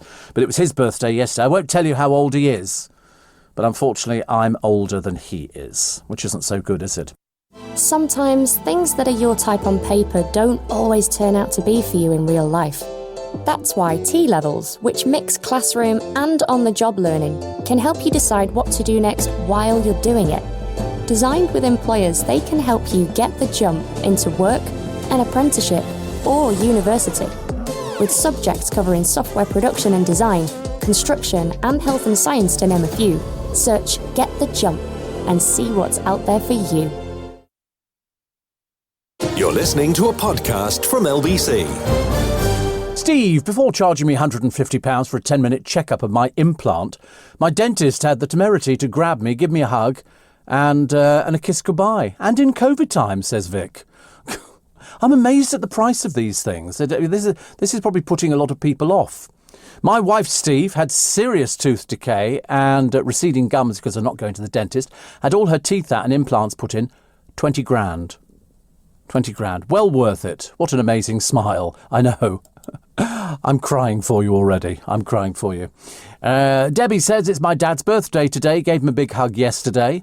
Nice when people celebrate birthdays. Birthdays are good, but people don't seem to do anything for their birthdays. When you're at school, you'd be finishing to go home, and your friends would be coming round. So that was great. When you start working, you don't do birthday celebrations, do you? You tend to go out for lunch with sort of friends and stuff like that, which is nice. But you don't do all the other stuff. I mean, I've celebrated birthdays quite clearly for a number of years, and I quite like it. But it is always a group of people going out to a restaurant. But we can't do that at the moment. I don't want to be socially distanced, thank you. A new crown done privately, £950, Steve. The dentist would normally outsource the work to a laboratory, so you have to pay for that. Plus, the dentist markup would include about £200 for the appointment with the dentist. Yes, so it's about, £950. It just seems an awful lot of money, doesn't it?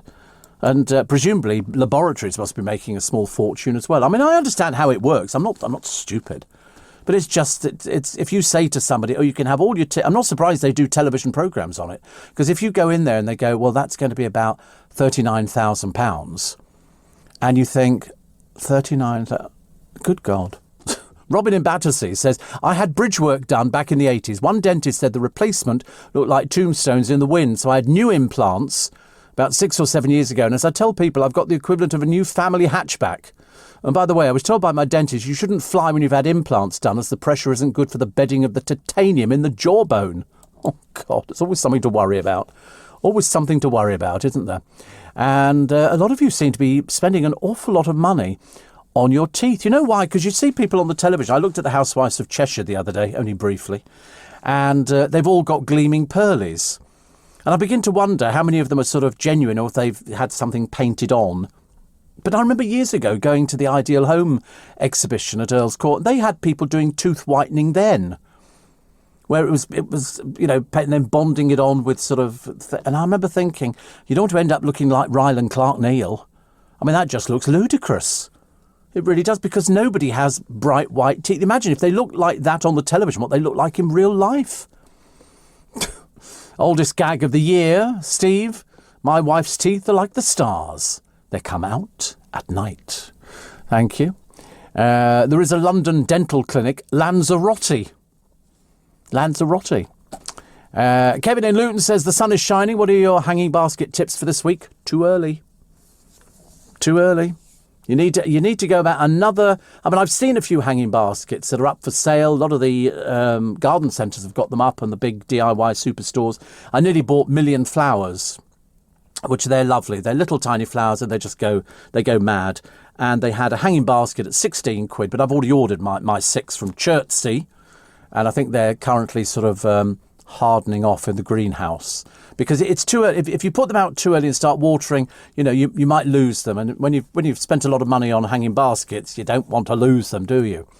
So too early at the moment. Little tiny plants that you see in the garden centres, too early. Got to wait till we get some sunshine, and it could start next week.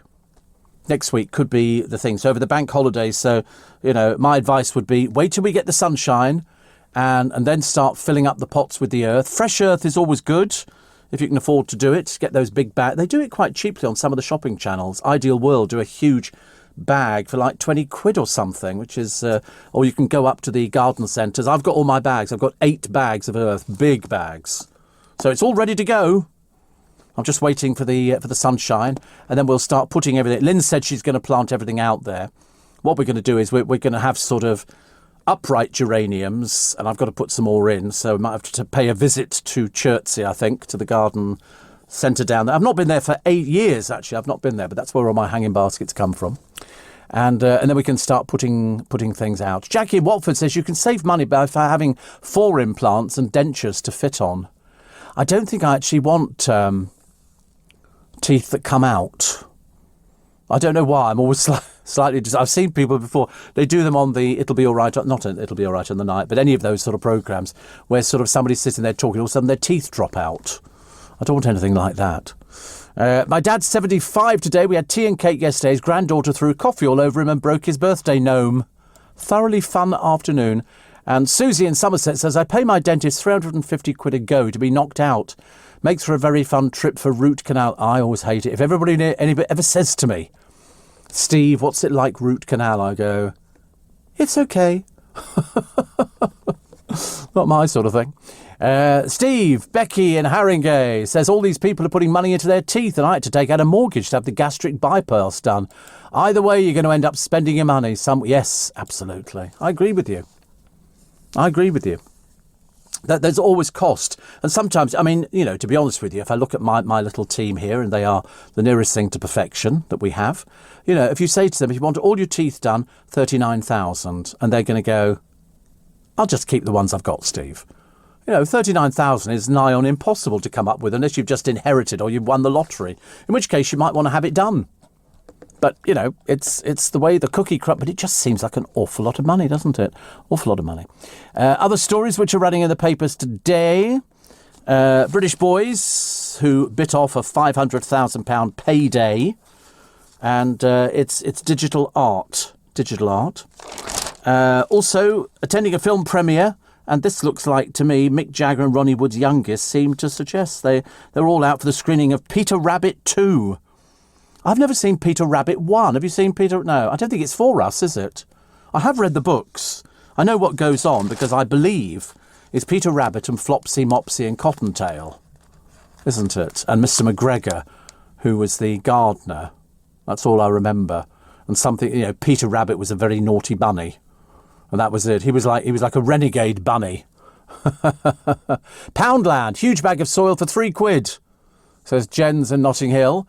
Yeah, I mean, if I'm going to buy soil, and I want to go to a garden centre. I don't know why. I'm not thinking Poundland for things like that. I don't know why.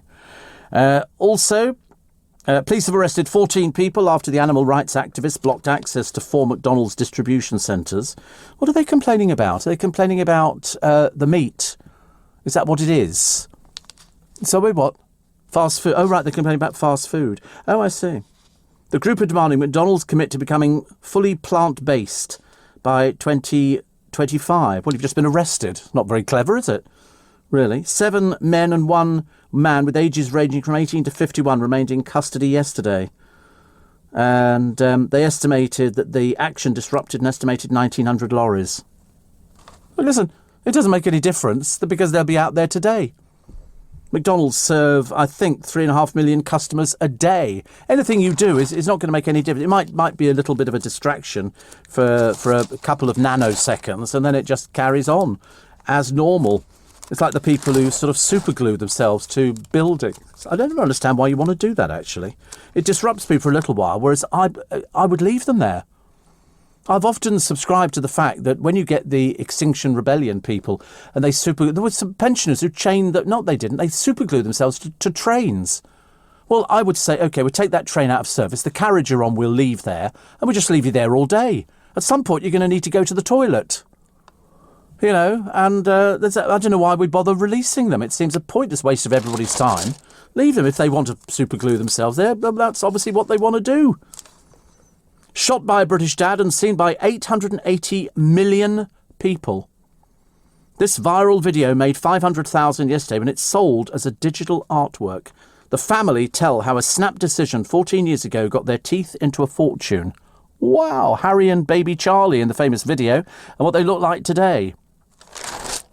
Grief. That is some going, isn't it? That is some going. Wish I understood all of these things. So the Pope's going green with an electric Pope-mobile made by a US firm. It's battery-powered. The interior is made using recycled plastic bottles from the ocean. So good for him. The Pope leads by example yet again. Sometimes things that are your type on paper don't always turn out to be for you in real life. That's why T-Levels, which mix classroom and on-the-job learning, can help you decide what to do next while you're doing it. Designed with employers, they can help you get the jump into work, an apprenticeship, or university. With subjects covering software production and design, construction, and health and science, to name a few, search Get the Jump and see what's out there for you. You're listening to a podcast from LBC. Patricia from Nottingham, born in the Netherlands. I always go back to the Netherlands. She says, for my dental work, the costs are cheaper than the UK, and the dental work is excellent, with composite fillings being the standard. Dentists in the Netherlands have stopped doing amalgam fillings for decades. I don't think you can get them here either. I'm pretty certain, actually. It's only because in the early days it was amalgam fillings. And in fact, do you remember, and you won't believe this, but there were certain people who had these fillings put in their mouth and they could pick up radio stations in their mouth. I know this seems really bizarre, but there'd be people, it was something to do with the metal, I think, that had acted as a conduit so they could pick up radio stations. I know it sounds a bit unbelievable, but I promise you, I tell you the truth. I only tell the truth. I wouldn't possibly lie about it.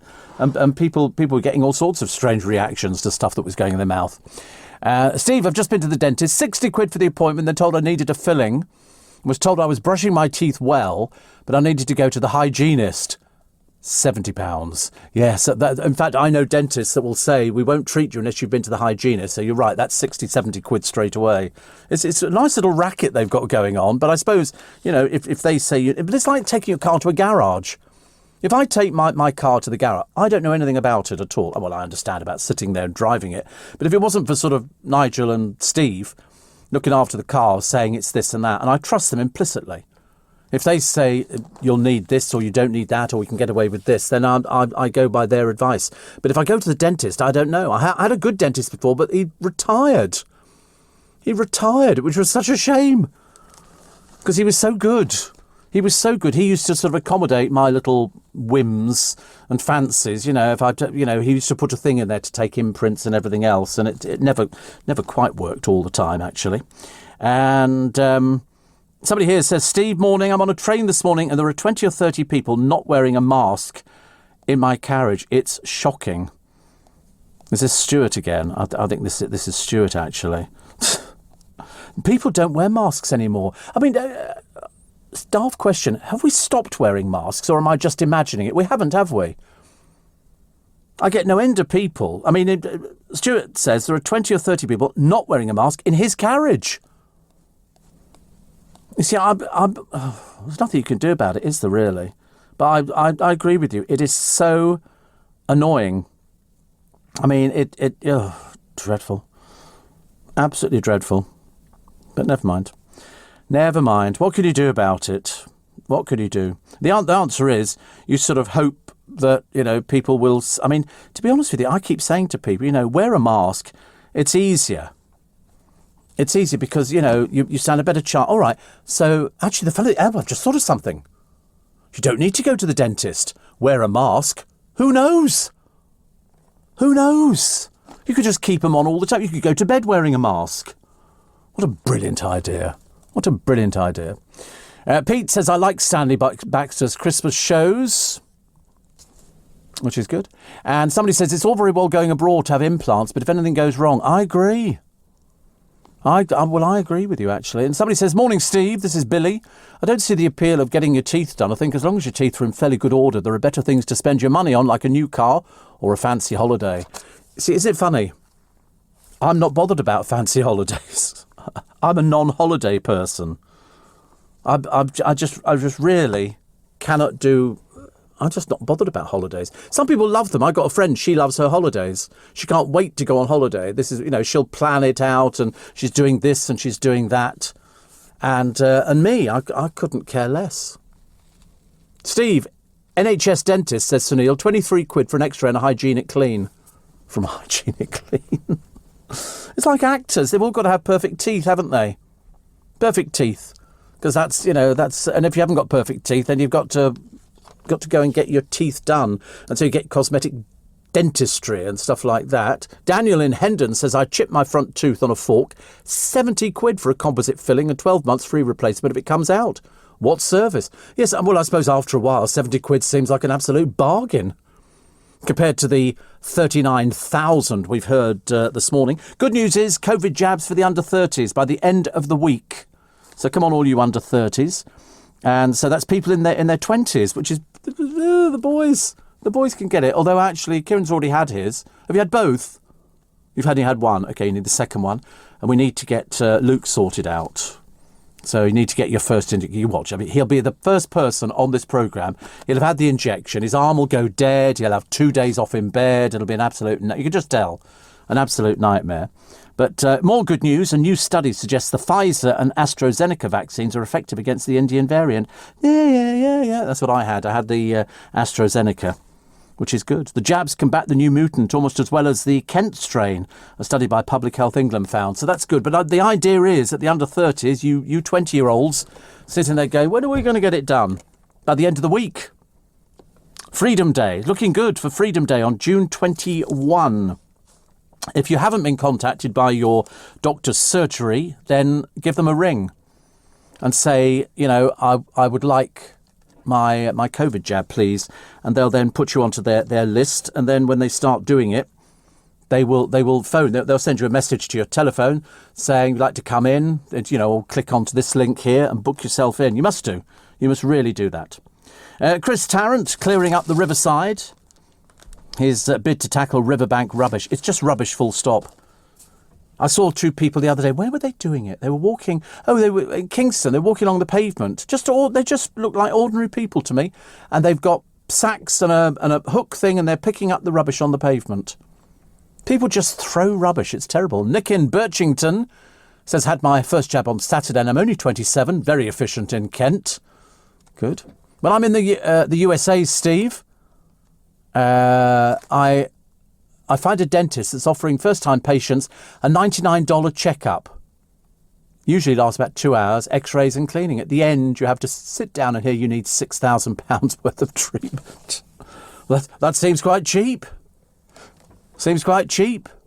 John in Herne Hill says they still do amalgam fillings. Once they're set, they're fine. Half Moon Dental in Herne Hill are amazing. Trust them with my pearly whites. See, that's what people like, actually. And Patrick says Stanley Baxter's Christmas shows were cancelled because they were so expensive to make. Oh, they should make it. Well, he's 95. He's not going to be making anything now, is he? But it's just the fact that he's Stanley Baxter, and I grew up watching his Christmas shows. And as he celebrates his birthday today, we're going to wish him the very happiest of birthdays. A true celebrity, 95. Not bad at all. Holidaymakers visiting amber list countries risk invalidating their travel insurance. Amid confusion over government advice, Spain will accept British tourists without a negative COVID test from today, but their travel cover is likely to be void if they visit the country. So you could be hit with bills for thousands of pounds if you suffer illness or an accident. I would never, ever dream, especially in America, I'd never dream of going to a place like America without having travel insurance. In fact, actually, I don't think as a diabetic I can do it. Of course, the moment you phone up to get travel insurance, OK, do you have any of the following in? Yes, I'm a diabetic. Oh, here we go, page 17, 18, 19 and 20. Flights are so cheap to get your teeth done, says David. 40 to 50 quid return. They pick you up from the airport and you have one night B&B. But if it goes wrong, you've then got to go back there, haven't you? You don't want to sort of, got to be careful with things like that. I worry about everything. Seriously. I'm worrying about my CT scan, but I'm sure it'll be absolutely fine. Listen, thank you for your company today. Take an umbrella. Even if it's a small umbrella, at least you'll have a rough idea that you can probably get through, because it's going to be 90% chance of rain today, which is not so good. Stuart says it feels so unsafe. It does. As long as you're wearing a mask, though. That's it. As long as you steer well clear of other people who don't have a mask on. I have a free podcast today for you. I would love you to download it. Katie Price says she wants to appear at Eurovision in 2022. I mean, dear, you can't sing. I don't know why we'd put you up for it. Carol Vorderman was seen out and about in knee-high boots. My producer's got a very similar pair. Different colour, but similar pair. Morning, everybody. Nice to have your company. It's Tuesday. It's the 25th of May.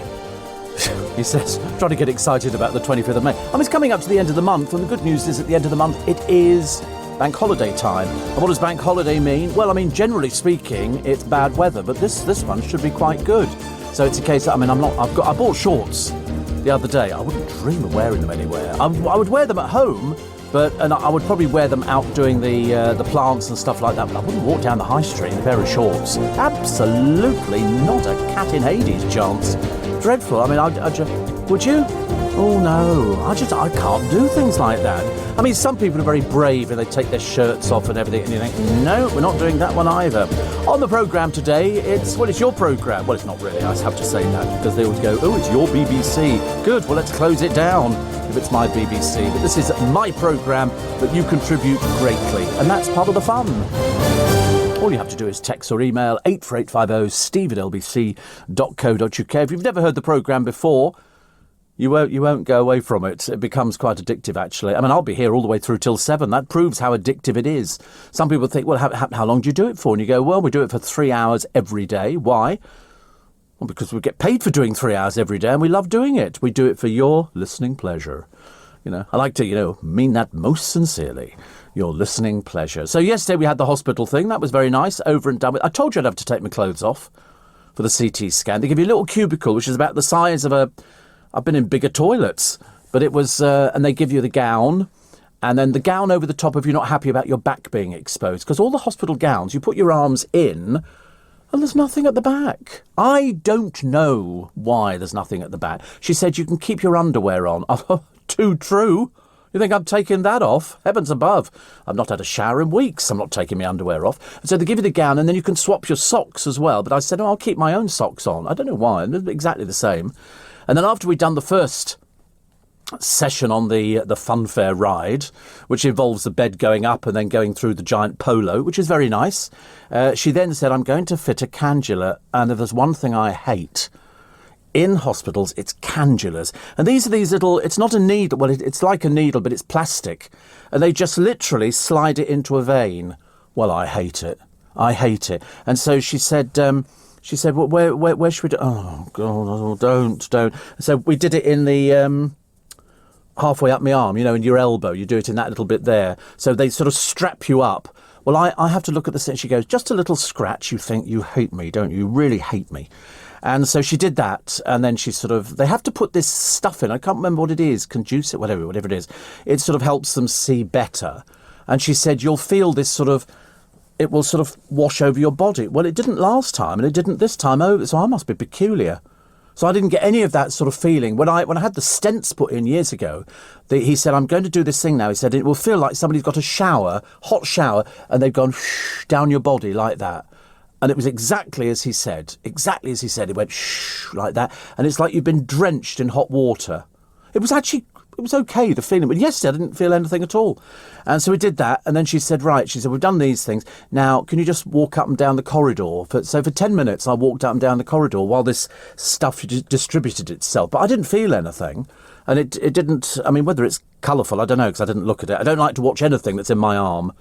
I really don't. I'm not very good with things like that. I'm a bit of a girl, I'm afraid. And so I did that. I walked up and down, and we came back, and she said, right, you're going to have to, can you go face down and pretend you're Superman? So I lay down on this it's very, very uncomfortable to get on and off these beds, because it's not like getting onto a bed, it's hard. And so you lie on there and you put your arms out in front of you like that. But I've still got this cannula thing fitted into me. We did that because obviously it's kidney, then they sort of are going to photograph your back. And 3 minutes of that, and then I was finished. Then I got changed. Do you know, I'm not surprised that, you know, hospitals cost so much money to run, because I put on a gown and then another gown. I wore them for half an hour and then I throw them into the bin so they get, you know, cleaned and all the rest of it. I mean, it's not even like wearing a pair of pyjamas for a week. It's like you don't wear your pyjamas, if you wear pyjamas, you don't wear them at night and then put them in the washing, do you? So you do what? The water bill must be absolutely astronomical. But I think most hospitals I've heard of, they sort of have a laundry on site. Well, they must spend all their time washing, because all these things are worn for such a brief period. But anyway, so over and done with in about 40 minutes. And it was fine, absolutely fine. But of course, you've got to wait. So I've got to wait till Friday for the results, which is great. But everybody said to me yesterday, because I was in... So I saw James O'Brien the other day. Delighted to tell you he's ageing by the day.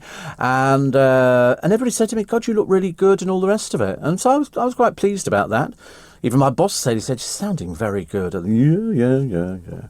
Although I just said, actually, to Jake, we were talking about, you know, people who are on the radio, or people who... It's like people on the television. If you're good... I don't think 90% of these people realise just how good they are. I think they just do it because it's easy. Some people, it's natural. If you watched Frank Boff on the television, when he presented the breakfast programme, it was effortless. He just, you know, it was comfortable. He wore a jumper. It was a chat, and that was it. There was nothing sort of in your face. You watch some people and they try too hard. You watch Susanna Reid. It's not difficult. You just sit there and you chat, and the more effortless you make it, the easier it is. It's only other people who then write and go, oh, I think you're absolute rubbish, and you think, well, listen, if people like, you know, Susanna or Bill Turnbull or anybody like that wasn't any good, they wouldn't be employed. You don't employ somebody because you like their looks. You employ them because they can do the job. And the more effortless they make it look, the more successful they turn out to be. I never finish a programme and go, oh, that was a really great programme. I do know radio presenters who analyse everything they've just done for 2 hours or 3 hours or whatever it is. I don't. I finish, I put my little pack-a-mac on and my little hat, wander off into the darkness, although now it's blooming light outside, it's horrible. And you just do it. I never analyse anything. You can't on radio because you've done it. It's live. The thing that takes the time on radio is, and anybody in radio will tell you this is exactly true, if you make a demo tape. A demo tape is the only thing, you'll do it and you go, oh, it's rubbish. So you start all over again. You can never make it sound as natural as you can as you would with an air check. And so anybody listening who's trying to get into radio, you'll be sweating over putting together an air check. The last demo I made was 1979, and it got me a job. And hello, I'm still here. 1979, the one demo tape I made. That was the only. I tell a lie. I'd made another one. Dale was working up at Radio Trent in Nottingham, and I'd been up there and I'd met the boss and all the rest of it. And Dale said, "Why don't you send in a tape?" Well, if you're a music jock, there's not really a lot you can do. We used to get people sending in, oh, new anorak. Look at that, honestly, marvellous. That's very new, isn't it? I've not seen that before. Your anorak. I didn't see you yesterday wearing it. No, you didn't have that yesterday. No, that's new, isn't it? It's new. You got it out of it, I think, £29. £8. They robbed you, didn't they? They saw you walking through that door. Where was it? Where was an £8 anorak from? The what? The charity shop? Oh, no, see, you and Corey, honestly. They love their little charity shops. Yeah, so anyway, so presenters will sweat making a demo tape. And it's very difficult. But the one thing you have to remember, and here is hard and fast advice. If you're going to work for a particular radio station, well, then at least have the decency to know who you're writing to as opposed to dear sir or madam. You know, not everybody wants to go into radio or television or something like that, but if you're making a demo tape, you target a particular radio station. We used to get people writing in when I worked at United Biscuits Network with, loads of people, and people would write in, and we used to open all the posts and have a look at the demo tapes, and they'd go, I like custard creams. And you'd think, well, what's that? You're applying for a job as a radio presenter, and their demo tape comprised of 15 minutes of music. They would put the whole track on there. Nobody's interested in the music. You're interested in what somebody's voice sounds like and whether or not they're suitable for what they do. So when I targeted LBC, I lifted a news bulletin and took out the presenter and put me in so they could hear what I sounded like with the jingles and all the rest of it. Got me a job immediately. So it's no good recording this programme and taking me out and putting yourself in. It doesn't work like that at all. You have to, and also you've got to be yourself. If you're going for a personality kind of programme, and I would class this as a personality kind of programme. I mean, you could do things where you read a cue into something or you do an interview with somebody. But bearing in mind that programme controllers nowadays do not have the time to listen to a whole tape. So if you send in a tape that is 20 minutes long, they'll listen to probably about 2 minutes, if that. 2 minutes. If they don't like your voice, they're not going to bother listening. And if they do like your voice, they'll invite you in for a chat. That's the way it works. I mean, a friend of mine actually had a whole book full of rejection letters from every radio station in the country. Not one of them. I mean, there aren't, to be honest with you, many personality programmes left on radio now. There really aren't. If you were applying for a job, on a speech radio station, my advice would be to do an interview with somebody. Read a news bulletin, read a travel report, anything like that. But it's your voice that people are employing. They couldn't care whether you look like the back of a bus. I was never employed on my looks. You'll be disappointed to hear. If I was employed on my looks, and if I had looks, I'd have made twice as much money. But I was never considered good looking, just easy. And it was a case of, they knew what they were looking for, and they knew what I sounded like, and I got the job based on that. But it's tough. That's the only time that you send in. It's like people who've got show reels. I was watching a guy on the telly the other day, and he was on TJC, which is another one of these shopping type channels. And his name's Derek, but he calls himself Del on some channels. And I kept watching him thinking, I wonder what you do. And of course, he's an actor, because they need actors on these programmes. Mainly because you're trying to sell something and you're doing bulk. So they'll say, we've got this jewellery or this watch or this thing like that, and we've only got a few left, and they make it sound really exciting, and so you sit there and you watch it. It's like going to a market without having to get out of the house. It's much easier. And so I sit there, and occasionally I order something, if I'm sort of feeling in one of those kind of moods, but most of the time I just sort of watch and I think, oh, that looks interesting, and then I check the prices. I become quite mean, actually. I've suddenly discovered I've become like Scrooge. It's not like me at all. They say, and this one here is so-and-so, it's £65, reduced from 380 or something like that. And you think, I'll check it on Amazon. I always do that. And so sometimes you find it cheaper elsewhere and sometimes you don't. But at the end of the day, it's their job to try and persuade you to buy the item that they're paid to flog. And some of them, in the early days, when it was bid up TV, they had to sit there and flog things till they'd literally shifted all of them. It was tough, because if you didn't shift stuff, it meant that the public didn't take to you. If you're selling jewellery, that's the easy peasy one. Jewellery's easy peasy because women are going to buy jewellery like skin cream. If you look at QVC, the majority of QVC's market is aimed at women. It's skin cream, it's this, it's everything else, and you ate the whole Jaffa Cake packet, I heard. The whole Jaffa Cake. Because I was watching you on the cameras. And you ate the whole Jaffa Cake packet. And I was shocked. Did you need the energy? He's lying. 84850 steve@lbc.co.uk. Now, Kim says it sounds like a CT scan with contrast. That's what they called it, contrast. Isn't that funny? I wonder why they call it that. Jake has already eaten half of the you haven't, have you? Half of the biscuits already. That was a big. Oh my God! You've eaten half the box. They've gone up in price. They used to be. They reduced those box of mixed biscuits, chocolate and plain, everything at £4, £4.23 now. And everything's shrunk. You go to Starbucks, you buy the. Actually, I nearly walked out of Starbucks the other day. Tell me if I'm wrong. I walk in there.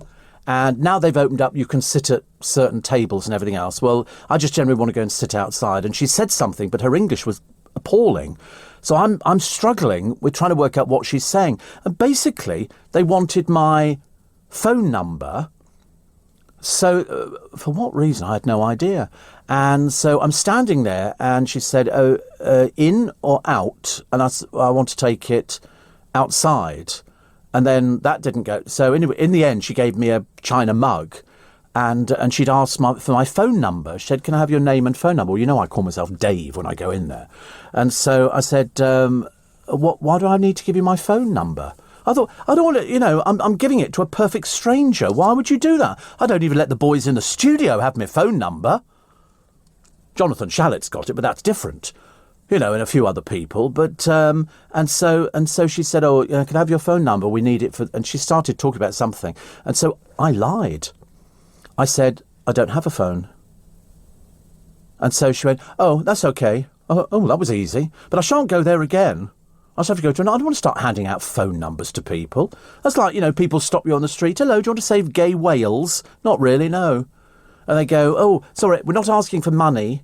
We have your phone number. No, of course you can't. I don't know who you are. Ridiculous, honestly. Tell what kind of mood I'm in today, can't you? It all started out there. I was picked on by a northern person. The very rare time a northern person, and this one's getting worse. You wait till I tell you who it is a little bit later on. So you're quite right, Kim, it was a CT scan with contrast, and I didn't have any music, no. Contrast is this stuff that goes into your arm. So she puts the cannula in and then they click you up to this thing and they put this stuff in. You're supposed to feel it, but I didn't. But I had to go walk about for 10 minutes. So I walked up and down the corridor in my socks and my gown and all the rest of it. And then I came back and then I had to pretend to be Superman and, just lay down. I've never done the laying down on my tummy. But, because you know what that's like if you're slightly overweight. It's not the most comfortable. And then, of course, the machine, it's obviously some butch bloke that they've employed to do the voiceover, going, breathe in and hold it. Well, that was stress in itself. And then they go, and he doesn't say breathe out again. He said something else, whatever it was. And you go, had to do it twice. But no, it was very good. All very good. So you've got to wait till Friday. Whoopee. You're listening to a podcast from LBC. Morning, nice to have your company, nice. Shane says, glad to hear it went well yesterday. Yeah, I mean, to be honest with you, yes. It did go very well. I'm actually getting quite good with sort of, doing procedures. Well, some procedures. I've had a couple of procedures in the last month. I tell you, I wouldn't wish them on anybody. And, Steve, I woke once to find a cannula had been put into my toe. Ooh, into your toe? How do they work that one out? That's awful. And Steve, I just wanted to say how much I enjoy your show. Yeah, OK, so you're obviously related to me. That's what people do. It says, your everyday gripes. I love it when you say the word ghastly and drenched, says Dan. Drenched is my favourite. You know where I got drenched from? I mean, apart from rain, they used to sell Kellogg's cornflakes, and they go drenched in ice-cold milk. And the word drenched just sounded brilliant. It was Mrs. Slocum in Are You Being Served who came up with, I'm just about to have some hot buttered toast. And that just sounded so exciting. I know what hot buttered toast is. I've had it loads of times. But when she said some hot buttered toast, you could just imagine it was thick and the butter was dripping through. It's like when you do crumpets. We all like crumpet, don't we? Let's face it, I'm the first one there if there's crumpets on offer. And then you put the butter on it, just drips through all the holes. And that's lovely. But have you noticed it takes ages to toast a crumpet? They're not as quick as bread and things like that. So yesterday was very good. Tomorrow the weather's going to be fantastic.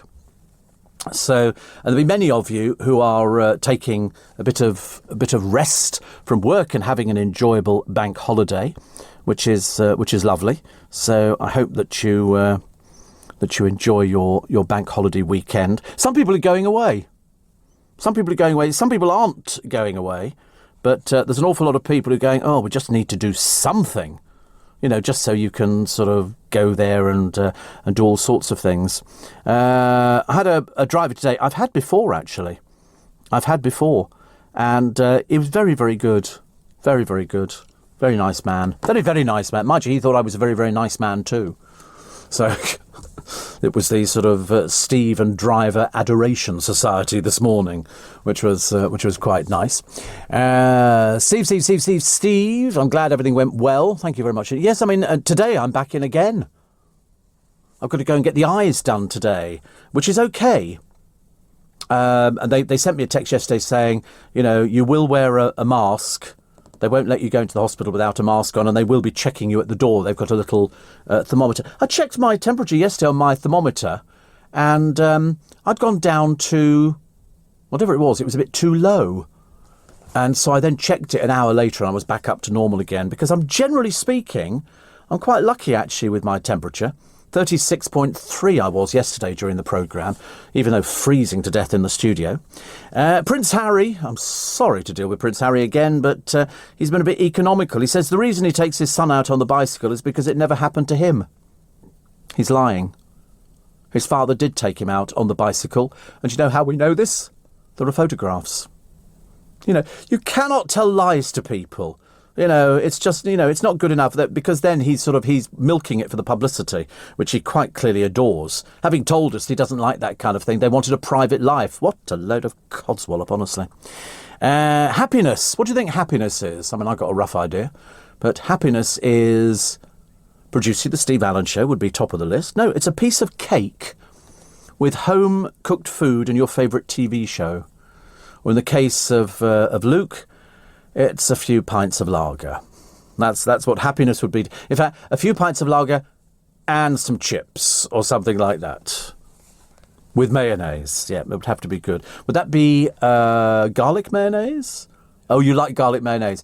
Did you know you can get garlic mayonnaise in Iceland? Did you know that?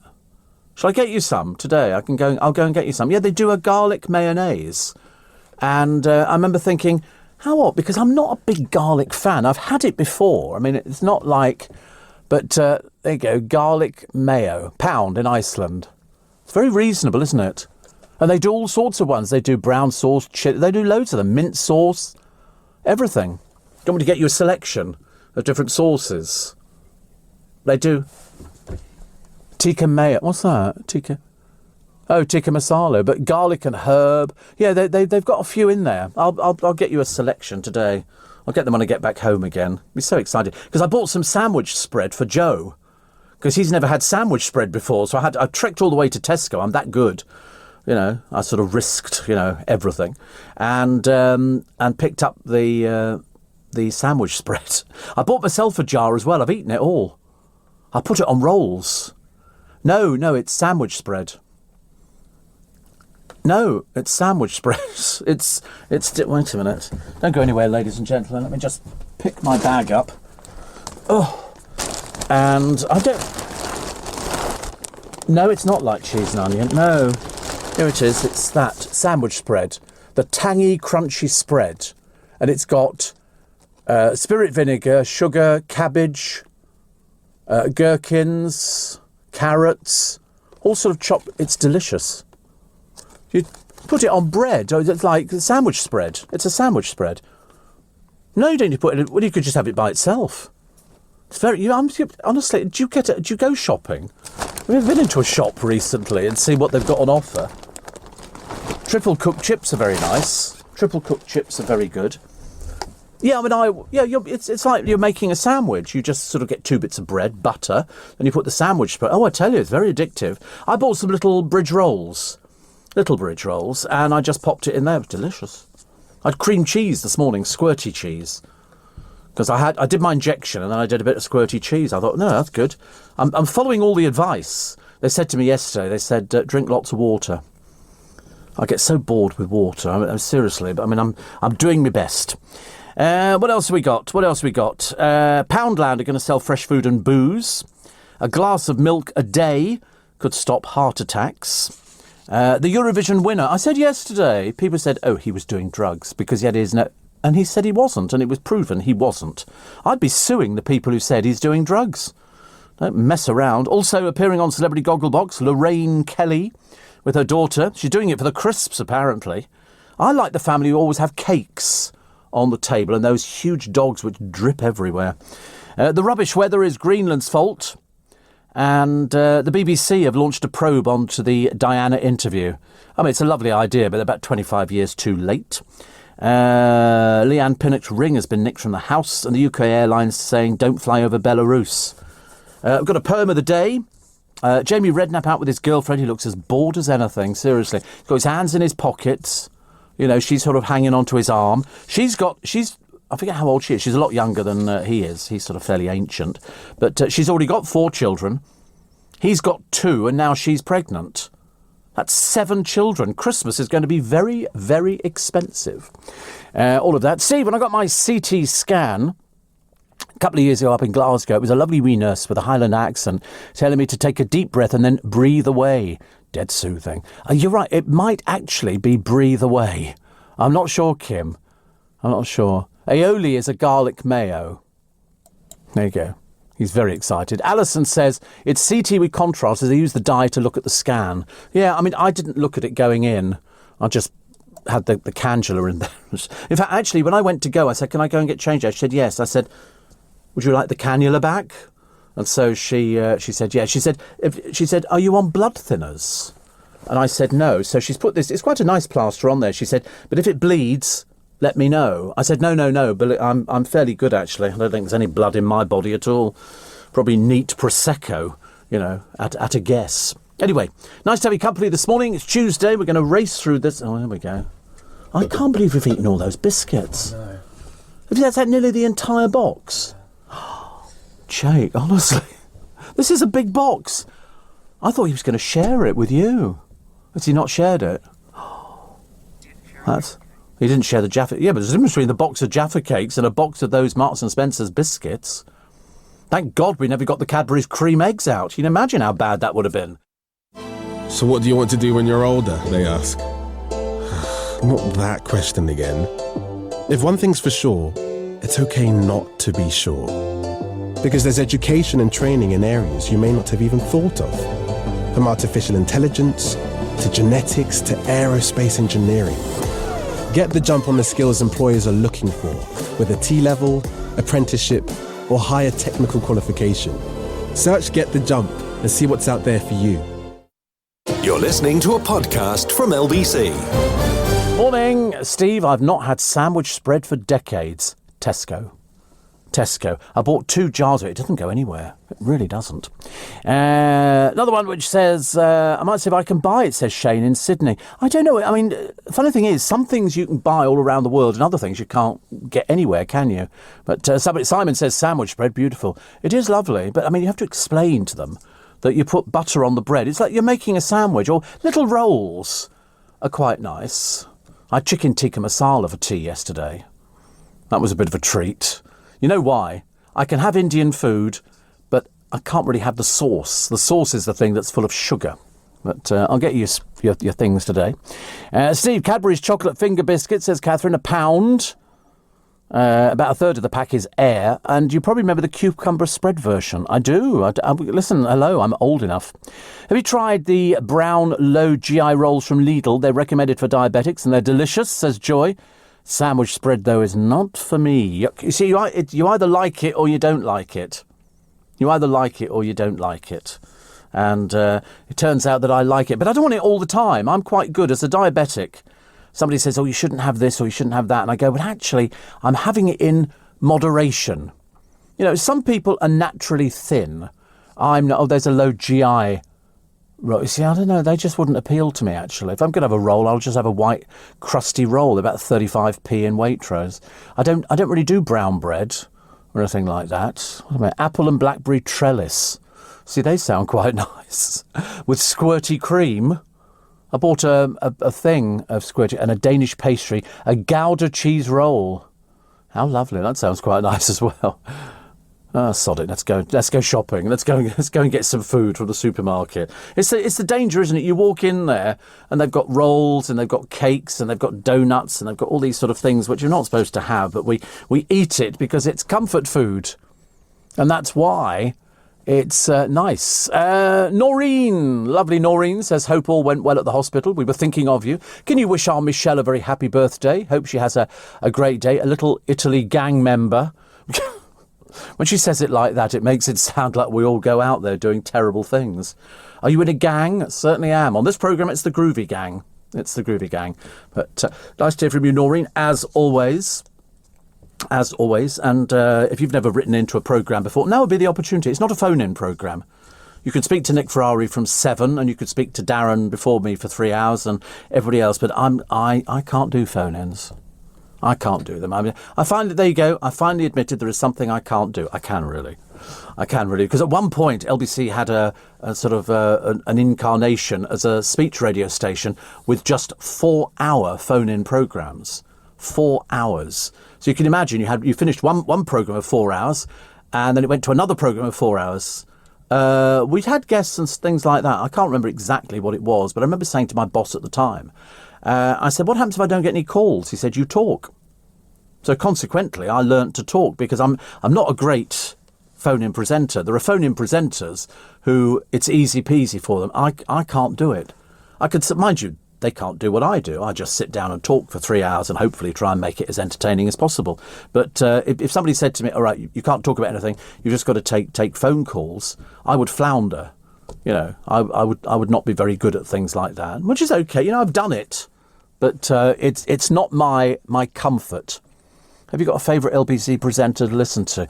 I listen to quite a lot of people, actually. If I'm out in the car, whoever is on, so I will catch the end of Nick and I'll get the beginning of James O'Brien, because we're like a little corner on LBC.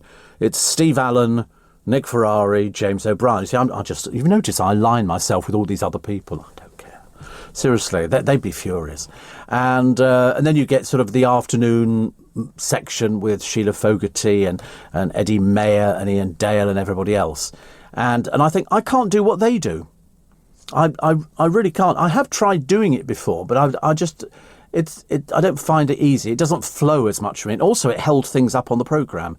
You know, you'd be racing away with a good story, and then you pick up the phone to somebody and you go, next, it's so-and-so, and they go, hello, and it would drag the programme down. You had to try and build it back up again, and I found it a bit too draining, as it were. But, no, listen, it works.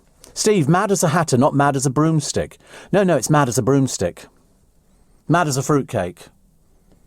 I mean, mad as a hatter just is a little bit naff, actually. Steve, try loading a brioche roll with sandwich filler and grated cheese in the panini press for a couple of minutes, and Bob's your uncle. I haven't got any uncles called Bob. I don't want to do that one. I take the idea, sandwich filler and cheese.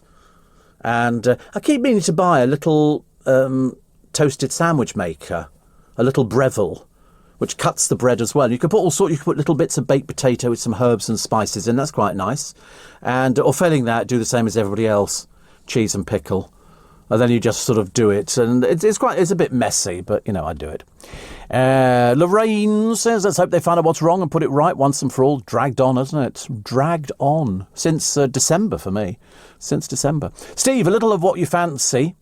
A little of what makes you happy does you good, says Rob. Yes, I'm trying to think. I was thinking the other day, what is the one thing that makes you feel really good? You know, is it holiday? Is it coming into work? Is it getting paid for doing something that you think, you pay me for this?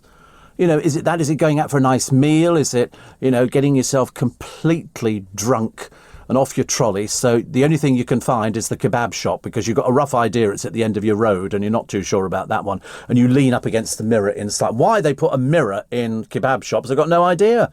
We all know what we look like when we've had a few sherbets, except I don't, because I don't drink anymore, being the good boy. Even my boss said, but he said, you're still not drinking? I said, no, not one drop. People find it difficult to believe that I really haven't had a drink. It just doesn't appeal to me. I've kind of lost the taste. It's like, you know, I've lost the taste for a lot of things. Walking, you know, I've lost the taste for doing a bit of walking. And running went out years ago. And yet when I was younger, I was quite fit at school. I was entered into the 100 metres. I did hurdles, swimming, only backstroke. I can't swim on my stomach. I sink like a stone. But on my back, I can pootle up and down a pool till the cows come home. I love it. Not that the cows did come home, because we only had a very small place to live in. And there wasn't enough room for the cows. We didn't live in a barn. We're not sort of, you know, Jesus's family and all that kind of things, waiting for wise men to come in on camels and horses and everything else. And the shepherds washing their flock out there. Somebody said to me the other day, was it while shepherds watched their frogs by night? I said, I don't think so, no. Although I was watching a programme in bed. Well, I wasn't. I was just listening to it. And it was Christmas. And I got quite excited thinking about Christmas. I got quite excited thinking this year, bit of luck, might be normal. I say it might be normal. They're revising in the paper today, don't go to Spain. They're saying don't go to Spain. I don't know why. We'll find out. Oh, look, Henry's in. I swear to God he's wearing makeup. But anyway, and he'll be in today as well, which is quite nice. This is one who sort of sends messages, he thinks, to me, but they go to somebody else in the company. Thank God. And we haven't heard from his mother for ages. Presumably she's now been released under day release and the new programme. I love it. Steve. I'm diabetic. There's Martin. Oh, well, there you go. I've got to have laser treatment on my eyes. You ever had it done? Why have you got to have laser treatment on your eyes if you're diabetic? Why are you having that done? Iceman says, is there onions in the sandwich spread? Oh, I don't know. I would think so. He says, I'm on a fad diet or FOD diet? I don't know. I don't know what that is. Does that mean you don't have onions? Interesting. I quite, but put it this way, the actual vegetables in the sandwich spread are so small. I mean, they are absolutely minuscule, less than, they're tiny. Teeny tiny, so you don't need to worry about that. Steve, how about when you get your sandwich toaster, beef, tomato and onion sandwich with mustard, says Dave. I'm not huge onto mustard. French mustard, the mild mustard. I don't do that English mustard, that cold mustard. Woo! Take your socks off. And I quite like the German mustard, Senf, which I bought on Amazon some time ago and never got round to eat it because I like that with a hot dog. If I sort of put some hot dogs in hot water and then sort of dip them in Senf, that was a bit nice. Steve, one of my pleasures in life is making and enjoying a log fire. A log fire. You see, I tried that for my auntie and she was thrilled until the house burnt down because she didn't have a fire grate. I just put it in the middle of the room. I just thought she'd enjoy it when she was sitting there watching a bit of television. But, after the rug caught fire and then the settee, it was all a bit downhill, I'm afraid, after that. Steve, I miss a hot, crispy jacket potato with salted hot butter. Wow. Since I've changed my gas oven to electric, it just won't thicken the skin properly. They should put a warning on the oven prior to purchase, says Sean, who's in St Albans. How lovely. Hot, crispy jacket. Do you know the best bit of the jacket potato is the skin? That's the best bit. So in other words, what you should do is get the jacket potato, scrape all the inside out and give it to the cat or something, and then just eat the skin. It's the best bit. The best bit, which is unusual because if you go to KFC, it's all delicious, but the skin's the bit you shouldn't eat. But that's the bit I like. Sometimes I'll just eat the skin and leave the chicken. Dreadful, isn't it, really? Dreadful. Steve, delighted you're doing so well. Thank you. Sheila, it's Sheila Finesilver. Hello, gorgeous. Enjoy the show so much. I love crushed cheese and onion crisps in my sandwiches. You naughty girl. Naughty girl. Sheila's been with us for a long time on this programme. I have to tell you, a long time. Oh, we've found out actually about Henry's mother. She's not released yet. A couple more years to go. I know, but when she comes out, Henry, just make sure the tag is fitted properly. Get some super glue. She'll only try and get it off. Luckily, ever since she's had let's just call it an operation, shall we? She can't bend down to get the tag off at all. Steve, your show is a great mix of calm, comfort and interesting chat. Oh. You're obviously listening to the wrong programme. It doesn't sound like mine at all. Calm, comforting and interesting chat. No, I think it works. It works on who your audience is. Definitely. And unfortunately for this programme, dire. I have to tell you. There's one who can't eat any more biscuits and is now literally sitting there looking quite ill. Quite ill, going, they were lovely to eat while we were going, I shouldn't have eaten them all. They're not very good. You feel a bit guilty about the whole thing. So how many are left in the box? 15. About 1 or 2. Yeah, I thought there might be 1 or 2. That's awful, honestly. I can't believe you just obviously just pounced on them, didn't you? Never mind. You'll learn. He's going to the gym, apparently. He's going to the gym when it's closed. I think he gets to the door and goes, oh, thank God it's still closed. Round my way, we have gyms 24 hours. The Pure Gym is 24 hours. So you get people going in the early hours of the morning who don't want to mix with other people in the showers. Yours shuts at 10. That's lucky, isn't it? Saves you going. I love the way that Arge is going to lose a stone a month, which of course is really bad. You shouldn't. The maximum you should ever lose, according to the experts, is £2 a week. £2 a week. So it should be about £8 a month. Not a stone a month, you know. And the trouble is, if you do those sort of things, and if you've got an addictive personality, you'll pile it back on again. It's as simple as that. You're listening to a podcast from LBC. Apparently, I've just heard from Henry. His mother, who's still incarcerated, would be looking forward to maybe getting sort of like a picnic hamper. We could send her one of those Red Cross parcels, which would be good. Steve, I love this time of the afternoon when you're on, says Shane. Oh, right. There you go. And from Tom, who's in a place called... we have to find out what this place looks like. I'll get Luke to put a picture up. A place called Banchory. Banchory. It's in Aberdeenshire. He says, we're heading to London to visit our eldest son for the first time since last March. We'll be there until Monday. Summer or winter jacket? Summer. I mean, if you're heading to London now, I think the next few weeks are going to be good. I'm trying to find out what the place is that you... Oh, that looks nice, isn't it? They actually put it down... Good Lord, they've got a 4-star hotel. There's a high street in Banchory. I bet I pronounced it incorrectly. It does look lovely, actually. Do you know, I have seen places, Tom, around this country. There's a couple the other day. They were looking at... You know when they say a place in the country? They wanted to live on the Isle of Skye. And there's only I forget how many people there are living up there. And I thought, you know, that sounds absolutely ideal. It's almost like retirement city, but in a nice way. You know, the people keep themselves busy. And they also did a programme up that neck of the woods. It's lovely, isn't it? The Banchory Lodge Hotel. Look at that, honestly. That really does look nice, actually. I like things like that. I've got strange enough, did you read what Prince William said the other day? He said after his mother died, it was Scotland that he went to, you know, to do walking and everything else like that. And we've all got places that we go to. I go to the bathroom, you know, which is quite... I always feel at home. I feel like I can let myself go in the bathroom. It's one of those sort of places. And I've got loads of books and everything else in the bathroom. I cannot go to the bathroom without reading. You know, I mean, I could sit there for days. Days and days. In fact, if I moved the cooker in there, I could cook at the same time. America, you got you take your phone in, do you? No, I did that once, and as I leant over to the toilet, my phone fell in the toilet. So I've learnt that if I do go to the toilet, my phone is in my top pocket. I keep my hand over it because I'm so frightened that I'm going to ruin the phone, even though I'm on iCloud and all the rest of it. Steve, it is mad as a hatter. You go away. It's mad as a broomstick. As you know, Nigel, I'm not going to argue with you. You do whatever you want. It's not your programme. I'll tell you what, I'll come round your house, knock on the door and sit in the garden and annoy you. Goodness sake, honestly. Mad as a broomstick. Mad as a piece of cake. Mad as a barrel load of frogs. Give me anything I like. My show, OK? Get it through your thick head. Sharing it, honestly. Oh, it's mad as a hatter. I couldn't care less. Couldn't care less. You're going to annoy people around your neck of the woods. Steve. So heading to London, that's nice. And everybody's in a very good mood this morning, which I'm quite surprised at. Normally by Tuesday, everybody's sort of completely lost the will to live. But you know why you're in a good mood? A, because we're here for you. Because we LOVE you.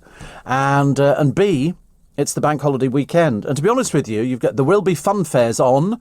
I think this will be the start of the showman's season. So I've always said, go to a local fun fair. You'll find them all over the place. And it's the best free entertainment. You don't have to buy a ride. You don't have to, you know, throw darts at something. You don't have to hook a duck or anything like that. You can just go and walk around and savour the smells of hot dogs, mainly made by a company called Westler's hot dogs. And then you can watch the people going on the rides. I mean, you can get the most fun for free. Best thing, the Showman's Guild will always tell you that. They'll always tell you that. Apparently, Banchory, says Bob, is pronounced Banchory. Oh. And somebody said, yeah, it's Banchory. Lovely, thank you. A seaside home for you, Steve, on Hayling Island when the sun comes out. Thank you. Oh, Banchory, nice place. I went to school there, Steve, but live in Aberdeen and occasionally Edinburgh. Oh, that sounds quite nice. Andy's in Aberdeen, as we all know. Sounds lovely, doesn't it? I used to go to Scotland all the time. I used to go to Toll Cross. Tollcross. It's the only place I've ever been to. It's in Glasgow. We had two exciting things there. First of all, every single taxi driver, when we were going up there, you couldn't actually get to the driver. They were so frightened about sort of attacks and things like that you pushed the money through a little grill. And then we stayed up in Tollcross one night. And the hotel, we should have realised. We go to the bar to have a few drinks before dinner, and it was full of girls sitting around on stool. We'd only wandered into a hooker's hotel. Seriously, it was just full of ladies offering services. Steve, I love Taylor's prepared English mustard. Couldn't get it for a while, then recently found it on Amazon. So it's tasty and not so hot. Really is the original English mustard. My father used to love English mustard. It's like he used to love Daddy's sauce. I found it a bit strong for me. So I did ketchup. And that was about as far as I went, really. It didn't go any further. But it doesn't really matter, does it? It doesn't really matter. Stephen Preston said it's mad as cheese. All right. Well, it can be whatever you want. It doesn't really matter, does it? What we'll do after the news, we've got a poem. It's a fairly lengthy poem today. It's when I say lengthy, I'd go and get yourself a cup of tea and an eider down. You could be listening to this one for a long, long time. And then we'll take more of your texts and emails. Got Kwan returning to your TV screens, although to be honest with you, I never realised he'd left. He's always popped up on our TV screens. I don't know where Phil Vickery's disappeared to. I keep turning on the I'm waiting. He's probably making a television... Everybody's making television programmes at the moment, aren't they? And the users of budget teeth whitening kits may be left with nothing to smile about because they're not very good for you. A kind-hearted millionaire, he won £1 million on the lottery. He's given away 700,000 of it. What an idiot. I mean, he's only won £1 million. It's not a lot, is it? And Rag and Bone Man, Rag and Bone, apparently has discovered being a musician is actually boring. I think actually boring. I don't know. Perhaps people have false ideas of what it's like, you know, to be a musician. I'm always very, very envious of musicians. If I was envious of anybody in my entire life, it would be musicians. I watch people in orchestras playing, and I think, God, I wish I could do that. I really do, but never ever happened. Never happened. I mean, I played in a brass band, but I couldn't read music. So the bandmaster used to put down the fingering on the score. It'd be 1 0, 1 2, 1 0, 2 0, 3 1, all that kind of stuff. And as long as I knew the tune, I was okay. But I'm envious of anybody who can play violin and who can play, you know, proper trumpet. And I had a friend of mine who played the organ, and he actually played it. He could play by ear. He could hear a tune and then he could do it on the organ. He didn't actually need to know the tune. He could just had to hear it, and he was one of those sort of people. And also, you see people who play those big organs where they literally have got about 4 keyboards and pedals at the bottom. That I love. I love stuff like that. And, you know, now that's what I call a talent.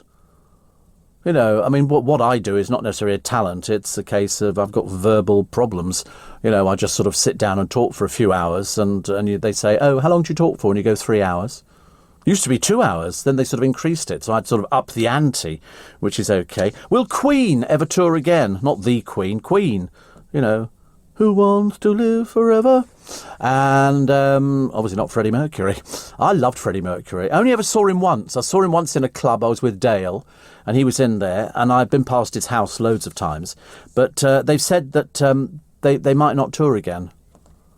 No, I didn't go up to him, no. I always think that if you go to a restaurant or if you go to a club or a bar or something like that and there's somebody famous in there, the one thing you don't do is go up to them. You really don't, because, you know, they're actually having a bit of private time. Dale used to love it. I used to hate it. Absolutely hate it. He used to tell me off.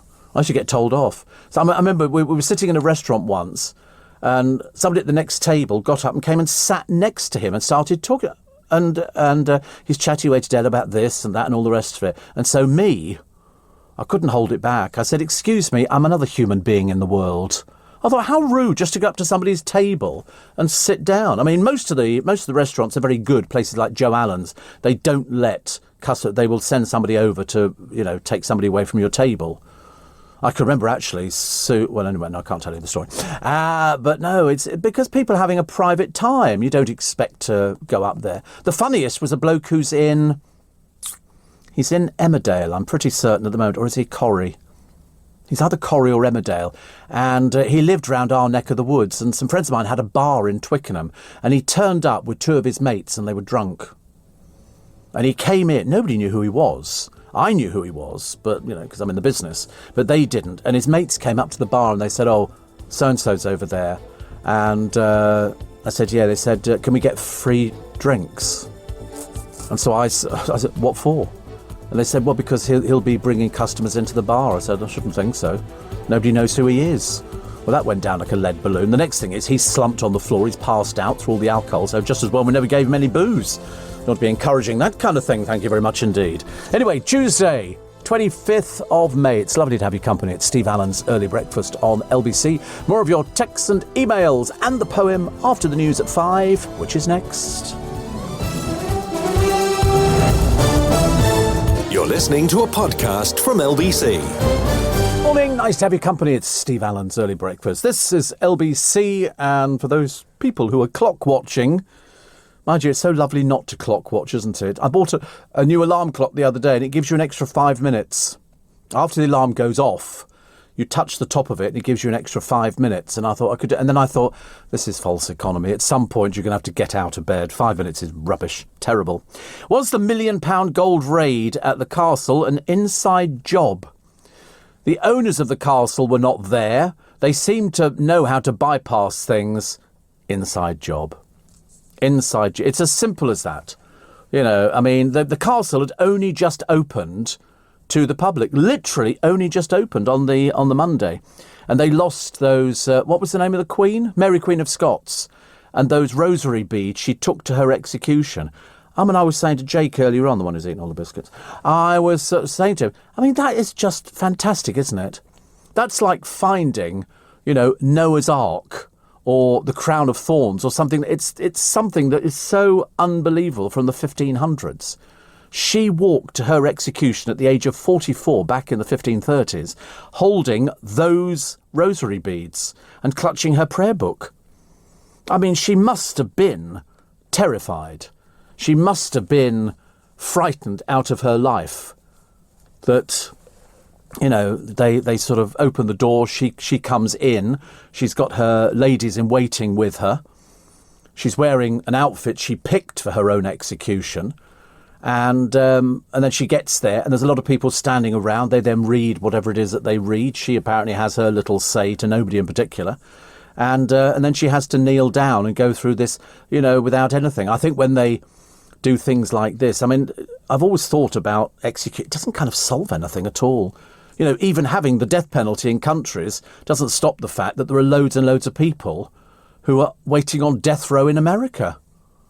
If the death penalty was a deterrent for people, forget it, because it quite clearly isn't.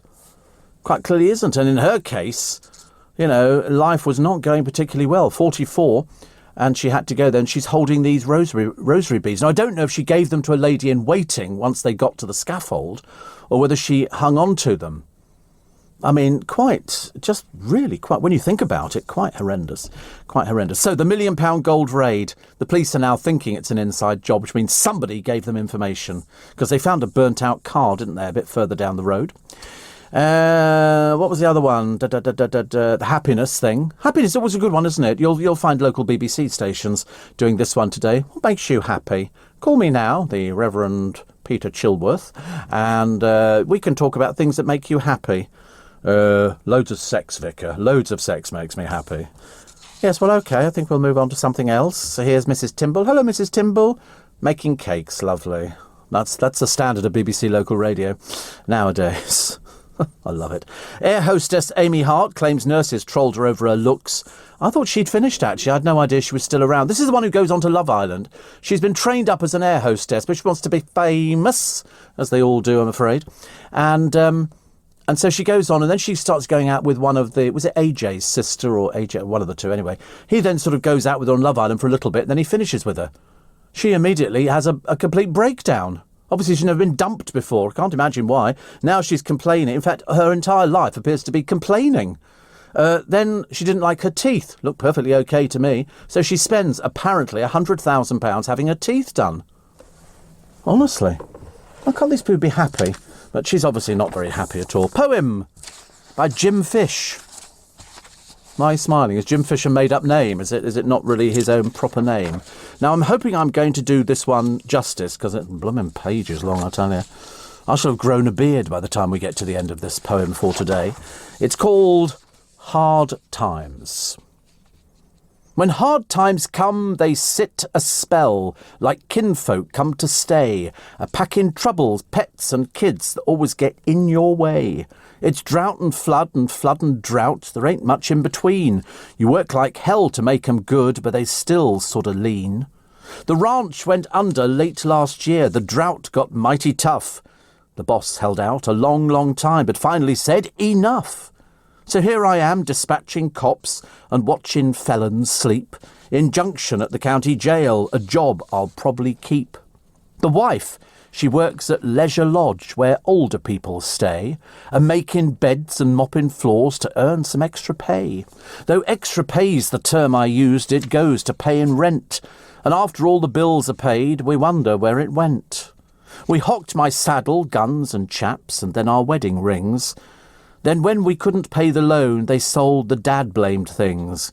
We felt a real bad a day or two, and then we let it go, 'cause it got Christmas for the kids when money got real slow.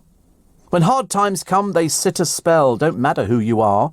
They cost you things you've set aside and clean your cookie jar.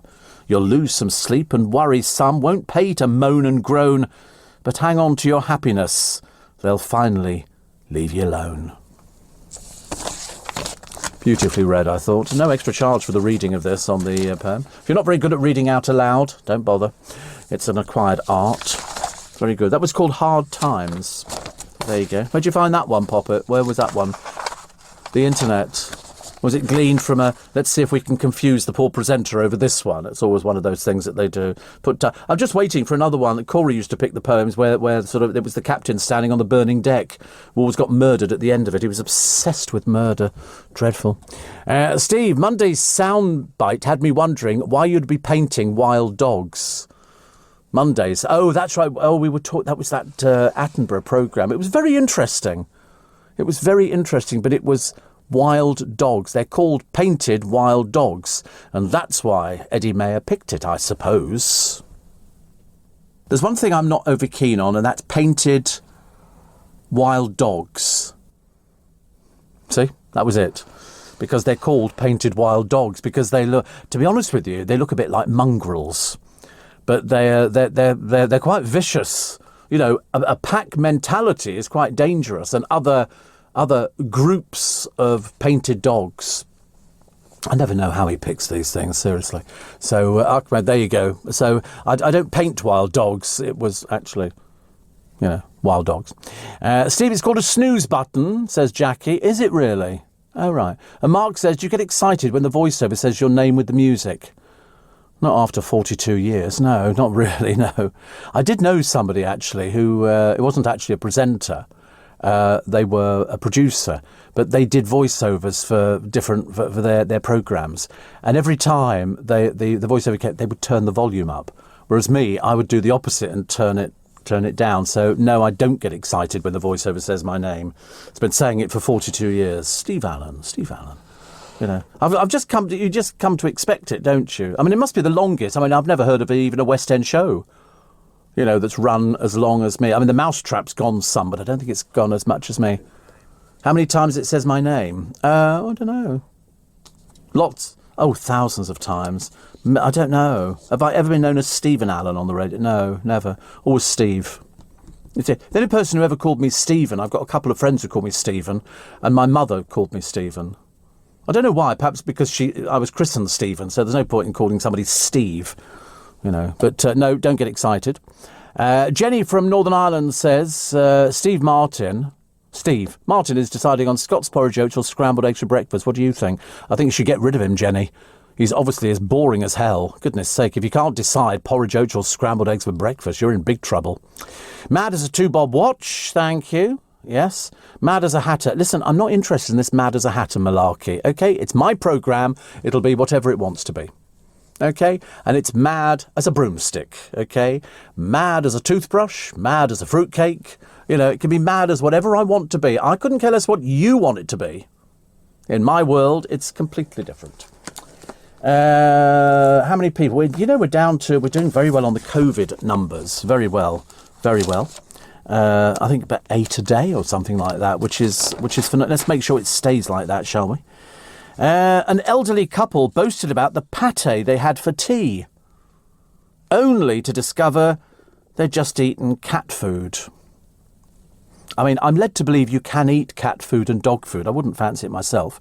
Margaret Lincoln, who's 80, and hubby Donald even failed to notice a picture of the cat on the tin. They told their daughter, Angela, of their lovely dinner of absolutely gorgeous pâté and baked bread.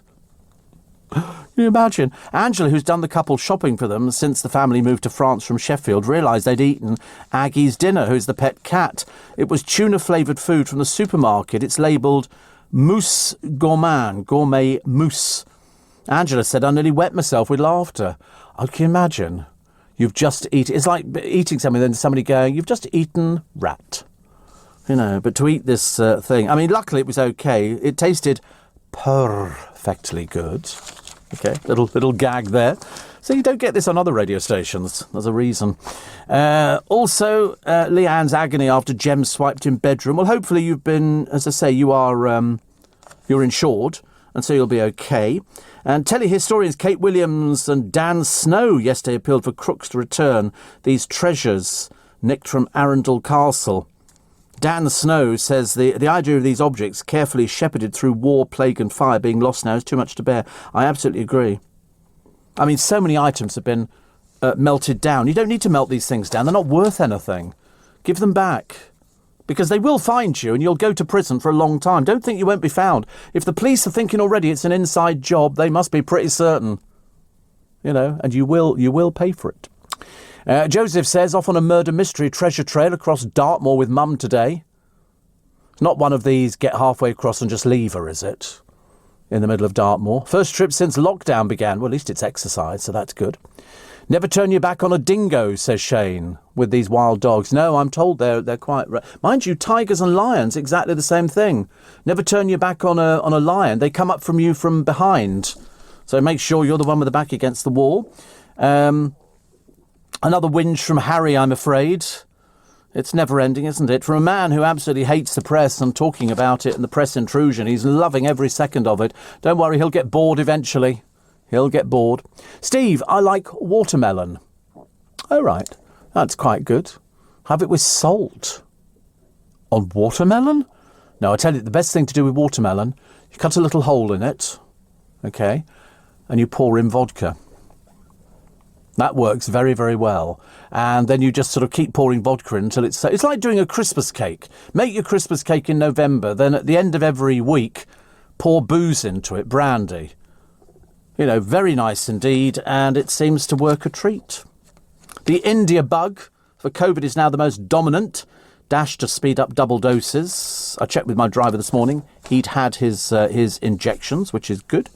And another one here. TikTok stars are encouraging fans to buy dangerous teeth whitening products that can burn your gums and damage the enamel. There's all sorts of things. Syringes with illegal amounts of hydrogen peroxide.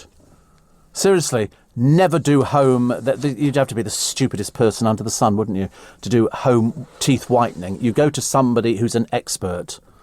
Like people repairing their own cars. I mean, if you don't know what you're doing, don't bother. Far too dangerous. You're listening to a podcast from LBC. Morning, nice to have your company. Steve, I remember it as mad as a March hare. It can be whatever you want. I really don't care. Okay, not going to mention it again. Clemmy Moody's column today, talk about daft as an airbrush. Here you go. They're all doing it, aren't they? And she says Martin Bashir has long been a busted flush, but to blame solely him for Diana's death is wrong. No one could have foreseen the circumstances that killed her, and nobody made her ride without a seatbelt in that car in Paris in '97. By the same token, she says, it's unfair on the thousands of decent, hard-working employees, some of whom weren't even born at the time of Bashir's interview more than 25 years ago, to be tainted by the appalling failings of a corporation of fat cats before them. But were the Bega Premier League football club, such behaviour would have seen them docked points and fined millions. And if the BBC were a tabloid newspaper, it would probably be shut down. So why isn't the BBC being made to refund licence fee payers for, say, a year? Or at the very least made to stop charging the over 75s? Couldn't agree more. It's also, she says, nothing makes her more inclined to inhale 5 Big Macs back-to-back than the sight of 90 vegan protesters blockading McDonald's. Yes, I have to be honest, they didn't really achieve anything at all. McDonald's still carried on serving 3 million people. They seem to think that they sort of need it. No, they're just topping up. Just topping up. There's also the story in the paper today, the body of a missing person has been found inside a huge dinosaur. Work this one out. Police located the man's corpse in one of the legs of the giant ornamental Stegosaurus statue. This is in Barcelona. The police said there were no signs of criminality in the man's death, and his body showed no signs of violence. They think he fell headfirst into the leg whilst trying to retrieve his phone and got stuck. You'd think he'd call out, wouldn't you, really? But you know what people are like nowadays. And according to visitor reviews on TripAdvisor. Have you heard of TripAdvisor? This is where you go somewhere and then you leave. It's mainly fake things. Buckingham Palace is an eyesore and Balmoral Castle is a rip-off. Tourists fired barbed comments. Oh, these aren't tourists. These are stupid people. They're stupid people. How on earth is Buckingham Palace an eyesore and Balmoral Castle a rip-off? This is from stupid people just writing things. The sad and the lonely. You know, they said that Windsor Castle was just a load of rooms with loads of big paintings in them. Well, you know, how stupid are you? What do you think it is? It's called a castle. It's owned by the royal family. What do you think you can have in it? Sort of, you know, bits of Lego stuck to... These people should be outed for the idiots that they are. Sandringham was blasted for its pricey £4.30 ham sandwiches and selling out of fridge magnets. One Balmoral visitor who griped over the £7 parking fee says, "Never thought I'd be ripped off by Her Majesty." Well, boo-hoo you, girly boy. Yeah, I'm sorry, I'm glad you had to pay £7. Did you not check beforehand? Most intelligent people with half a brain cell actually managed to check these things. How much is your car park? £7. Thank you, we'll go somewhere else. We'll go somewhere else. Don't do it and then moan about it. Put it on a credit card anyway, I should imagine. Oh, Pizza Hut have got a new pizza out for you. Do we like pizzas? Yeah, I knew the boy. No, isn't it funny? Only one of the boys likes pizza, but this one you will like. It's a Sunday roast dinner pizza, and it's got sage and onion stuffing, roast beef, sliced roast potatoes, red onions, and a red wine gravy base. Yeah, it sounds disgusting, doesn't it? I have to be honest, it doesn't look too good either. But it's been turned into a topping. It's a new special dish. Only available for delivery. Exactly. Turn up in the place and well, what's that? If you have it delivered, you can hardly send it away, can you, really? They say it brings a taste of the Mediterranean. Yeah, provided nobody's going to the Mediterranean, I should imagine. So there you go. And somebody's had a taste. Daniel Jones, he said, it's a bit like a soggy roast beef sandwich, but I'll eat pretty much anything. So there you go. It's funny, isn't it? Why can't a pizza just be normal? You know, if you go to Italy, you don't buy any of this sort of rubbish. They don't, if you go to Italy and you go, okay, you do pizza? Pizza. Yeah, okay. What do you want? Okay. Can we do 2 Hawaiian? They'll look at you blankly. They don't do Hawaiian pizzas. I'm sorry, cheese and what? Yeah, and ham and what? And pineapple. Hey, Luigi. Pineapple. You can imagine, can't you? They don't do it. They don't do it. They're not interested. Ridiculous. Also, what have we got here? And an intrepid walker will return home next week after a 3-year odyssey across Europe. Ursula Martin began her trek in Kiev, having taken up walking after a 2011 cancer diagnosis. 3 years. 3 years walking. Fantastic, isn't it? 3 years walking. Also, stargazers, that'll be quite a few of you this morning, I should imagine, can enjoy a supermoon tomorrow when our natural satellite appears bigger and brighter in the sky. I like doing things like that. I mean, I think that's quite interesting. It also coincides with a lunar eclipse, when the moon turns red, but that won't be visible from Britain, the experts say. Oh, I thought it was okay. We saw a bit of redness the other day, which was lovely. And what have we got here? Oh, you know what? You're all going to be... I've just realised, actually. Oh, foolish Stephen. Foolish Stephen. What will you see adverts for in the paper between now and Friday? Barbecue food. What do the Brits do? Oh, shall we have a barbecue? Yeah. Because when the weather's nice, we do a barbecue outside. So you sit there with the midges, the wasps, the bees, the birds, everything else, the seagulls, everything else, whilst you sort of eat a burnt piece of chicken, and then you open it up to discover it's not been cooked at all as the blood oozes out and the thing pulsates across the lawn. You know, and a hot dog, and you put it all out there, and salad stuff and all the rest of it. Why don't you just eat indoors? Luke's going to get the paddling pool out again. Remember the last time that came out? I'd be surprised if it still blows up. I bet it doesn't even work. I bet it doesn't work. You'll blow it up and it'll be... all you'll hear is... psst. There'll be a hole in it, I promise you. A boom in celebrity-led documentaries has led the National Television Board to create an entirely new gong. They've got all sorts of people talking about things that you're not really that interested in. And they'll be doing this on September the 9th. Dermot O'Dreary will be presenting awards and everything. They've got all sorts of things. Zara McDermott investigating revenge porn. Anton Ferdinand and Rio Ferdinand both nominated. And Rio joined his wife, Kate Ferdinand. Can't shut her up, can you really now? Ever since she got married to him, God, she drones on and on and on. Which is lovely, I'm quite sure, for anybody who's remotely interested. Have you ever been to the Motor Museum in Bewley, says Stella? Oh, years ago. Years ago. Long, long time ago. And, Steve, if these rosaries have been stolen to order, I fear we may never see them again, says Tudor. I think, to be honest with you, you will. I think they'll definitely catch the people. In fact, I would almost put money on the fact they're going to catch the people. Not going to be too difficult. And once they've found them, we just throw them in prison. Makes it so much easier, doesn't it? Mickey says, hope your scan went well. Yes, please download the programme. Please download it. And David Baddiel says the lyrics to Three Lions were changed at the last minute. The comics hit with Frank Skinner and the Lightning Seeds is still sung as England's unofficial anthem. Is that Three Lions on the Tower? That's quite a good song, isn't it, really? It's football's coming. Oh, that one, is it? Oh, right. Very clever, isn't it? I wonder how much money they made out of that. Must be a bit of a winner, mustn't it? They sing it all the time. Whether they get paid for it, I don't know.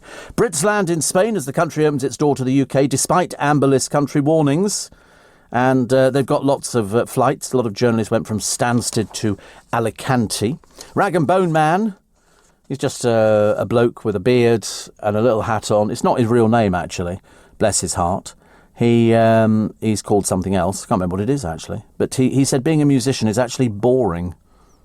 I couldn't sing any of his songs. I don't know any of his songs at all. I know who he is. I've heard of him. But that's about it.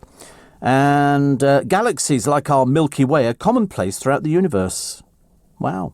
A study of a similar star system, 320 million light-years from Earth, shows it has the same characteristics.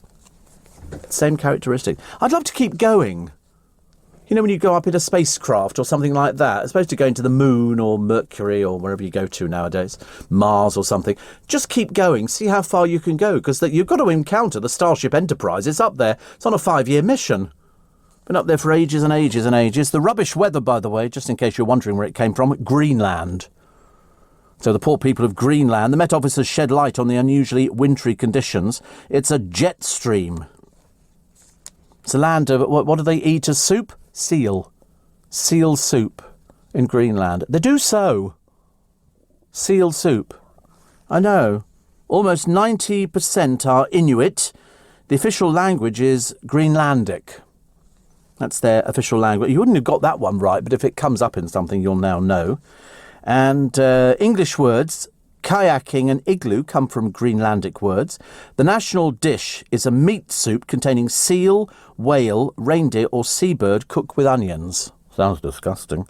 Temperature can rise to 20 degrees in summer. Wouldn't catch me eating seal anytime soon. Other celebrities, we've got Celebrity Gogglebox, and Lorraine Kelly's decided to do it. Because they don't earn very much money, do they? I was trying to think, actually, how much money you would earn for doing that. Probably not a lot. She's doing it with her daughter, Rosie, who is now apparently 26.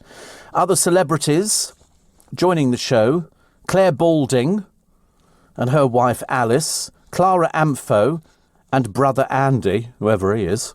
Football pundits, Micah Richards and Jamie Carragher, and pop star Mel C with brother Paul. It starts back... I mean, it's not that exciting, is it? I could have done a little bit better.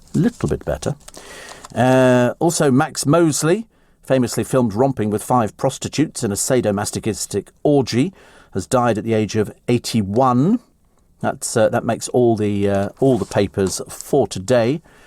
And what have we got here? Drake. I don't know anything about that. Do you know, still causing a stir 40 years on, Duran Duran DVDs. I went to interview them. Oh, look, who's this? Oh, it's Christine McGuinness again. Honestly, it must be very embarrassing. I turned on the television to see Stephanie What's-Her-Face's programme. It's still as bad as it ever was, with that ghastly show-off, Tony Beak, known as Anton Dubek. What a horrible, boring person he is. He kept sort of gurning at the camera. You're past it, mate. Please give up now. Please go and do something else. Anything else. Just don't appear on the television. Oh, goodness me, talk about dreary. Why is life always this or that? Now or later? All or nothing? Start earning or keep learning? Turns out it doesn't have to be. With an apprenticeship, you can take your next step and get the best of both worlds. You can get paid and gain skills. Get the jump with an apprenticeship in accountancy to cyber engineering and loads more in between. Wherever you want to land in life, search Get the Jump to see what's out there for you. You're listening to a podcast from LBC. Morning, everybody. Nice to have your company. Welcome to another... I don't know what the weather is going to be like today. I don't want to guess these things. I brought the umbrella in just in case. Nath says, are you a surgical mask or a cloth mask guy? Cloth. I've got both, actually. I've got a boot full of surgical masks when I was buying them in packs of 100 or whatever it was. But I've now got the cloth masks. They just seem to look a bit better, actually. Doesn't really bother me. I mean, some people don't even bother wearing them at all. But no, I do wear them, and I wear it all the time, actually. Steve, if these rosaries have been stolen to order, well, I mean, somebody might have looked at them thinking they were gold. But of course they wouldn't be. They were just her rosary beads. But they wouldn't know, I don't think. But they will catch them. They think the car's linked to it, but they think it's an inside job. Won't take them long to find the person, let me tell you. Once they start doing their inquiry, you watch. I tell you, I'm never wrong on things like that. Milk is good for us again. They say drinking milk is good, whereas I was on tablets for the last few weeks, and they said don't drink milk. Don't drink milk at all, so I didn't. Les Dennis, the comedian, recalled the moment he had to perform immediately after Tommy Cooper had a heart attack on stage at Live at Her Majesty's, which I was watching live. And he was performing, there you go, hosted by Jimmy Tarbuck. In 1984, Les said he and his comedy partner Dustin G had to perform whilst paramedics tried to resuscitate the magician behind the curtains. He said it was live TV, and the producer, David Bell, and Jimmy Tarbuck said, you guys ready to go on? And we did. It's on YouTube. It's very sad to watch. Very sad to watch. It's Tommy Cooper on stage. The girl comes on, puts this coat on him, and he just sort of crumples and just collapsed. And of course the audience laughed. They thought it was part of the act. They had no idea. And then what they did, they sort of pulled him under the curtain, and the show carried on as normal. Nobody said anything until the end of the show, and they had all the people on there, but there was no mention of Jimmy Tarbuck. So I phoned a friend of mine who was the manager at the theatre at the time, and said, what's going on? He said, oh God, it's all hell's broken loose. There's ambulances and everything else here. And he died. But he, to be honest with you, he would have wanted that. That would have been the best way to go. Listening to laughter would have been the best way to go. And even though terribly, terribly sad, for him it would have been, the ultimate. Steve, I loved Duran Duran in the 80s and still do, says Mary. I thought John Taylor was stunning. However, I was also drawn to Simon Le Bon, and I still can't make my mind up. If only. Saw them at many concerts. They must have a fun group to interview. What were they like in the flesh? Even better looking, Mary. I interviewed them in Vienna, because the thing I was telling you the other day, I was working in Vienna. I used to go over there for 6 weeks a year and go and work on the radio, and all the groups used to come and play Vienna, the Stadthalle, or any of the other places. And because I was working on an English-speaking radio station, I got to interview them. So I got Stevie Wonder, Duran Duran, I got everybody. If they turned up in Vienna and I was there, I got the interview with them, which was lovely. Of course, it was a bit of a surprise for them as well, but they liked it because it was somebody English. It was their little bit of home. If they'd been touring, they'd probably had enough by that time. But no, I thought they were great. Great. Then we went to see the show in the evening. It was very nice. You get VIP seats, all good stuff. Marcus Rashford has urged the Tories to finally do the right thing for the country's many hungry children. He's loving the publicity, but he's doing well. And Weetabix. Do you know, I tried to find the other day bite-sized shredded wheat. I'm blowed if I could find them. And I did have a look. I sort of went to my usual place, Iceland, and couldn't find them at all. I could find normal-sized shredded wheat, but I didn't want normal size. I wanted the bite-size. Much nicer, much nicer. Also, Jamie Redknapp will becoming an older dad will be a great result, reckons Lampard. As I say, I mean, they've got so many children between the two of them now. It's amazing. And astronauts on future missions to the moon may be able to WhatsApp friends and watch Netflix thanks to the efforts of a British company. I haven't quite got used to Netflix yet. For that reason, I haven't managed to get it. Didn't Sid James die on stage? I don't know. I know Eric Morecambe did. I think actually Sid James, he was touring in a show, and I think it was called The Mating Season. He suffered a heart attack. He was at the Sunderland Empire, which is very famous on the circuit. He died in hospital an hour later. He was only 62. Only 62. Not very old at all. But he pops up in all sorts of things. You can see him. So he didn't die on stage. He collapsed with a heart attack, and then they put him into hospital, and that's where he died. But 62. But I mean, I think he was a very heavy smoker. But all of these people toured. You know, and he was just one. I think Eric Morecambe, the same. I'm pretty certain Eric Morecambe had to... somebody had to come on stage and go, "Excuse me, is there a doctor in the house?" And they then found somebody. They were both doing these sort of things. He had a heart attack as he left the stage in, I think it was Tewkesbury, following a performance, then died in hospital a few hours later. He'd already been in hospital to have some surgery done. He'd had bypass surgery in, I think, March of '79. And there were lots of pictures of him coming out of hospital. But he was a trooper. He was a trooper. I saw a lovely programme with his son, Gary Morecambe, on. And that was nice. Nice tribute. You know, if your dad's that famous, you have to share them with the public.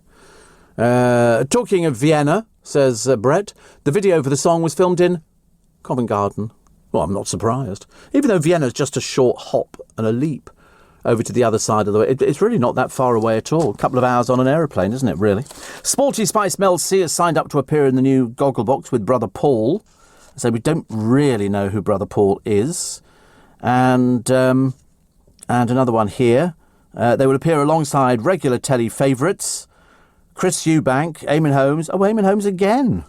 I thought he did the last one. Or perhaps that was the last one we were reading about. And... take heart in a glass of milk. I love ice cold milk. I'm trying to cut down on it. Water is supposed to be better for you. But regular drinkers have lower levels of cholesterol, which cause blood clots. So there you go. And well done to kind-hearted Donald Fear. He was the Who Wants to Be a Millionaire jackpot winner. He's given away £700,000 of his winnings, declaring it was the right thing to do. He was the first contestant in 14 years to win the £1 million top prize. He's since retired from his job as a history and politics teacher. The only luxury is he and his wife Debs have bought a new patio doors and a mobile home. He says, "I've given away £700,000 and the wife and I kept £300,000. £1 million is too much for one couple to keep for themselves. Each of his 4 children got £110,000.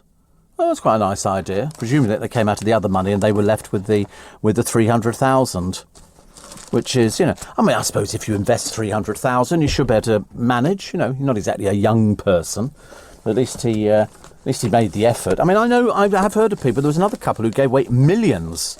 They also felt a bit guilty that they had that much money, so they gave a lot away. Here's a former Love Island person. I object to calling them stars because they're not. They're just bimbo types. They turn up on the television. They don't have any talent discerning that we can find out. This one appeared in 2019. and said lockdown had given her the time to look at the profiles of people sending her mean jibes. What do you look at them for? What do you look at them for? Why are you looking at stuff like that? I suppose it gives you something to talk about, doesn't it? She said, I've had some really awful comments from people. Why worry about it? What would you expect? That's what people do. We're in the world of trolls, I'm afraid. And somebody says, I hope she doesn't go to her patients and say, Madam, you've got awful legs. We can't do your blood pressure because you've got bingo wings. She's 27. She needs to grow up and really get a grip on things. But the trouble is nobody tells them. You know, she quit the show after getting her heart broken by Curtis Pritchard. They'd been going out for a short while.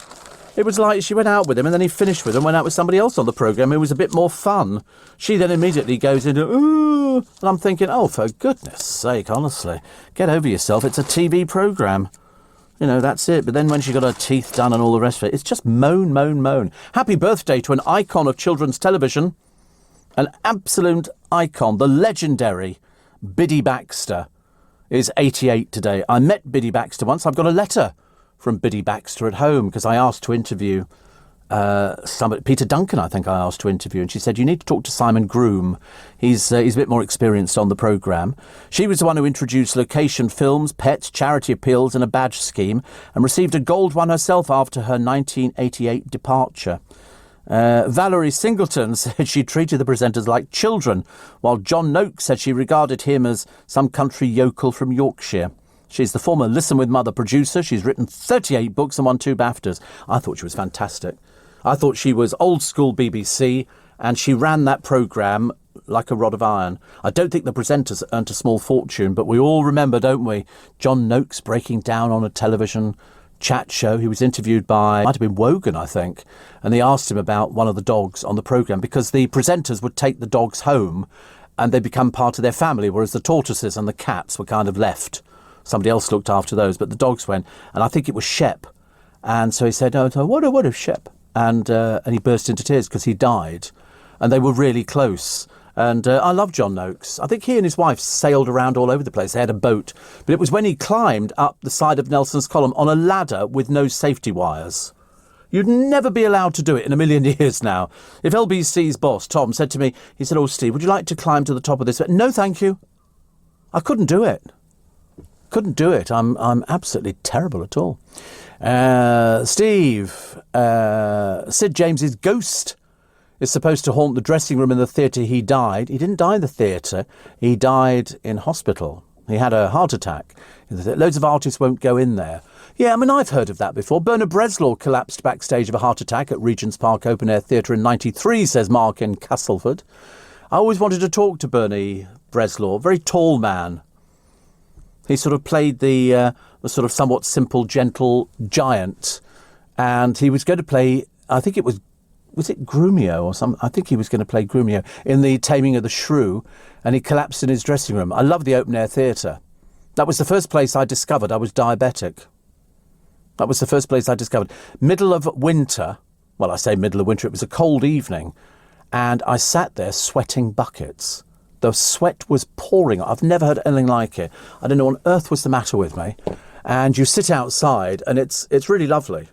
It really is lovely. You can get a burger and you can get your drinks, take your drinks to your seats. And I sat there with the sweat dripping off me. And a friend of mine said, what's the matter with you? I said, I've got no idea. But of course, the more sweat pours off you, the more you become conscious that people are looking at you going, what's the matter with him? When Chris and Sharon got married, I sat there and the sweat poured. It was like a river.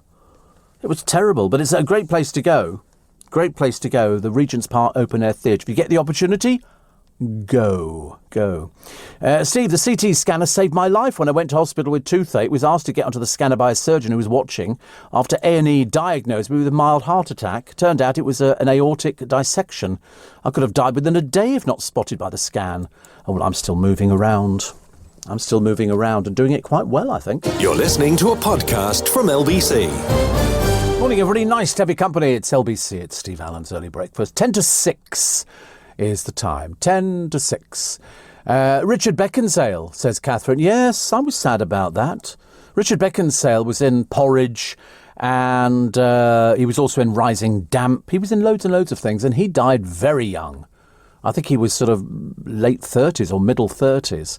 Very, very young indeed. And What happened on this day in 1977?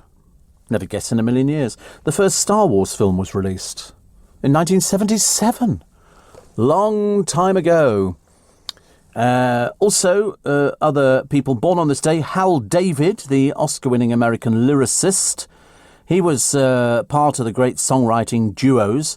He did Walk On By, dun, dun, dun, The Look of Love, and also the very famous one with Burt Bacharach, Raindrops Keep Falling on My Head, taken from Paint Your Wagon, I think, wasn't it? He also collaborated with John Barry on James Bond themes Moonraker, and the one with Louis Armstrong, We Have All the Time in the World. That was such a nice song, actually. Margaret Forster, the Cumbrian-born novelist, born in 1938, died 2016. And in 1989, the wife of the Yorkshire Ripper, Sonia Sutcliffe, won £600,000 libel damages from Private Eye, the highest sum ever awarded by a jury in a libel case. But Ian Hislop said outside course, if this is justice, I'm a banana. Funny thing to say. But mind you, it was then reduced. 600,000 came down to £60,000. An awful lot of difference. Bernie Breslaw lived in Potter's Bar. Acker Bilk lived in Potter's Bar in the Avenue and drove around in a Rolls-Royce Silver Shadow, said Steve. How lovely. Bernie lived in Osborne Road. Has he got a blue plaque? I would like to think that Acker Bilk and Bernie Breslaw had blue... What are you eating? You eating the biscuits? You're eating them before he gets back. I've noticed you waited until he left the studio. I bought them in a box of biscuits, and unfortunately Jake, who seems to have one of those mechanical hands, it just goes down, picks up biscuit, in mouth, down, picks up biscuit, in mouth, just non-stop. It really is. Telling stories to sick children can ease their pain. No, it doesn't. Now, the reason I say this is because, very strangely, they were doing one of these hospital programmes last night, and it was people in hospital who were sort of not having a good time, and there was a child in there who was screaming the place out. They tried everything. They tried reading stories, waving a teddy bear. What was the only thing that worked? Showing her a cartoon on the mobile phone. That was the only thing that shut her up. But it was also people in A&E and in hospitals who'd been attacked by patients, drunks. Horrible, filthy, disgusting people who kept going back to the hospital, weren't deterred by the fact that the police were coming to take them away, screaming, kicking, spitting at people. Awful. Acker Bilk does have a blue plaque. Oh, good. Oh, good. What was it? Do you know what his big hit was? Oh, it's too late. You've got the answer there. His big hit was Stranger on the Shore. Da da da da da da da da da da. And Stowe School have got one for the Beatles, which is lovely. Lonnie Donegan's got one as well, recorded A Rock Island Line is a Mighty Fine Line, 1954. 1954, that was the King of Skiffle. Fantastic. I love all these blue plaques. Would I want a blue plaque? I've got one. Got one. Yeah, got a blue plaque. Hasn't everybody got a blue plaque? Have you got a blue plaque? I got one, yeah. Sent in to me by a loving listener. People are very kind to me. I think they give me a blue plaque thinking, he sounds like he's on his last legs. Give him a blue plaque quickly.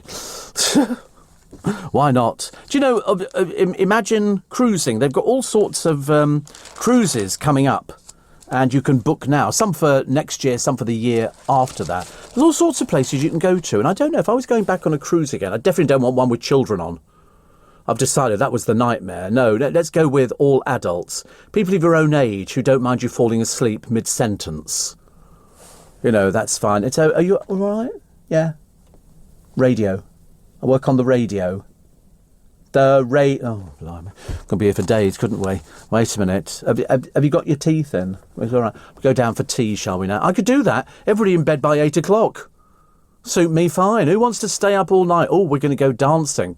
Count me out of that one. Thank you very much indeed. Raindrops was Butch Cassidy and the Sundance Kid with Paul Newman and Robert Redford. Thank you. Butch Cassidy. Honestly, I don't think he was that butch. I thought he was okay. Didn't want to make a big dip. But you're right, actually. Paint Your Wagon, of course, was Wandering Star, wasn't it? I was born under a wandering star. I thought that was quite a good song. On the other side of that was, I talk to the trees, but they don't listen to me. Have you seen Paint Your Wagon? Such a good film. I'd never seen it until a few years ago, and somebody said to me, you keep talking about it. Have you seen it? And I said, no. Steve, I live in Ealing. I'm so sorry for you. The nightclub near me has the nightclub? What nightclub? Are the nightclubs still around? Grief, I wouldn't want to go to one of those. This seems so dated now. It's got a blue plaque for the Rolling Stones. Well, Hattie Jakes has got a blue plaque in Margate. Really? And Hillary says you should be on Celebrity Gogglebox. I love to listen to your comments on everything that's going on. Be very entertaining. Probably not. Probably not. Susie said, happiness for me is sitting on a riverbank, hearing birds singing and looking at the birds on the water. What songs are they singing, darling? What are they singing? What do birds sing? Thank you for your poem, says Sophie, which resonated with me. I love my school job, but I'm going through a hard time with my manager. You keep me going, oh, really? Oh, that's a bit poo, isn't it, really? Not so good. But at least you identified with it, which was good. Craig Robertson, first time getting in touch from beautiful... I don't know why I did an accent. I mean, really, I don't know why. First time getting... Have you ever visited? What, Fife? No. And he says, I just laugh and laugh when you give these reality TV people the treatment. But they're just talentless nobodies. That's what's so awful about it. You know what they're looking for Love Island? Bisexuals. I mean, really, television has degenerated that much that they've got to find bisexual people. So if you're a bloke and you don't pull a girl, you can pull one of the other blokes, provided they're also bisexual. Otherwise, a bit of a shock, I would think. I mean, honestly, how much rubbish do we have to have? Any more people? You've only got to see somebody in the paper wearing a bikini, and I automatically go now, Love Island. They can't have come from anywhere else. They've never been coming from Mastermind, are they? They've always come from a reality show. It's always very tragic. And they seem... I mean, it's like, Amy Hart, nurses troll me over my looks. Well, don't read them then. Try and grow up.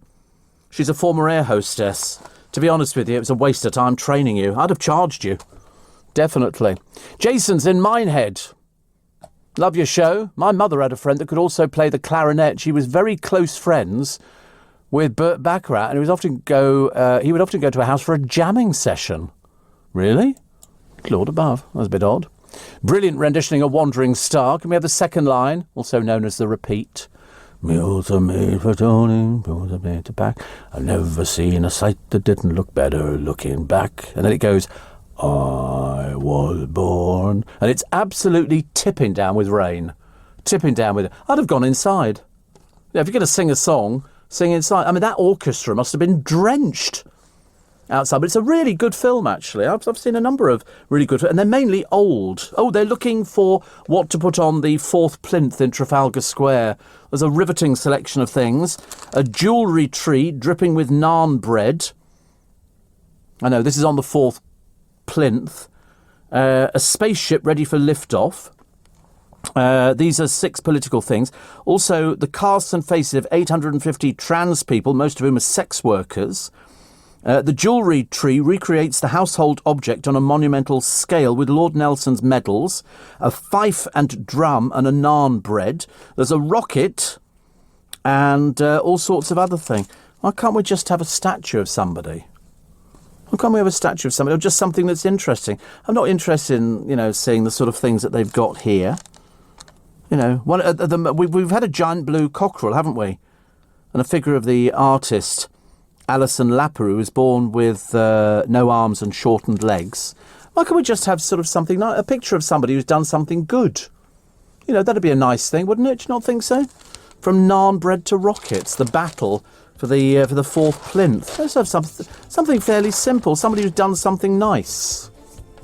Can't think of anything off the top of my head. An NHS nurse, yeah. 2 or 3 people, something, a nurse, a paediatrician or something. Just something like that, that'd be nice, but in colour so you can see that they're a nurse. Do them in bronze, you'll never know, it just could be anybody, isn't it? Bruce Forsyth said, if any more people become performers and singers, there won't be anybody to watch in the audience. He was right, says Greg. Yes. If only the people who appear on the reality shows have talent, they appear to have absolutely nothing at all, I'm afraid. And that's why they feature so heavily. It's always a bit of a laugh, isn't it? We like that. News! You're listening to a podcast from LBC. Morning, nice to have your company. Welcome to Tuesday as we head towards the bank holiday weekend. And the weather, apparently, tomorrow, turns for the better. You know, we could be seeing 20 degrees tomorrow. Sounds fantastic, doesn't it, really? The old saying, riches won't buy you happiness. You know, as a delightful experience go, you can't beat the little things like a sunny day. That apparently is good. In fact, that's actually top of your delights, a sunny day. I'm not particularly bothered about a sunny day. Hearing a song that reminds you of your past, yes. I heard this song the other day. It was on Heartbeat. Because they always put these 60s songs and 70s songs on there. And I heard this song and I thought, oh, what the heck is that? That sounds really good. And I was going through it in my mind. I was trying to... Once the song had vanished, because I immediately went to my phone and my friend has deleted that app where you can aim it at something and it'll tell you what the song was. Anyway, I'm going through this song and the song went... I know what it is now, so you don't need to tell me. It went... Dun, dun, dun, dun, dun, dun. Dun, dun, dun, dun, dun, dun, dun. And it's got orchestra, chorus and everything. I racked my brains and for the life of me, I couldn't think of anything. I couldn't even find any websites. So I went through sort of, hits of the 60s and stuff like that. You know what it turned out to be? It turned out to be from a group called The Herd, and the song was called From the Underworld. And it was so far ahead of its time. The lead singer was a guy who went on to achieve huge fame, Peter Frampton. And this song, I've listened to it now so many times, I can't begin to tell you. It's just beautifully put together, beautifully crafted. And because it's got an orchestra and chorus and everything else, I just loved it. And I was so pleased when all of a sudden into my mind flashed The Herd, From the Underworld. And so I've immediately started playing. Now I play it all the time to myself. I feel like a complete idiot, but I hear these songs on the television. So that reminds me of your past. Well, not your past, my past. Finding forgotten money in your pocket. That's never... I mean, how much money do you find in your pocket? Not that much, do you, really? Giving somebody a present.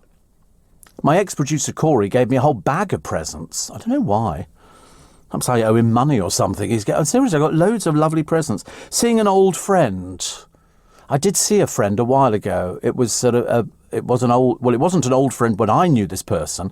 And I saw them and I thought, gosh, you're really old. And then I suddenly thought, they're also probably looking at me going, he's really old. Receiving a compliment, that's always nice, isn't it? What? Are you going to say something? I like getting compliments. I get lots of compliments, as you can well imagine. Sometimes it's very, very embarrassing, but also very pleasing at the same time. Finding a great bargain. No, I never bother about that. You like a bargain. Yeah. Hence the £8 jacket. You'll be walking down the road and somebody will go, here, mate, that's my jacket. £8 he paid for his anorak. It suits him, actually. It's very good. He likes shopping in charity shops. Watching your favourite TV show. Yes. Walking in the country. Yes, that's quite nice. Walking through snow in the country is a very popular one for me. Getting into bed with freshly washed sheets. I know, the neighbours are furious. I just wander in there, climbing into the bed. And the sunny days and a clear blue sky. It's what we like, isn't it? You look out there and you go, oh, it's a clear blue sky. Steve, did you know you don't need that app to find out music? You just ask Siri, what song is this? Really? Oh, right. Oh, well, I didn't know that. What is the app? The other one? Shazam, that's it. Shazam, do you have to pay to download it? Oh, it's free. I should definitely get it back again because I'm always hearing bits of music on television programmes thinking that's quite nice. Have you ever visited Toronto? No, I haven't actually. And Stella says, I have a constant smile listening to you in the morning. How do you make such good conversation? I don't know, I talk to myself. But mind you, it's nothing new. I do it in the car. I talk to myself in the car because I'm assuming that most people would think I'm on the telephone. If you pull alongside somebody and they're chattering away, you would never think, oh, they're mad as a broomstick, talking to themselves. Karen says, have you seen the new tube signs by David Hockney at Piccadilly Circus? I haven't. I love Piccadilly Circus. I've always liked Piccadilly Circus. I like it for the big signs that sort of advertise all sorts of things. And I like the fizzy drinks. It's such a nice thing to look at, actually. Ken Everett apparently has a plaque in Kensington, Lexham Gardens. Does he really? Oh, right, there you go. Piccadilly. Oh, these are all the David Hockney things, are they? Oh, wow. He lives in France, David Hockney, now. Did you know that? He lives in France. I've got a film with him on. I think it's called A Bigger Splash, where he takes all his clothes off. Peter says, I've always thought the 4th plinth should be for Her Majesty the Queen. I think she's got enough statues around and about. There's a new one that's due to be going up on a horse, I believe. And somebody else says, why don't they put a big Welsh dragon on the 4th plinth? Wait for the gag. The big Welsh dragon, then we can have the plinth of Wales. I know. I groaned slightly as well. The bank holiday is set fair with the arrival of warmer and more settled conditions following a wet and windy May. Boring, isn't it? I hate the weather, honestly, when it's like this. I mean, it's just awful. 8,700 patients have died after catching COVID on NHS wards. That's why they're very keen in hospitals to make sure that, you've got your mask on and that you've done your hands and you've done all your little bits and pieces, because some people don't. There was 2 people yesterday went shopping. Neither of them had masks on. I got a bit annoyed. I didn't say anything, but, I was happy to do it, happy to mention it. Also, charity begins at home, writes one columnist today. The tale of the charity shop customer who demanded a refund when she saw her recently purchased M&S jumper being worn by Gail Platt on Coronation Street resonated painfully. Asked to make an appearance at a theatrical extravaganza in which a bar mitzvah celebrant's mother was being played to maximum satirical effect by a ludicrously acquired chap, I noticed something familiar about his gaudy beaded gown. It was Vanessa Feltz's. Oh, lovely. I love stuff like that. That's always very interesting, isn't it? Also, the Royals tried to curry favour in Scotland, and the Duke of Edinburgh was a heaven-sent consort for the Queen, a former lady-in-waiting says. Prudence Penn told of Prince Philip's support for his wife in Tatler magazine's July edition, which celebrates the life of the Duke, who died last month, aged 99. Oh, they were perfect together, absolutely perfect, and they had such a long life. Song life. So, a long life. Simon says, do you ever have an argument with somebody in the car when there's nobody there with you? No. No, that would be silly. And Steve, I thought I was the only one who did that, pretending to be on the hands-free when I'm actually talking to myself. Well, I've got hands-free in my car, I explained yesterday, and it's very useful, but I look and see, because it comes up on the dashboard, it tells you who it is ringing. And then you just push a button. Sometimes I can drop the call, which I do sometimes. It depends, actually. It depends what sort of mood Depends what mood I'm feeling in. And at the moment, I was reading about that flight to Belarus, although not necessarily to Belarus, for the people sitting on it going, where are we going now? Don't worry, you're going to go and sit on a runway. So they've now said we should avoid Belarus like the plague. I agree. Bernie Taupin has turned 71. Bernie Taupin, of course, the songwriter with Elton John, also accompanied by quite a number of people, actually. Quite a number of people. Alice Cooper, Eric McCormack, and then Elton and Bernie and Paul Lind, because lockdown restrictions prevented celebrations for Bernie's 70th last year. What a clever person. And lots of life I won't achieve, but I'm happy, says Gokwan on not having children, the importance of learning, and his reverse bucket list. His glasses get bigger and bigger and bigger. He said he's loving life, never felt happier. He's got a new one out. Gokwan's Easy Asian is on the Food Network from May the 31st. He said, I don't know how much weight I've lost, but my bum has lifted for the first time in my life. Only Gok could get away with that. And the drug gang who were caged after their taxi driver filmed them on his dash cam. Honestly, some people, they have no idea. And then all the experts out again. Yes, let's talk. Yes, let's talk, Harry, but not too much. Can't shut him up now, can you? For a man who didn't want to talk to the media, I mean, he's singing like the proverbial canary. Not always the truth, but at least he's making an effort, I suppose. And Vanessa Redgrave has objected to campaigners pulling down statues of historical figures. She's 84. She says keep them so we can learn from history. Seems fair enough, doesn't it? Goodness sake, loads of things. Guilia. Is that how you pronounce it? Julia? Guilia? So nice to hear you mention The Herd. My uncle Louis was the bass player in the 1960s. See? There you go. There's always somebody who's going to be listening. And Steve, how about a statue of Gemma Collins on the 4th and 5th plinth? Yeah, there was the gag, the 4th and 5th plinth.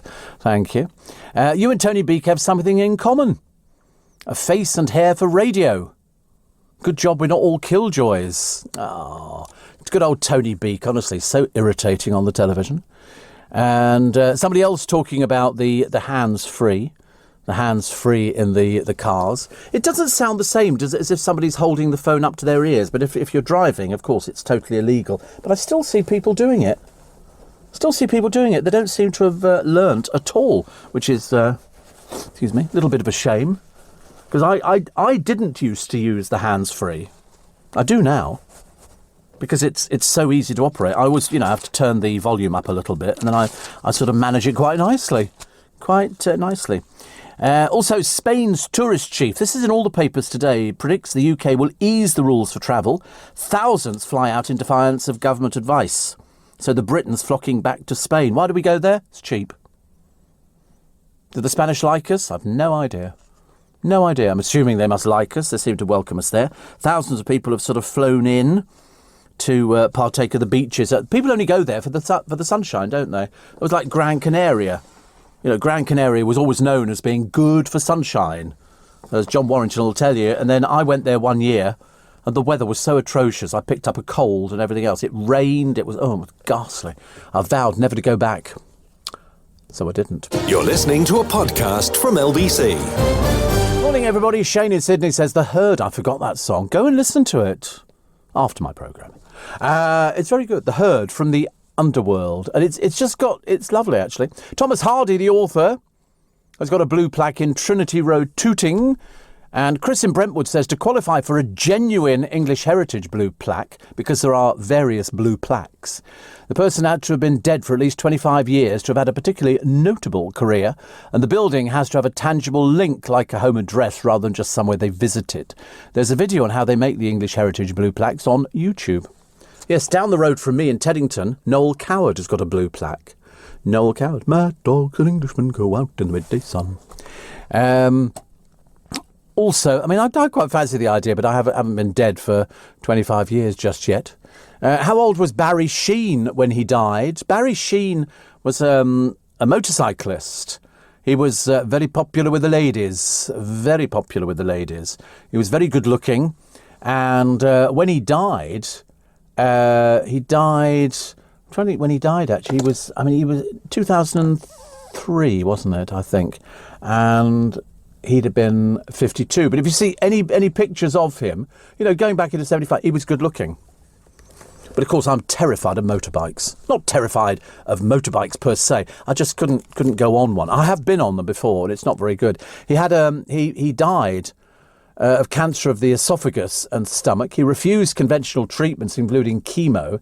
He opted instead for a holistic approach and died peacefully on Queensland's Gold Coast in 2003, having suffered from the condition for 8 months. Sheen and his wife Stephanie had 2 children, Sidonie and Freddie. I bumped into him in a club in London ages and ages ago. It was some celebrity-based thing, and I just got invited to these sort of things. But it's interesting, isn't it? You look back at all these people that we don't have anymore, and he was lovely. He was quite charming. Who was the other one? Somebody had an accident who I think also used to ride a motorbike. Young bloke. Can't remember who he is now. And he had an accident, and I saw him in Stringfellows. No. It was a British bloke. And he then became disabled after this accident. Somebody will know who it is. Good-looking person. Very good. Again, another one that used to go to all these celebrity events. And I'm pretty certain he was another one who rode a motorbike. But I can't think who it is. Young, good-looking, famous. Eddie Kidd. Have a look at Eddie Kidd. He was another one I bumped into in a nightclub. He was charming. He was a nice person, but he was another one who'd had this accident. Lawrence of Arabia had it. Oh, was he on his motorbike as well? Oh, right. But Eddie Kidd was involved in this serious motorcycling. He was performing in Stratford-upon-Avon. He was left paralysed and with brain damage. But he was another really good one. He was a little bit like sort of an English Evel Knievel kind of thing. But he was very good looking boy, very good looking boy. But he's still with us, isn't he? Is he still with us, Eddie Kidd? We think so. Edward Kidd. It doesn't sound the same, Edward Kidd. He's also got an OBE, I believe, an Officer of the Order of the British Empire on the Queen's Birthday Honours List for services to charity. That was back in 2012. But he started his career, I think, back in when the age of 14. He popped up in all sorts of films. He was he worked as a stunt double for Timothy Dalton in The Living Daylights, Roger Moore and Michael Caine in Bullseye, and Pierce Brosnan in Goldeneye. He doubled for Ford on a motorbike. That was Harrison Ford, and doubled for Val Kilmer as well. So he was a very popular young man, and still around. Very good-looking boy. Very good-looking. There you go. Mr. Neil says Eddie Kidd. He was our British version of Evel Knievel. He was. I don't know. How old is he now? I don't know how old he is. Wait a minute. He's 61. It doesn't seem possible, does it? Doesn't it? 61. Good Lord. All these people that you imagine that life stands still, but you can see what he looked like when he was younger. He was very, very good-looking boy. Also reminds me of me. You don't think so? No, nobody does round here. They're very unforgiving, I'm afraid. 4th Plinth in Trafalgar Square. Why don't they put a statue of the Duke of Edinburgh on horseback or driving his horse and carriage, says Stephen Pottswell. Unfortunately, it's not quite big enough for a horse and carriage, unless it's a fairly small thing. The plinths are not as big as you think they are, unless you've seen them. Tristan says, I live in Vinnie Jones's old house. I did inquire about a blue plaque. They're easier said than done. Might just get one off on eBay, says Tristan. I don't think Vinnie Jones would qualify. Well, he wouldn't qualify for a proper one. Definitely not. Definitely. Katie says, I was in the Levi's commercial with him. Were you really? And Eddie Kidd's daughter went to Waldegrave School in Twickenham. Ex-partner Debbie Ash, sister of Leslie, was a friend of mine. Our children went to Twickenham Prep. Same class. There you go. Wow. Do you know the things you learn on this? It is absolutely fascinating, isn't it? That there are so many people who are sort of famous and in show business who've actually done something. That's why I get so annoyed about these stupid reality programmes. You know, whilst they're entertaining to watch, the people on them are ultimately stupid. You know, I'm not even interested in the I'm a celebrity, get me out of here. I watch them, but then you sort of see people. I mean, most of these people spend their lives in tears. Which is a bit of a shame, isn't it? But fancy being Katie in the Levi's commercial with him. How exciting is... I mean, that's something to talk about, isn't it? Mind you, I tell it to these two here. They're both far too young to remember anything. They weren't even born when I started. How depressing is that, honestly? You sometimes hope that they would have been, but definitely not. Definitely not. Carrie's Woke Wedding Guide. This is the Prime Minister naming his big day, your invitation. It'll be very expensive. Very expensive. It'll have all the right ingredients. Where will they go on their honeymoon? They've told you where do you think they're going to go on honeymoon. You know, how much the caterers are going to cost. You know, there are places that you go to now. In fact, Country Life from a few weeks ago did that. It was the wedding planners list. It was all the posh places who organise the best weddings. And also the entertainment. You cannot just have any old Tom, Dick and Harry turning up for your entertainment. There are certain people who, you know, you'll book a band and you get this guy because he sounds like Michael Bublé. And he would be sort of top of the list. He's sort of like played for royalty. You know, they have posh magicians. I know. Oh, by the way, that reminds me. I put up on Twitter the other day, the Magic Circle have got some shows coming up.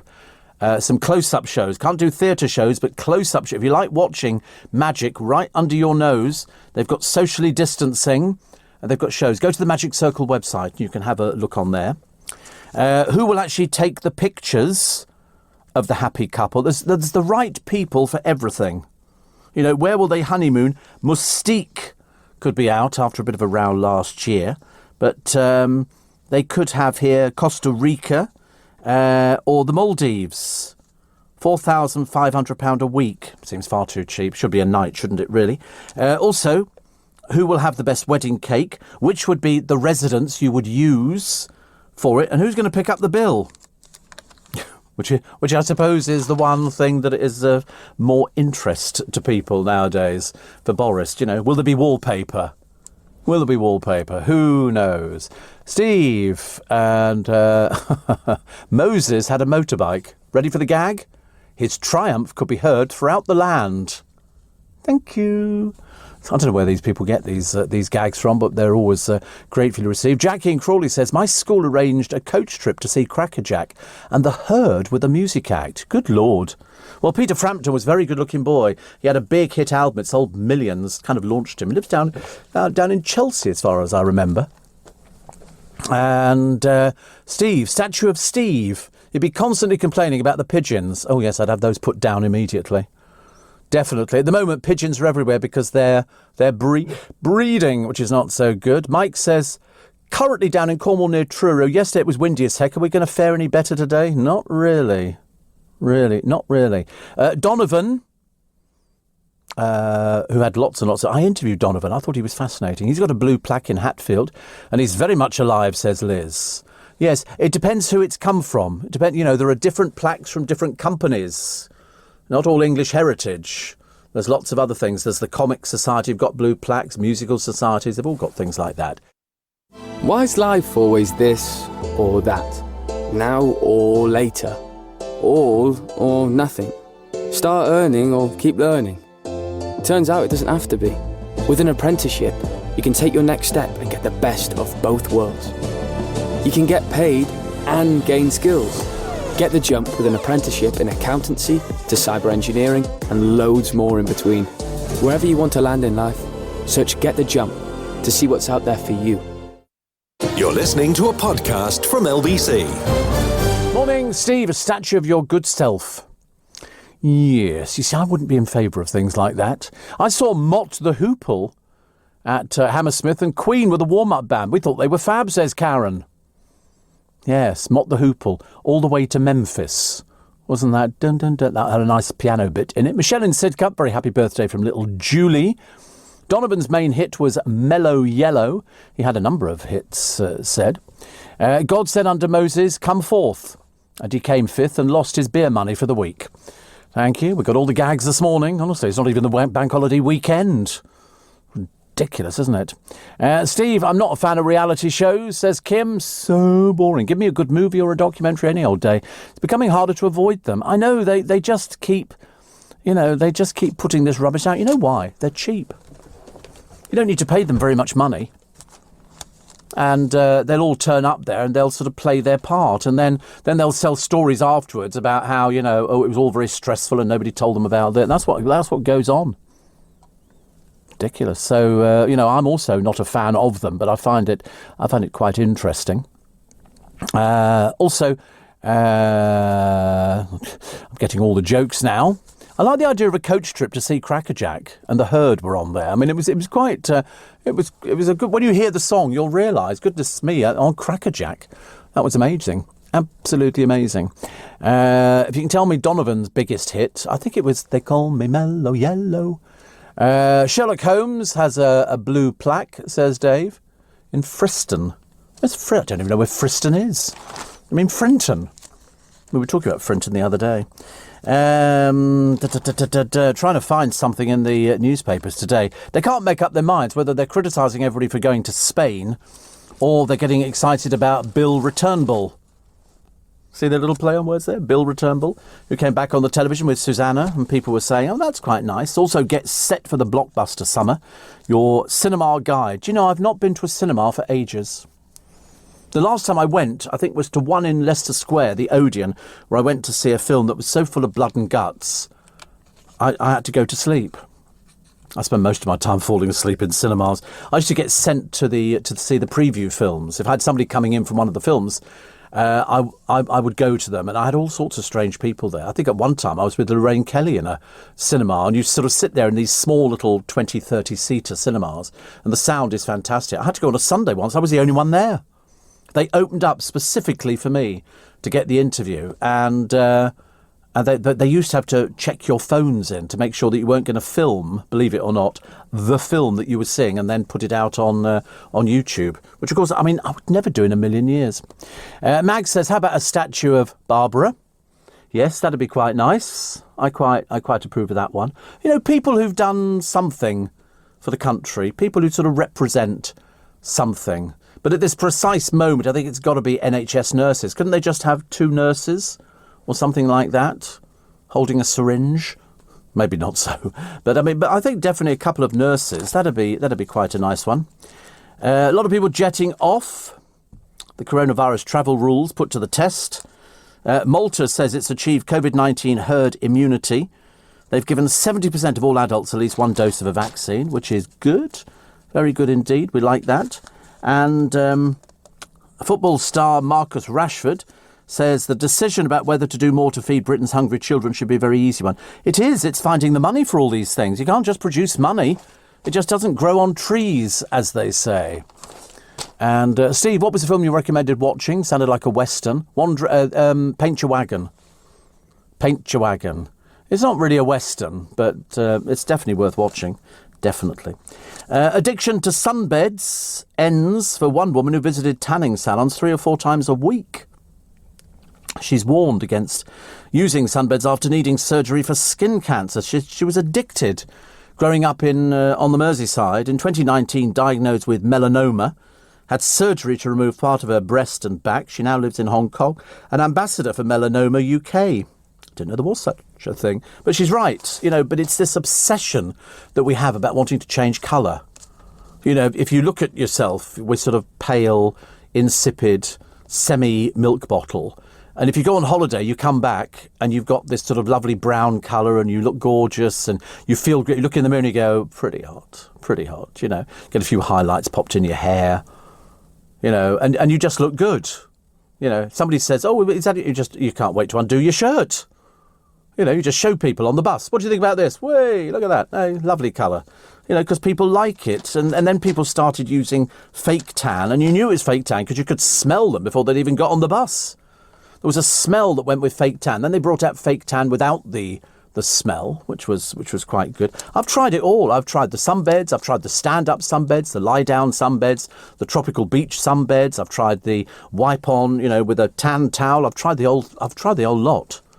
And I have to be honest, I became slightly addicted. I would go out to the chemist and buy loads.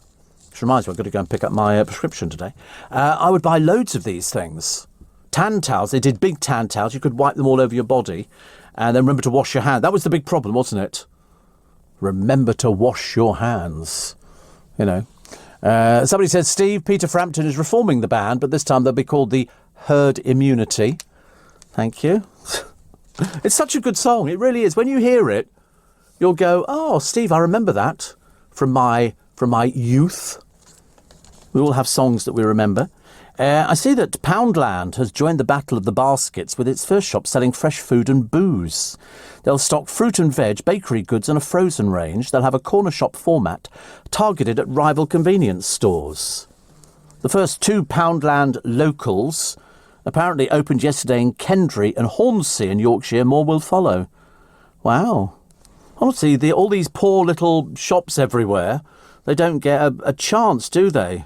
They really don't. So my friend Helena's a bit disappointing, isn't it? A little bit disappointing. Never mind. Next month, not as good either. And I miss our cinema dates, says Charlie Gate. She would stride ahead through Leicester Square. I'd have to almost run to catch up with her. She said, we watched some dreadful movies, though. I'm not going to say that. I'm not going to say. There was one that was particularly... some movies. When I sat here in the Odeon next door, it was a Quentin Tarantino film. Well, it was blood and guts within 15 minutes. There were more bodies. The body count was horrendous.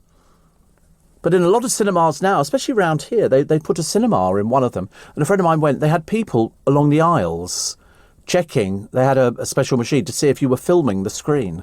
Big problem. They did it at some West End shows to make sure, because sometimes you see clips on YouTube, don't you? And that's people who are filming it on their, really stupid people. Stupid people. I'm liking all these men's slip-on casuals. I like that. I like a slip-on casual. Very nice indeed for... yeah, that's fine.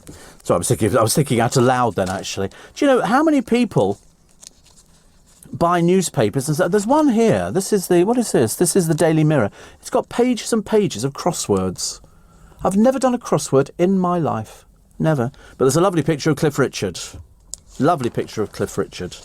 Bless him. He must be due to do some dates soon. He must be. He must be. What does it say for Pisces? You have the skill needed to keep the wheels of a group project turning. You wouldn't normally be the centre of attention, yet this is where you will find yourself now. People respect your knowledge and your talent and will look to you to take charge. Yeah, right, whatever. I don't think... I'm not really a leader. I'm more a follower. I find it's easier, actually. Have I got Taurus? Yeah, I have. I'm not doing that. Oh, goodness sake. What does Taurus say? Wait a minute. You'll eat a whole box of biscuits and be sick. What does it say for Taurus? Please don't write in and ask for these. Taurus, it would be all too easy to be misled by the quiet and rather slow start to the day. You might well imagine it will continue like this until the end of play, but don't get too comfortable. From noon onwards, an unexpected turn of events will have you rushed off your feet. I hope not. He's going to be in bed, asleep. Don't want to start being rushed off your feet. What are you, Jake? I'm trying to think. Cancer. What does it say for you? It says you might find yourself in the right place at the right time to overhear a discussion that alerts you to a good opportunity. You may not want to admit you are listening, but you'll want to act whether you share the intentions or not. Don't be surprised if you spend longer on the telephone. The part about rubbish, I don't know, I read them out. You'll be sleeping as well, I know. I might have a little sleep when I get in, actually, just before I have to go to get my eyes tested. Because you spend most of your time with your chin in a chin rest. You know, staring into the thing, and they go, OK, open your eyes wider. And then all of a sudden she goes, poof, and she puffs this air into your eye. It comes as a nasty surprise, actually. Steve, hats off to the dentists and the surgeons. I had a raging toothache over the weekend, says Mickey. I was like a lion with a thorn in his paw. And so I sat in the chair. My dentist diagnosed the problem, which is quite good, isn't it, really? That's what you go there for. How did they do that? You know, years ago, when people used to get problems with their teeth and things like that, before dentists were drilling into your teeth, presumably you just suffered with the pain. If you had an abscess or you had root canal work, if you were living in Victoria, well, what were they doing? The answer is, they used to bang you over the head with a bottle of whiskey, I should imagine. I can't imagine how they go, we're going to give you a small injection. They didn't have anything like that. So, who knows? Why is life always this or that? Now or later? All or nothing? Start earning or keep learning? Turns out it doesn't have to be. With an apprenticeship, you can take your next step and get the best of both worlds. You can get paid and gain skills. Get the jump with an apprenticeship in accountancy to cyber engineering and loads more in between. Wherever you want to land in life, search Get the Jump to see what's out there for you. You're listening to a podcast from LBC. I've just looked at a picture of a cruise ship. OK, this one docking in Liverpool for the first time in 14 months. Now, I was talking about ships the other day, and we found a super-duper ship which cost the owner, they had it built, £500 million. And I remember looking at it thinking, wow. Well, this ship here is the Viking Venus, and it can accommodate 930 guests. And this one was only £300 million. I mean, why would you not want something this size? For 300 million, save yourself 200 million. It's presumably got the biggest kitchens you've ever seen on a cruise ship. It's also probably got a laundry. It'll have a swimming pool. Somebody somewhere is not being truthful. £300 million it costs. It's on the first of 5 round-trip sailings in England. The ships are fitted with air purification technology and COVID tests will be available. But £300 million. But this other ship, which was for the billionaires out there, £500 million. And it's less than half the size of this thing here. Goodness sake, honestly. Somebody says, hats off to the dentists and the surgeons as well, I agree. And I remember Clint Eastwood, Steve, in Paint Your Wagon. I wish you'd not mentioned it. The wife now can't stop singing 3 Wheels on My Wagon. Oh dear. The new Christie Minstrels. 3 Wheels. You can't sing it now. You can't do it now, strangely enough. And then Stewie says, you say you've never had a crossword? I've heard you arguing every day. Yeah, I've never done crosswords. They just don't appeal to me. I know they're supposed to be really good for your brain power. It's like, is that the other thing is that Sudoku? I've never done Sudoku either. Shouldn't imagine my lot have ever done anything like that. either. They wouldn't be remotely interested. People do it because apparently keeping your brain active is good. Phil from Waltham Abbey says the fourth plinth could be of Captain Sir Tom Moore. Yeah, that's a good one. I could go for that. That would be quite nice. At the moment, what have we got on the plinth?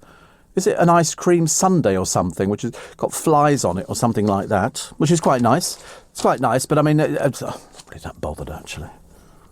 Why don't they just have something that looks sort of pretty and moves in the wind? I've got a dream tree at home, and it's made up of twisted wires. It's quite big. It's a good, 18 inches across, and all the little leaves on it are free hanging, so even in a slight draft, it all twinkles. I bought it years ago, and it's been a source of good luck for me for many, many years. A dream tree. They're quite nice. They do little versions, but this one's a big one. Beatrix says, I did it. Like a song, isn't it, really? Yesterday I had my second vaccine, but now I have a sore arm. Took the nurses 5 minutes to give me and my son and husband the vaccine. 5 minutes? Blimey, I was in and out in a minute. Walked in, name, date of birth, and that was it. She had the injection already. Rolled up my sleeve, in, walked out. Simple as that. The boys will get it soon, which is good. Of course, they'll all suffer with it, because some people do get the reaction to it. I didn't get the reaction, which I was very pleased about. And so, well done, Beatrix. It's good. At least you've had it done. Now they're actually doing younger people. So it's the 20s and 30s now, which is good. We've done about 50 million, so, tremendously good. Here we got Lass Orders. A pub boss fed up with mansplaining says she will only employ women. Which is, I thought that's what, we had behind bars now. Nicola Werner wants to change the male-dominated micropub industry at a new venture in Kent, the pub Ramsgate. She says, it's not that I call myself a feminist, but I'm, let's say, pro-female. I want this to be a female-led pub. But David Reed, director of Just Employment Law, warned her it risks falling foul of the Equality Act, saying male applicants automatically rejected on grounds of their sex may have recourse via... Oh, God, honestly. You can't have anything nowadays, can you? You really can't. You can't specify who you would have, Why can't we have all women?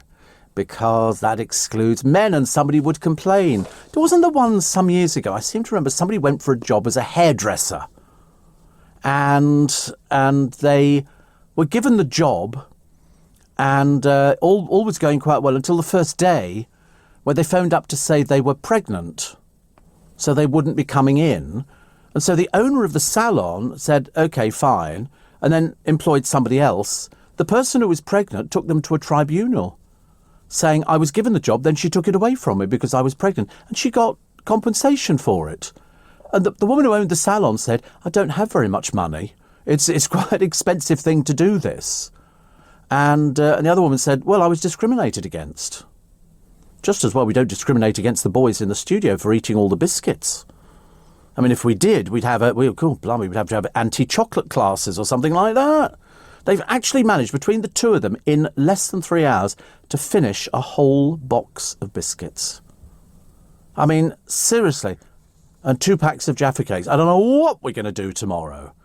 Seriously, I might have to go broke over this one. Just as well as I say, I never opened the cream eggs box. I mean, that would be... I mean, you'd finish those straight away. But they are a bit heavier with the fondant. So, I don't know. But I mean, fancy eat... So, 2 boxes of Jaffa Cakes... In fact, I think Luke had already eaten the box of Jaffa Cakes before... You didn't eat one or two, you ate the whole box.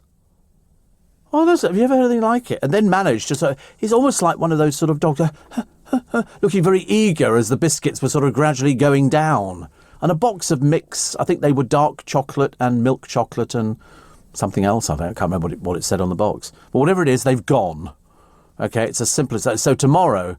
Perhaps I might have to bring in something a bit different for them. Perhaps I'll bring in a tin of Campbell's soup. Let them fight over that one. That'll go down very well, won't it? Big shout out to all the hard-working dental hygienists who've been working through COVID, fighting gum disease. Have they been open? I wasn't sure dentists were open. I thought people were sort of... And we were only saying the other day it's at like a 3-year waiting list. Mr. Linton says, Donovan's best song was Sunshine Superman. Brilliant, happy song. We were behind him on a car ferry to France. Do you know, that seems so old-fashioned now, a car ferry to France. We did a car ferry to France. We drove all the way up through France on the go, but we went on the car ferry. Go forward, and they packed all these cars on, and then we went and sat upstairs and had a cup of coffee or a fizzy drink. I can't remember what it was really, but it was very nice. Have you seen the bridges of Madison County? Says Steve. I blub every time. Yeah, whatever. Definitely. And another one here, which says. Where am I? Where are we going? I lost it. Oh, somebody else telling me that they've had the second vaccine. Clint Eastwood. Sorry, I can't even speak now. Clint Eastwood's father is alleged to be Stan Laurel. Look at the photos. It's uncanny. Did you know that Stan Laurel was in the phone book in America when he was alive? And people would go through the phone book and they go, "He's in the phone book." And I spoke to a comedian and he said, so I called him, and it was Stan Laurel. He said, and we had a conversation on the telephone. Because years ago, you could opt out of the phone book. You know, you didn't. Or failing that, the best thing to do is get an answer phone. But I was in the phone book to start with. I got that taken out straight away. I've got a free little bit extra podcast today. Please download it. Love you forever. Jamie Redknapp's girlfriend is pregnant. They've already got 7 kids between them. Christmas, very expensive. Do you think Louise will go? Prince William meets a 96-year-old grandma who asked him for a kiss on the cheek. Well, that's not going anywhere, was it? Or was it? And Marcus Rashford poses topless for Men's Health. They did ask me, but I politely declined. You can download from the LBC app, the Global Player, or wherever else you get your podcasts, as well as listening live to LBC.